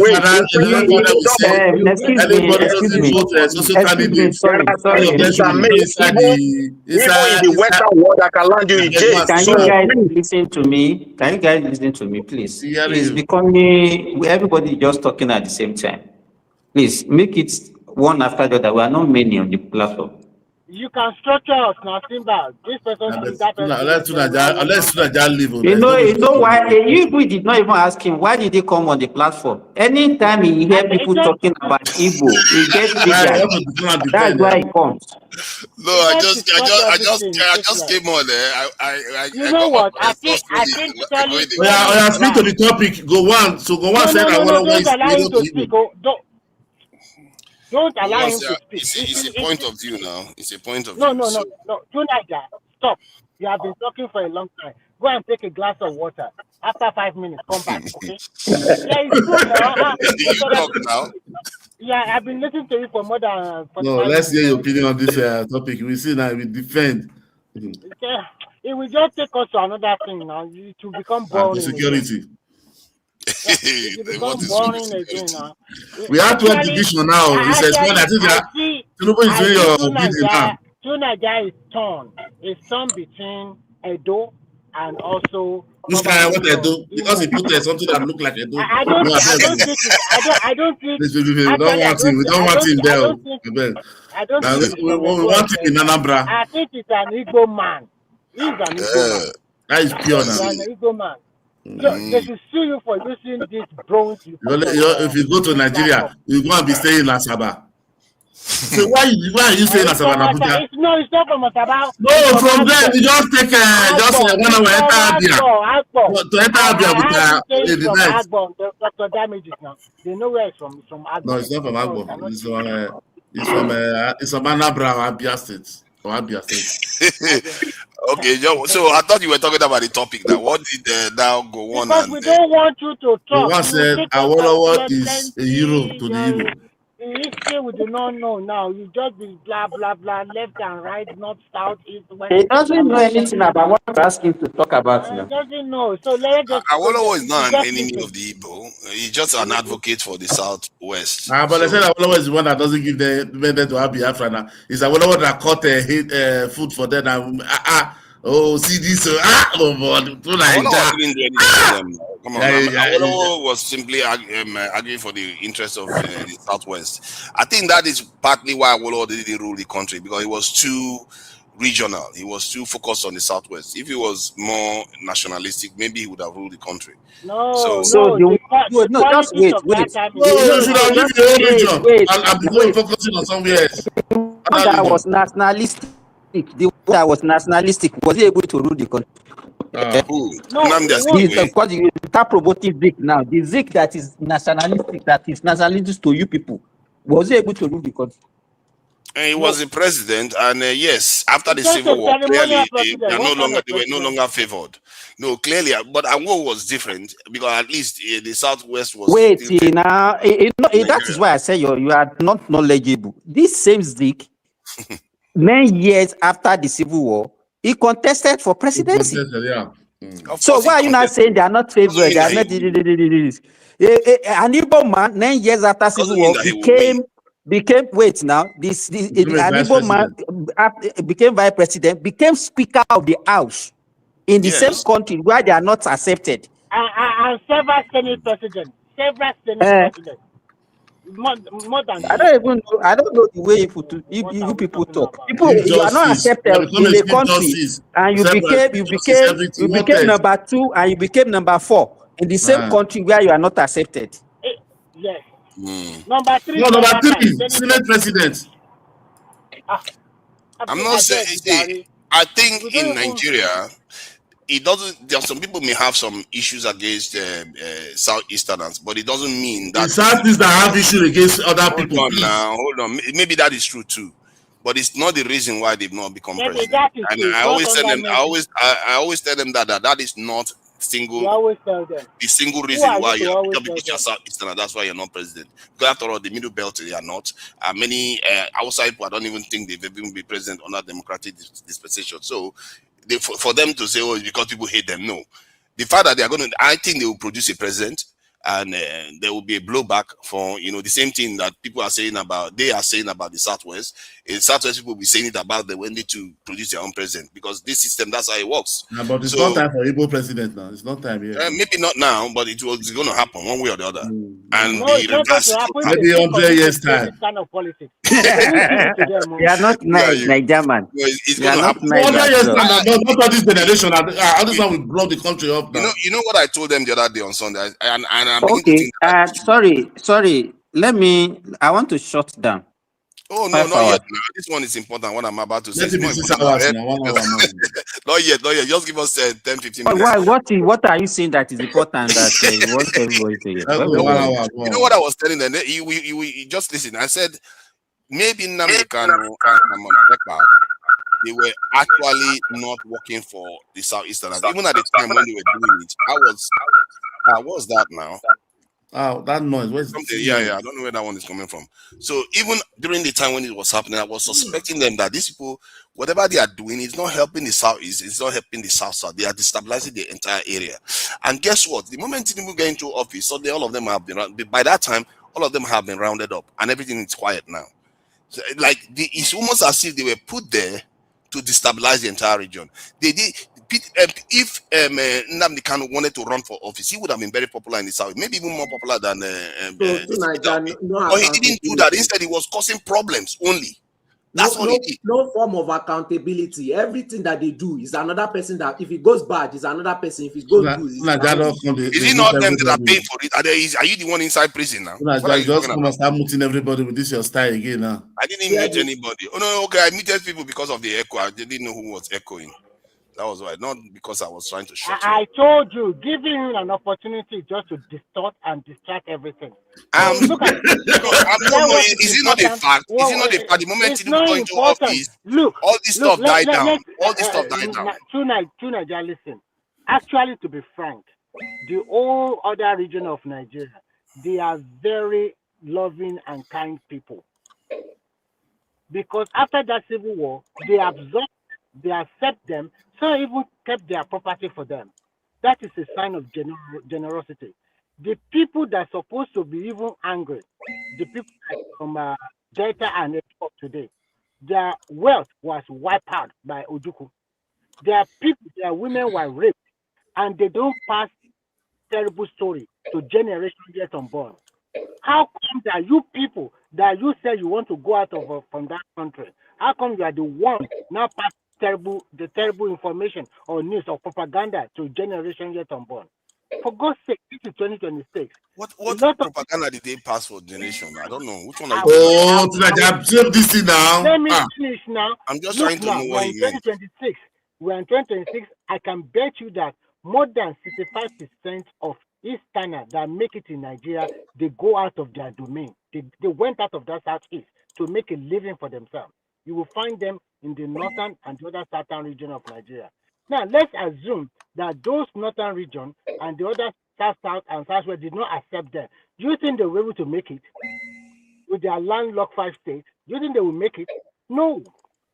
And then you now rub it on their face because even they voted for your son. At least in the last election, a lot of Yoruba people voted for Peter Obi. A lot of the Edo people, Delta people, they voted massively for Peter Obi. But what did they get after the result? It's mockery, insults, abuses, everything like that. And all our monarch, everything. No, those people know. I don't know why you are just making stuff up. That's not true. You know, tonight. You mean all the people that voted for Peter Obi were insulting them? Come on, don't do that. The region, the states, is just said they didn't know all of them. I am talking from generally that place. Now. I'm talking generally. If you look at the southern eastern part of the country, all of the people there, 99% or 96%, they voted for their son. You want the color that say you want to start going to be poisoning all the old Benin over there. Why are you talking this way now? No, those ones are extreme people now. You want to have your after they've done their damage, all of them have disappeared. Have you noticed it? But don't you see what they were doing with our monarch on social? Don't you see it? It doesn't. Yeah, I know about the one. I see people like you as double faced. You say the way they were the kind of people that we are. When you are in their platform, you kowtow to them. And when you now come to this, oh my God. Yes, whatever. Fulani Janja wait for 8 years. Papa says it's not one Fulani Janja, it's not more a terrorist. It is a fetish. When you now come to this platform, you want to defend them. You want to defend them. Allow people to have their freedom of speech. That is not allow freedom of speech. You are not a good person. I'm sorry. Freedom of speech. You guys say you want freedom of speech, but you don't like it. The Southeast is gone for many years. You don't want to save yourself. It's Quara that is you are worried about. You don't like to talk about your atrocity. Other people, that is where you come out. Same like Obi. I don't think you are really from Edo again. No, hold on. Let me ask you guys some pointed question. How many times have you ever heard that in the Southeast they attack any other group in the Southeast, like mob? They say they go after Hausa people or Yoruba people or it's South. No, 2021 or lazy said all Fulani should. They give them 24 hours to leave. How many times have they gone and attacked them? Actually, there are records of that to Nigeria. When? Give us one now. Give us. Okay, I can check it. I'll bring it. Mr. Simba, please bring Arogiriba up. Okay, let me respond to Nigeria as well. First and foremost, they do not give other tribe of Nigeria opportunity. Notice how many times they are born down in their own land. How many? If their own land is so free. Like the other region of Nigeria. You have a system there. Don't be laughing. Of course they are there. Come on. Is there anywhere Malam will not show up with their cows? They are everywhere. Where do you think all the meat in Nigeria comes from? Or they are not everywhere. They are not. How many are there? They are there. You said they are there.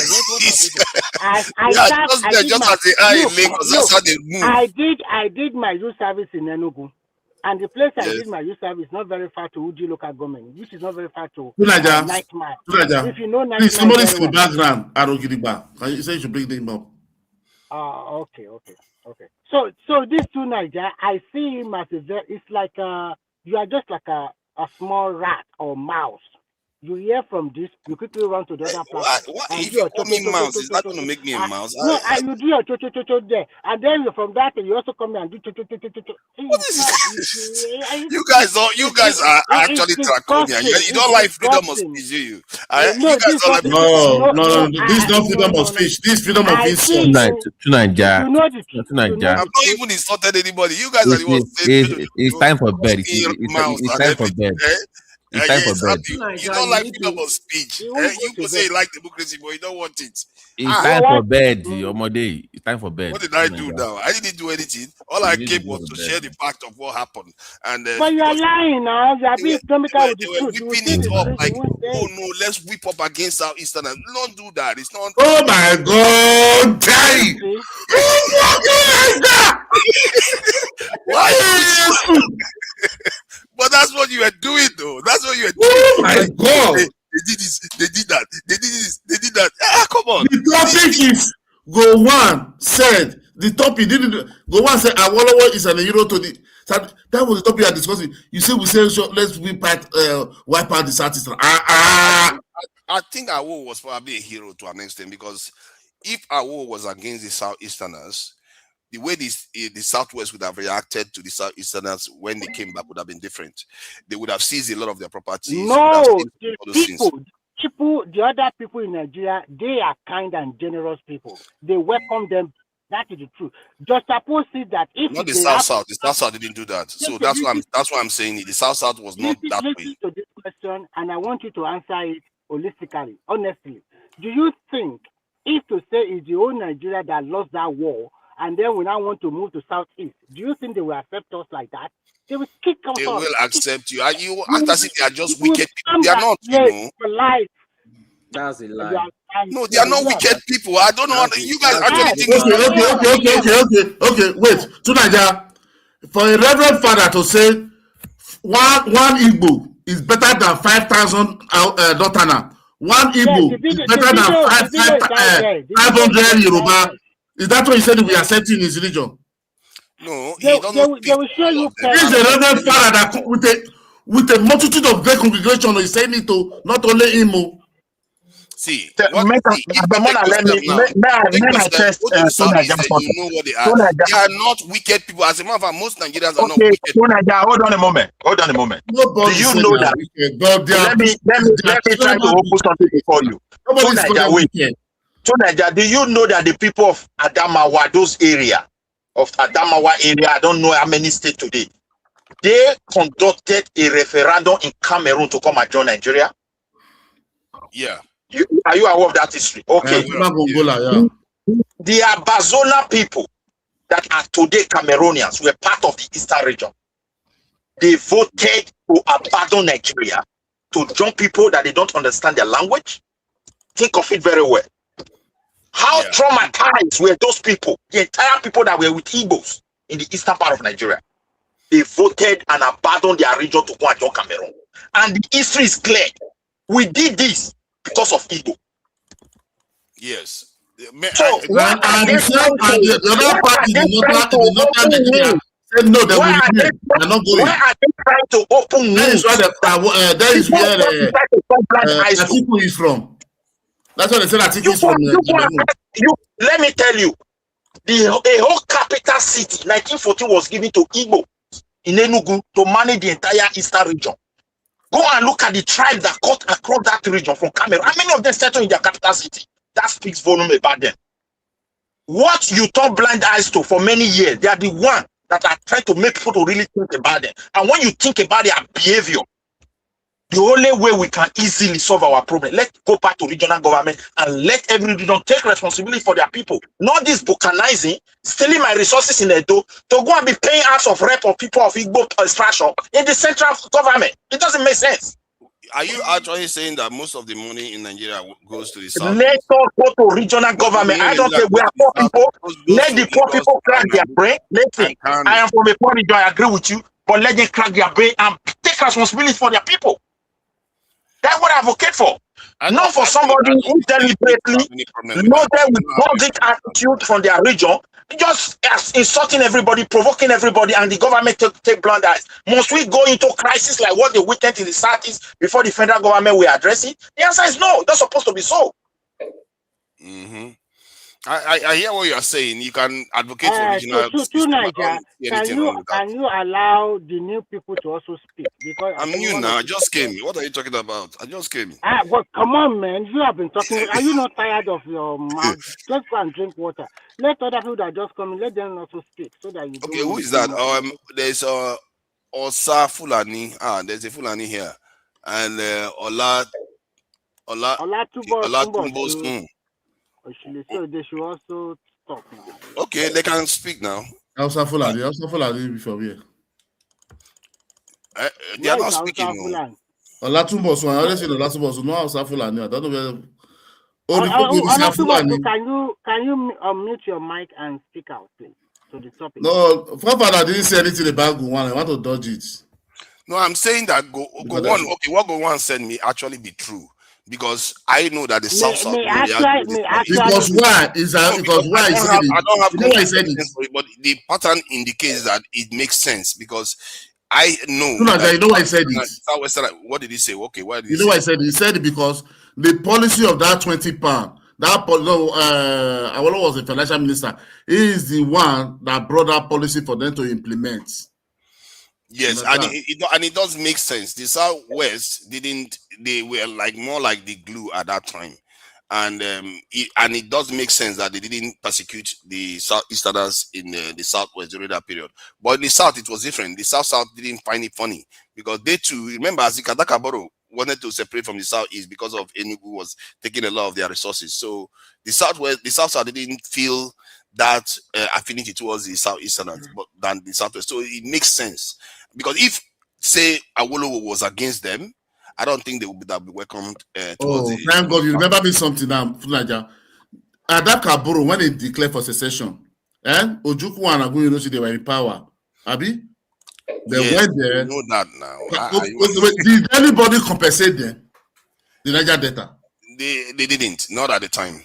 Oh, but the Igbo were compensated, and still they are saying Nigeria was against them. You are saying we hate them. It was different though. Theirs was a lot more catastrophic. The Azikadagaboro one was just a kind of insurrection for 2 weeks or so. Then he ended for 12 days. But all is over. All the followers, the power of them, and the power of them, kill all of them. Yeah. And take the leader away. So what did you say? They paid the price for not doing what they were supposed to do when the coup happened. Why did they not support the Niger Delta to go there? But after some weeks, you come back. You said you want to become we should come and form country together. Is that possible? If you are trying to say that the Southeasterners don't have strategic thinking, I will agree with you because they are not a whole group. They don't think like one. They think they are all doing their own thing. So they are not very strategic. They are not one. The Igbos of Enugu were foreigners that the British used to subjugate those areas and lay claim to those territories. They are one when it's time to insult other people. I haven't suppressed them. I haven't subjugate them. People have lost where they are coming from. But with DNA and character and behavior, you can send it. Really. That's just the truth. And that's why they don't want us to really go straight to true history. Everybody must not sit down. Not everybody will sit down. There is a representative. After that representative, they are the decision maker. Now go and make final decision. Those are a few people. So you don't say because they are there. Is it like when they want to say something before they name Nigeria, did they consult you? Are you normal? So do you think they'll come and call everybody one by one, be asking them they want to turn the country name to Nigeria? There's a representative. There's the decision maker that will take decision on behalf of everybody. Well, we should have renamed the country a long time ago. I don't know what is wrong with this. If our leaders can't even rename their country, then they are not even leaders yet. But we are in the Niger area now. What is the so what is leadership that cannot even rename a country? That for me, I really find that a bit offensive. That since people left, they can't still figure out how to rename a country. If anything, no, but the Niger company. Is it okay because we didn't rename the country? That's why. Even if we are to rename, just imagine. After independence, 6 years, these guys led us to civil war, and they blame innocent people for it. All the policy, all the constitution that they have time to name and to move country forward. When those who actually pay price, they don't even.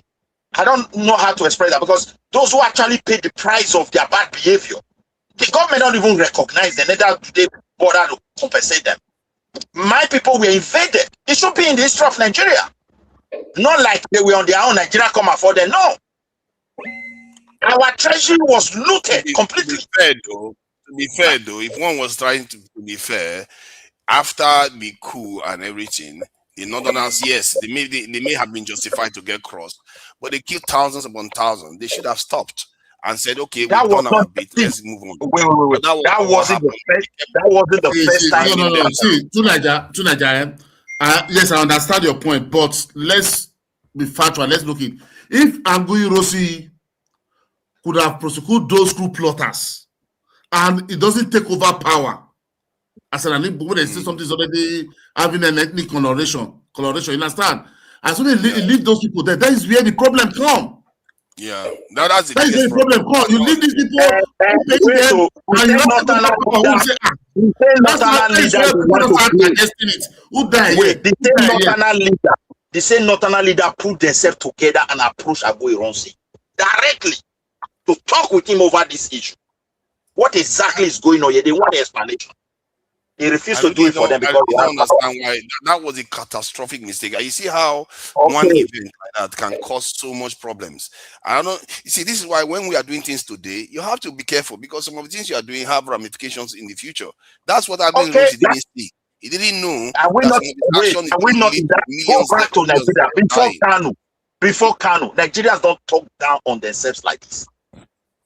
Before Kanu emerges, I'm telling you. Every region had their own ambassador. What kind of the way they created the country was so stupid? Actually, every region had their own ambassador. What kind of you are setting the country up to fight? There is nothing that wrongs with that. You govern people just because of whom. How can you have your own ambassador all over the world?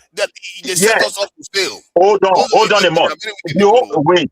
Sometimes we made a lot of mistakes. There are countries in the world before you even leave. You are a citizen. Before you leave to another region, you must first of all let the government know what you want to go and do there.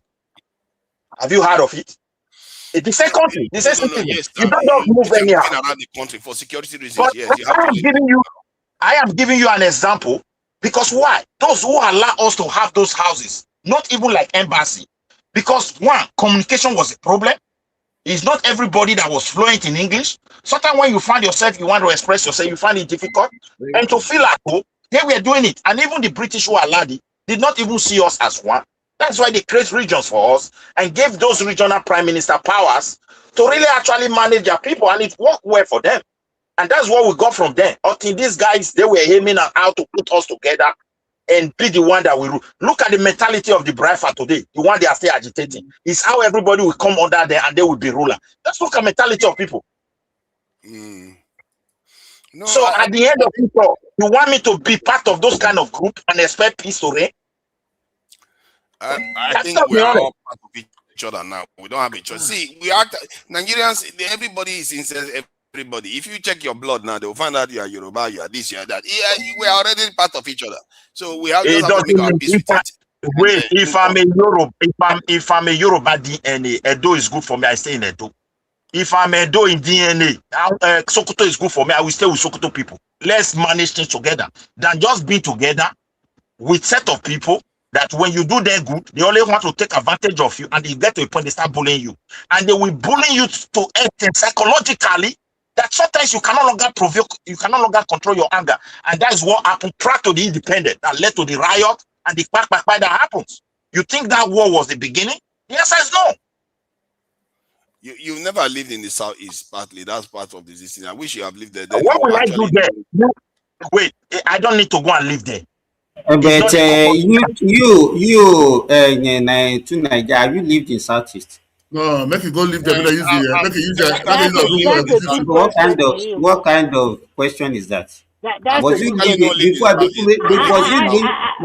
in the southeast before he knows what acts of a group of people behave? Yes, you because sometimes when you are talking about them, you don't fully know them because most people let me tell you something. Tunaja, I've lived with them before, and I will tell you this: that majority of their people, they don't stay in Southeast. They either live in Port Harcourt, Lagos, and the rest. And at the end of every month, they always expect them. Some of them will come back home for the weekend. And then the question you're supposed to ask, Remy, is supposed to ask to Nigeria.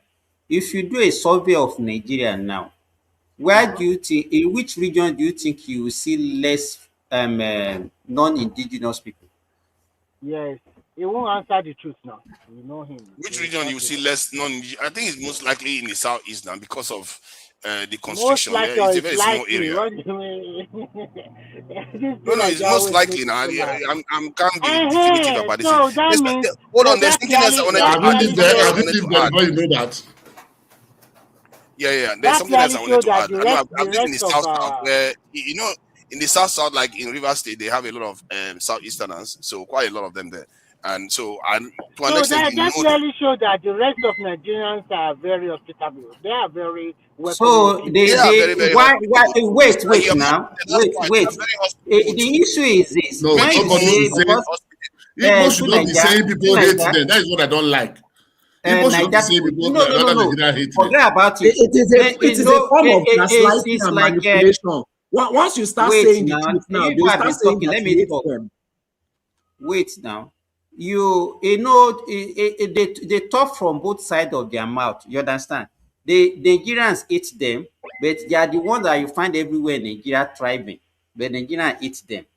You understand? They are the ones. They say that they are thriving because they are smarter than you. I always remind them. Then we open platform and talk about other tribe for good days.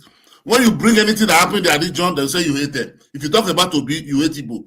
How talking about Obi become the old Igbo? So how can you even say Nigeria hates you? Meanwhile, you are the one that live everywhere in Nigeria. You leave my house, I rent house for you. People are marrying you at the marriage. Heart, let me just share something. I think you have to understand part of this is also a form of trauma, and people, it's hard to relate to that you are in part of a country that inflicted more than 2 million deaths on your own people. You guys, you have to try to picture from their point of view. I don't even know where. Wait. These children of 30 years, where are you getting that? Let me finish what I'm saying. No. These children, they witness it. But let me give you an example of what I'm talking about. I was on a panel with Igbo Basic. This is an elderly man, maybe in the 70s going to 80s. And during that previous election, when they were campaigning, there was a new live stream. Then they were talking about news that's coming, breaking news that's coming, that some Southeasterners were attacked in Lagos. This man broke down in tears. This is an old man. He broke down in tears. So it tells you how traumatized they were about these things. What does that one mean? That's when I realized that. What does that one mean? What that tells you is that you have to see from their point of view. Most of them are really. Wait. I don't even know who is the person, because I know the guy. What about the people that we are beating? The APC member that we are beating. What does that one even mean? What does that one even mean? What that tells is that if a grown man on live stream, what does that one mean? If a grown man on live stream that is basically a historian, talks about forget, don't be carried away and be moved. Let me tell you, if you don't know, let me tell you. Election, there is somebody in election. Wait now, let me tell you this. All this victim mentality, was even don't tell me it was even they have been doing it before. Wait. Let me talk. Don't even attach it to Biafra war. They have been doing it even before Biafra war. Wow. So it's not about Biafra war. People have been playing victim mentality. They've been having this victim. I'm not saying it. Wait. Do you read Africa Pilots? It doesn't know. It doesn't know. You know about Africa Pilots? Give us the example where they say they were victims now before the Biafra war. I'm not here to teach you. If you don't know at this your age, because you are this age of AI. Look at what you are doing now. No. I'm saying it for people that knows. I'm not trying to lecture you. Naija, I educate you small. Wait, Naija. Before we got independent, there was a riot in Kano that claimed a lot of people, and it was a tribal riot. Go and read your history very well. As a result of this saying, talking down on people's culture, like what is going on in everywhere in Nigeria today, particularly Lagos, led to that crisis. Before we got independent, I have a question. Do you think I hate Igbos? I don't know. I'm not in your heart. No, they will pick to tell you what Sadana Sokoto said, but they will not tell you what Azikiwe said, though. They will say, look at what Sadana said, it was a tribal. But what did that man say? It's my region. Everybody's on the region. So I will leave my own people and give you that came from another region job first. No. It's just like not UK. The Northern Ireland, they will give their citizens before any other person, no matter what. As far back as 1944, let me tell you what the plan, their plan, they have an agenda of 20 years agenda. And that agenda from 1944 to 1964, they said they have that 20 years agenda that they are going to dominate the whole Nigeria. And that was the reason why. Yes, now Onyema was even he was the one that was the one leading the agenda. You know what they now did in 1964? That same 1964, Zik started asking questions that who's in charge of the army? If you remember, the Nigerian, so who is the commander in chief of Nigerian Armed Forces? That thing became an issue because that was when they were even planning. That was when in fact, the first coup that they are planning was in that 1964. And they have to go and ask what's his name of this military, this British military man, or that was the head of the military that time. That was the head that left that hand over to Mamala. Yes. So he thought he was the commander in chief because Ojukwu and the rest, because they are the one in the official cadre of Nigerian army. They were already planning on how they are going to now materialize. Was making a full army itself. I think the Southeasterners are not very strategic because they are not generally organized. No. Say this one that we are telling you. You understand? There are books and there are facts about it. He want to sweep it. He didn't want to. That's what I'm trying to say now. That I'm not going to dispute that because if you look at it, they discovered oil in the south area, which is even that oil. Let me tell you what happened. Let me tell you one thing about that oil that I don't know. Nigeria. Let me tell you what happened. Let me tell you what happened. Nigeria is aware of this. Before the discovery of oil in 1956, they were even fighting on how they distribute the allocation. You remember Nigeria on all these 50, 30, 20, whatever. You understand? Yeah. And Zik was the one saying, no, they must give more to the central port because, you understand? Immediately they discovered the oil in the eastern region that time. It changed. It started, you understand? It changed. He said the mathematics should change. You understand? These are people that you are. This is the person that is saying is more nationalistic. Yes. So let me tell you, some of us here, we know the history. The nationalism was just to dominate. All this your victim mentality that they've been playing since ever before independence. They've been playing this victim moment. So for you now to come and be telling us because they are traumatized because of what they are doing like that, it's not true. No, victim mentality. If you say they are playing victim mentality, I don't subscribe to that. I just feel like they are reacting to what they have been through so far. They are not reacting. It's their nature. No. Mr. Simba asked him. They are just sleeping. Then Nigeria went to Nigeria. But when I react, you say that I hate them. No, I didn't say. I just told you I don't know whether I hate them. No, so no, you are. They are then sleeping. The Nigeria went to find them as much as you get. That's what I said. And which is true. You hit back. When they hit you, you hit back. So I don't see anything wrong with that. That's freedom of speech. I see something wrong with it because why are you bullying me? For no reason. Oh, you bully them too. No, he said, why did they start first? That's the problem. You're not getting it. Find it funny. Yeah, he doesn't like them starting. They don't go and start talking about Jagaban there. That you love Jagaban. No, you said freedom of speech now. Send you to Nigeria. You are not censoring on what to say. But are you not the same person that spoke about freedom of speech? But I should censoring on what to say. When they come at you, don't be surprised. You know, people are not always very fair. People call me mouse here just now. They call me all kinds of things. That's what they do when they are having their freedom of speech because they want to get to you. So that is what they did to you too. And you give them, and you two go on to give them as bad as much as they give you. So I think it's fair, isn't it?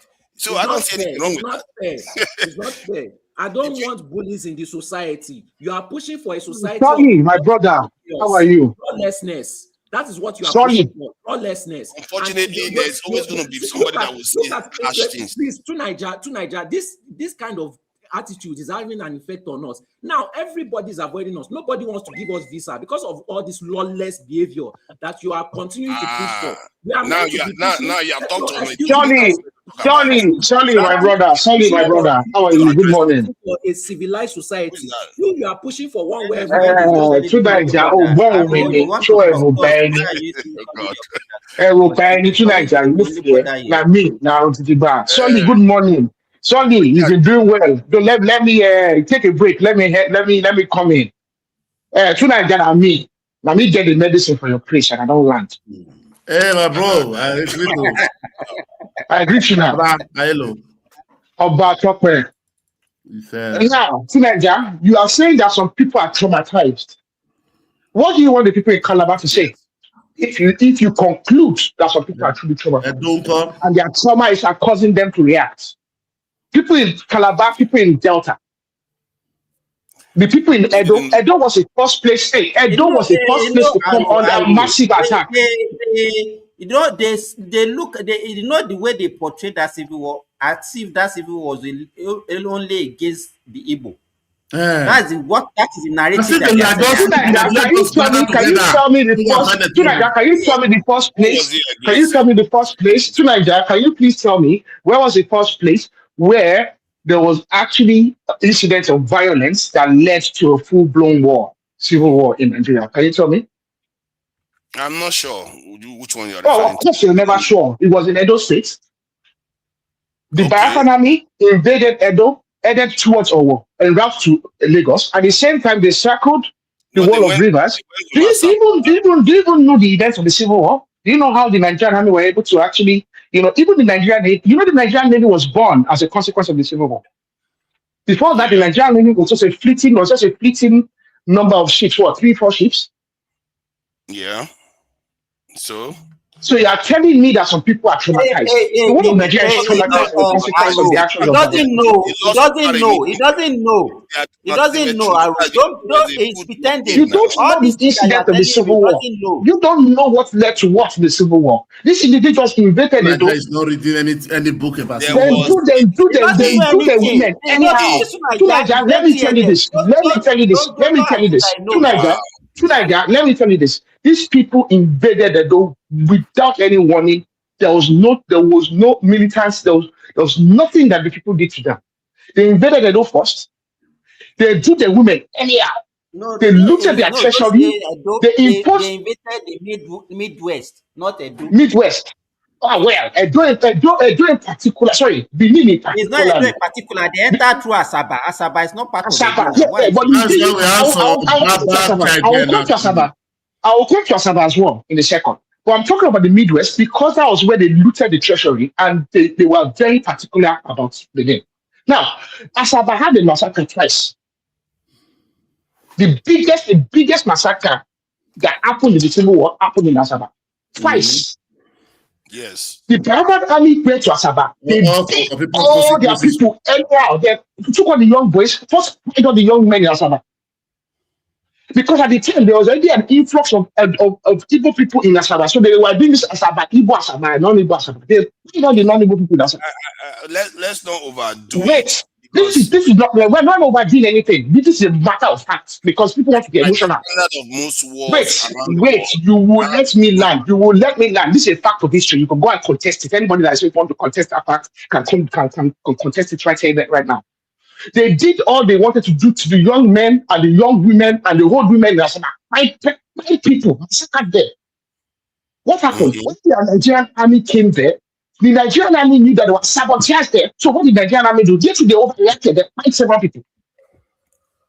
What are you talking about? And you are telling me that some people in some eastern places, in the southeast, that Buhari had the audacity to call a dot in the middle, will be saying that they are the most traumatized. Look at Calabar. There's a place in Akwa Ibom and there's a place in Calabar today. They celebrate every single day. Every single year, they have a day that they celebrate that the Nigerian army came to invade them from the Biafran soldiers. In 2026, they are still celebrating it. Go and find out. I don't even know how you. Why are those people celebrating? Why are they celebrating their freedom from the Biafran army if they weren't traumatized? If it wasn't such an important thing to them, why are they celebrating their freedom from the Biafran army? The day that the Nigerian army came to their town and their cities to liberate them from Biafran army, they celebrate it today. It's an important holiday day for them in that state. Okay, let me ask you, how many of those Calabar people, their properties were seized till today? Why would they seize Calabar people property? Okay, so because you don't know the scale of what happened. No, there is no Igbo property that was I don't know the scale of what. I'm telling you the issue. I Telling me I don't know the scale of what happened. I grew up in the South.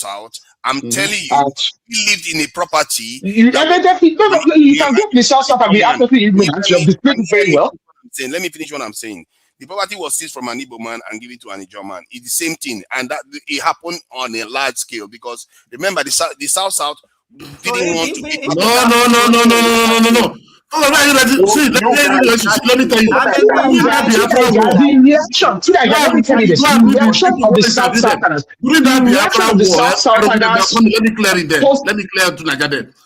The rebel leader, that is the rebels, that is the Biafra army. You understand? They are taking over all those property, killing all those people. That's why you have issue with them tomorrow. Buying them, renaming their streets. They also took properties from them. I'm telling you, when they came back, all of their properties that were retrieved back. It's not that an Igbo property. All those people, they were naming all those streets. I believe they have already known those places. No, it's so like that. This is a fact of issue. Own the properties, even during that. Oh my God! The point is that you're not shouting, "Oh my God!" Which God is shouting to? Let me ask you, Tunaija, hold on. Tunaija, you don't know their ignorance. You definitely don't know. You just demonstrated Wait now. Let's assume that Igbo properties were seized from them in Rivers State. Is Rivers State the whole country? How many of them are in Rivers compared to the other part of the country?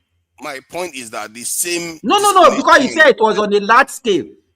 All the other regions of large scale.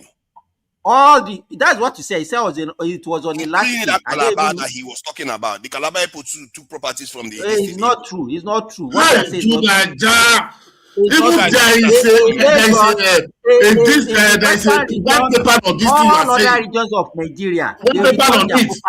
They return the property. I don't know why you want to be justifying this victim mentality. I am trying to shed light on it. I'm not because how can you see? You see, this is what I don't empathize. Hold on, let me finish. You have to empathize with people. You can't pretend as if you don't understand that if you are part of a family and that family you are biased with this. That same family, your empathy is too biased. So much debt on your own children. You are not going to feel like you are part of that family. Look at it. Let me correct you there. Your empathy only goes one way. No, I'm not saying excuse them. Like I told them, hold on a little bit. They are not president. You hold on a little bit.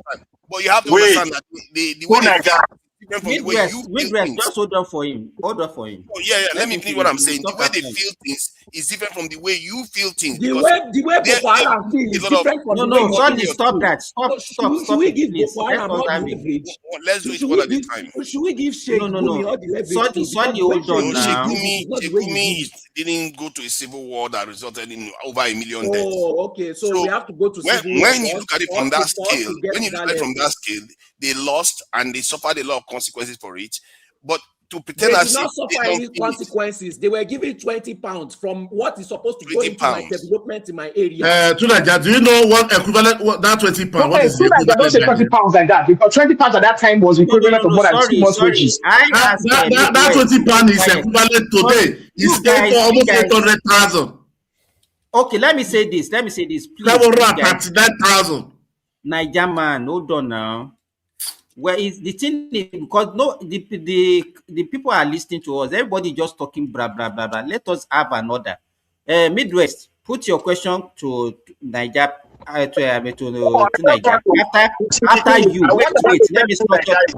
Wait, Midwest. Wait now. You will talk after to Naija. Solly. Then after Solly, Naija man. Go ahead, Midwest. Okay. Yeah, Tunaija, look at it. They've been selling propaganda for years. The question should be, after the Civil War, haven't managed capital city throughout 45 years in the entire southeastern part of Nigeria? And prior to the Civil War, how many Calabar people were having house in that very particular Enugu? How many Ijaw men were having houses there? How many all those people, Calabar people, were having houses in it? Should be the question. Because the southeastern A area whole capital city of a region, the other tribe could not even have a house. Why do you think they themselves travel out all the time? You They don't have have to that much land. digest. Look, for you to understand the people you are trying to defend, you have to digest the kind of people they have. I'm not defending them. I'm just telling you the truth. I'm not here trying to just defend No, them. a Calabar man was not having property in Enugu, his own capital city. At least as I see it anyway. At that very particular time, Edo was subjugated. They never had capital city throughout the whole colonization, apart from Midwest that lasts for like maybe 1 year before the war. There you have Yoruba, you have Anta, you have other tribes, you have Calabar that was already residing and having property, and they say Igbo.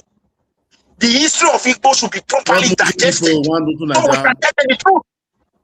Think of it. Thank you, Midwest. Let's move on from this. There's something I want to introduce, Simba. There's something that just hold on. Just hold on. You don't have enough time. Solly, you want to say something? Yes. Solly? So I want to address that issue. Yes. I want to address that issue where you say they were punished. You came to come and fight me. I beat you blue and black, and you are saying that you are punished. Why did you come and fight me? On top of that, you now get rewarded 20 pounds for coming to come and fight me, and you get rewarded back your property. In fact, those who had their money got it back fully back intact with interest. What is the punishment? All I see is reward for disobedience. Based on my own investments that I'm supposed to get, I feel robbed. Because that money could have gone into development of my region. Can we get the full equivalence of how much should have been put into the Southwest region and get reparations? You want to suffer what they suffered then? Excuse me, I need the financial, because now I'm really more interested in it. I need the total financial amount that should have been invested in the Southwest that was given back to them for destroying their own land and fighting war against everybody in the country, because they fought war against they declared war against every tribe, including your tribe, including everybody's tribe, except for their own. In fact, the reason why they lost the war is because they subjugated the people that they put in Biafra so much that those people got tired of it and they opened the gate for Nigerian army to come and finish them. How terrible must you have been to be able to, for somebody to do that? Please, Nigeria, I need my full financial value. Please, I need my reparations. We need to file a civil or illegal case to get that money back, one way or the other. Because you cannot be rewarding people for disobedience. If not, I'll go and start my own Boko Haram. If that's let's see how it ends for you. See, how can you wish the kind of stuff? We are talking about 1 million deaths, and you are acting as if nothing. Did I send anybody message? Wow. Why should I pay for it? It's all right. You put your hand in fire and you are telling me that I should be punished. It's for hard it. for you to understand. It's okay. okay. Thank you, Solly. Hey, don't need to respond. Niger, to Niger, you don't need to respond. It's my turn. Wait. You don't need to respond, please. Get this point across. You are not a guest speaker here, so you don't need to respond. Niger man, sorry, Niger man. Please, just 30 seconds. Niger, it is not that it is hard for me to understand. Let somebody else go. I'm coming. It is that I don't have to be forced to understand. I understand, but you cannot force me to accept it.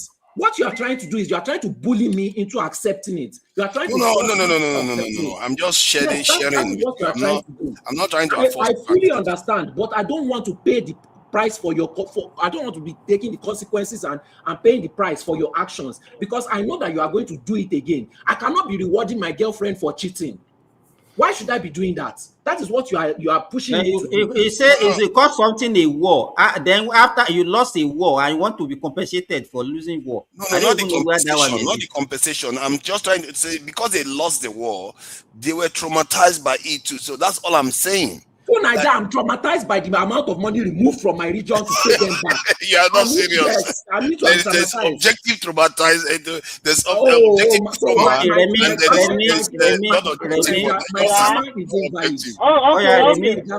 The next voice now is Remy, please.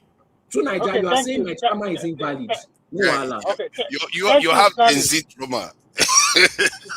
To Niger, sorry. I think I totally agree with Solid because you cannot be rewarding somebody that went to war by themselves or willingly. Nobody pushed them to it. And along the way, people casualty on both sides. And then Nigerian government, so stupid of Nigerian government, giving them money back. For what reason? Look at America, what Americans are doing nowadays. They go there and take all your oil away. Why can't you say they should now give Iraq or whatever your Afghanistan money? It's about interest. Nigerian government did stupid things, okay, to be frank. And that is why it gives them that leverage to continue to say, we still want to have our country, we still want this. Who are you? Are you the only tribe in Nigeria? You went to war willingly by yourself, and you buy a lot of people, cater away their money away. And then when they finish the war, they also reward you. You are not supposed to be rewarded at all. They're supposed to even pay back because Nigerian government money were looted. They're supposed to pay back. Before the war, they had lost more than 10 times more people than any other part of Nigeria, even before the war. That is none of my business. If they are buying, look at the example now. Look at from but then imagine being in a no, country to Niger, be quiet. To Niger, please, I beg you, be quiet. 2020 to 2025, they said they want their Biafra, and they are buying themselves in their region. Who sent them? Now, me send them to be killing one another there. Through their Monday sit at home and the way they are killing one another. And then now, say after they kill one another now, they are now asking Nigerian government to compensate them back again. Don't you think we are stupid in Nigeria? The rest of us, we are stupid. Who send them to be killing one another? Are we their mumu? For what reason? No, who's going to compensate them for killing themselves now? They will have to be compensated. That's what he's trying to say. And that killing, Remy, that killing is also due to trauma. It's the trauma that they have suffered. That's why they are killing themselves. How can you compare the people that were slaughtered in different programs to be the same as the one that carried out the slaughter? Simba, can I say this, Simba? Please, Mr. Remy, please. No, I get so I'm on the phone there. Mr. Simba, they have been compensated for what they have done in the last several years in the Southeast because why did Tinubu give them Southeast Development Commission? Remember that the first Northeast Development Commission, and then Tinubu did South Development, and it was only after the others complained that they now did Southwest as well. Arrow. We don't need to because they don't even deserve any compensation. So why we should not even be discussing about compensation? Okay, because this compensation, wait, now the compensation that they are getting is actually what is actually enabling them more to demand for more. But they've got another compensation, Mr. Simba. So what is happening to the compensation if that's not compensation? What is that? I'm not saying it's not compensation. You don't understand my point. The compensation that they are getting is what is actually enabling them to be requesting for more. They don't deserve anyone. And you guys, you have forgotten one thing. Before they started killing themselves in the Southeast, remember they started killing Nigerian policemen, Nigerian army and soldiers. That is the first thing they did. They started killing other Nigerians. You remember that former secretary of PDP that came all the way from the north? They buy him in there. They buy a lot of Nigerian people before they started turning around and killing one another. All those people. You are forgetting when they used to stop all those trailers and anybody that they find that their attitude is bad. They were canvassing for IPOP, and when they did not get it, they now quickly shift. They want Obi to be the president. When Obi did not get it, they now started attacking Yoruba. That is what they did against Buhari for 8 years. Now at 6 hour mark, just hold on, please, to Niger, you talk. At 6 hour mark, I'm going to shut down.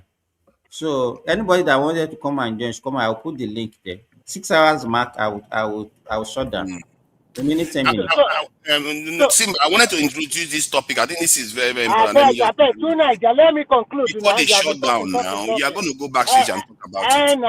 It's me. I have the floor. I do not give you have the floor. Finish. 1 minute, 2 minutes. I don't give you 1 minute because I know you very well. 1 minute, 3 minutes. I don't give you 1 minute. Actually, sometimes I pity people like True Niger who cannot place where they are. And when you are two-faced like this, at the end of the day, you'll be battered on both sides. And when a war starts in Nigeria, And the problem with him, he doesn't believe in. If you don't believe in something, you fall for everything. That is his problem. yes, It's not your problem. exactly. So it's not battered in both sides. At the end of the day, nobody will trust you, unfortunately. So, but what I see in Nigeria is that whether we like it or not, one day we are going to face one another and tell ourselves the naked truth.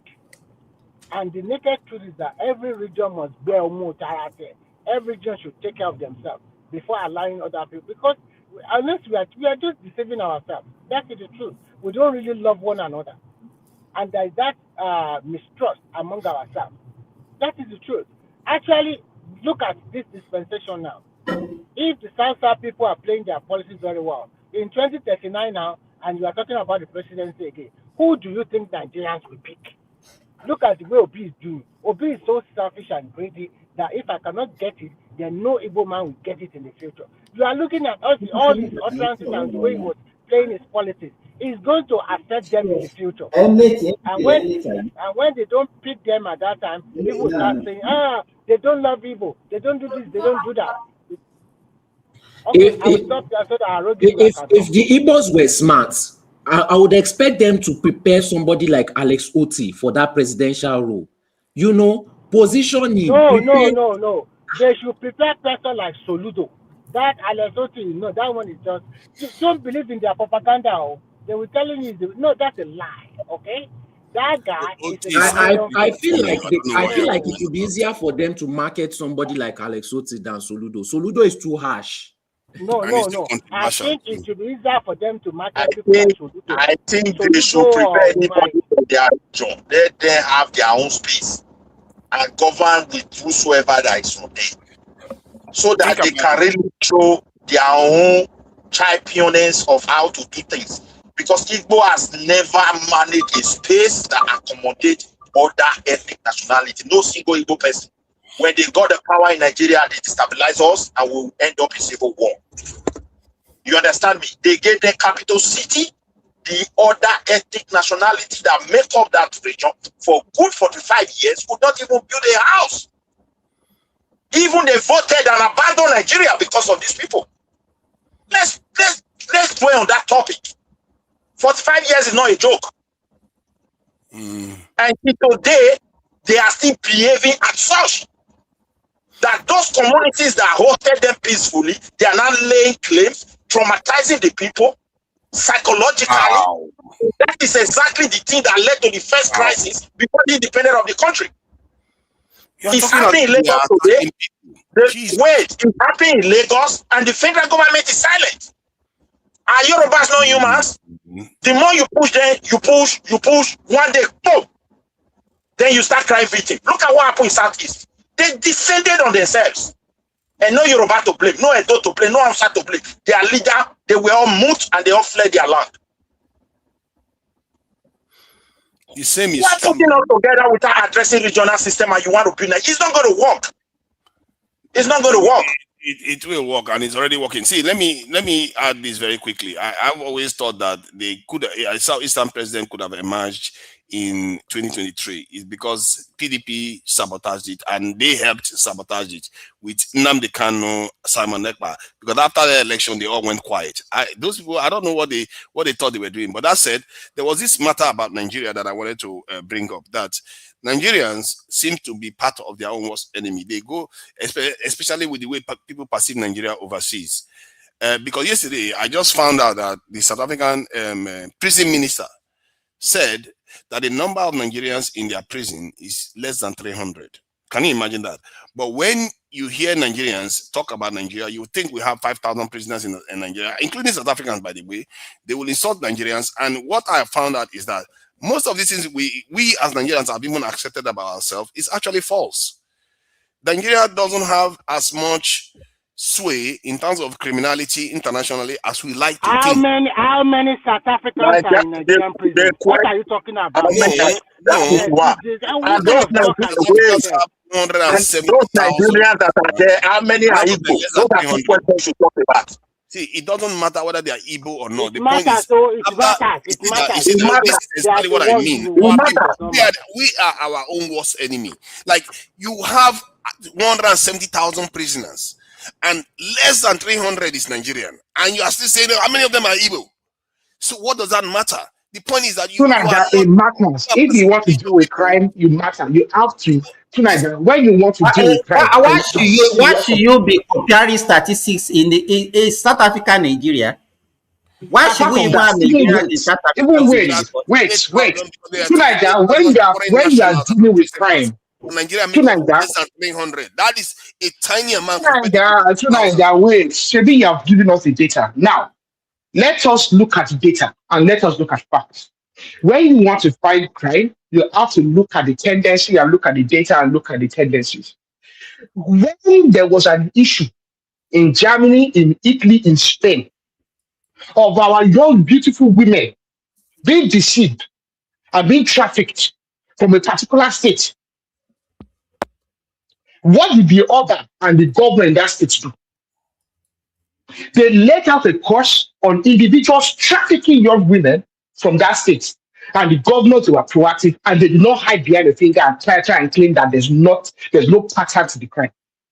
We have a serious situation where people from a particular region in this country are disproportionately involved in crimes across South Asia, South America, like of South Africa, in all over Africa, and literally almost all over the world, and they are known for drug trafficking. And nobody has done anything to actually address what is a particular pattern. If you have people like two Nigeria that are defending the indefensible, what do you expect? When you say that, if that just a month ago, we saw wait, let me land and I'll leave because people are talking since. Let me land so we can address it. Just a month ago, minimizing crime now, criminality. 2 months ago, we had a shameful display by an individual who is the current Minister of Foreign Affairs, Biako Ojukwu, who, after being able to repatriate prisoners who were duly imprisoned in a place in East Africa, they were imprisoned because they were involved in the crime of drug trafficking. I personally think that anybody caught for drug trafficking should be fined. The capital punishment should be levied against them because it's very, very serious crime. I don't have any problem with drugs. Now, these individuals, they were repatriated, from a particular place in East Africa. And we saw the numbers, we saw the Ethiopia now. Why you say a particular place? Ethiopia now. We saw. Look, I just want to be indifferent so that people can see that there's a like these individuals, when I saw a foreign minister dancing I don't know, shameless. Because he did not want to address what was the real issue.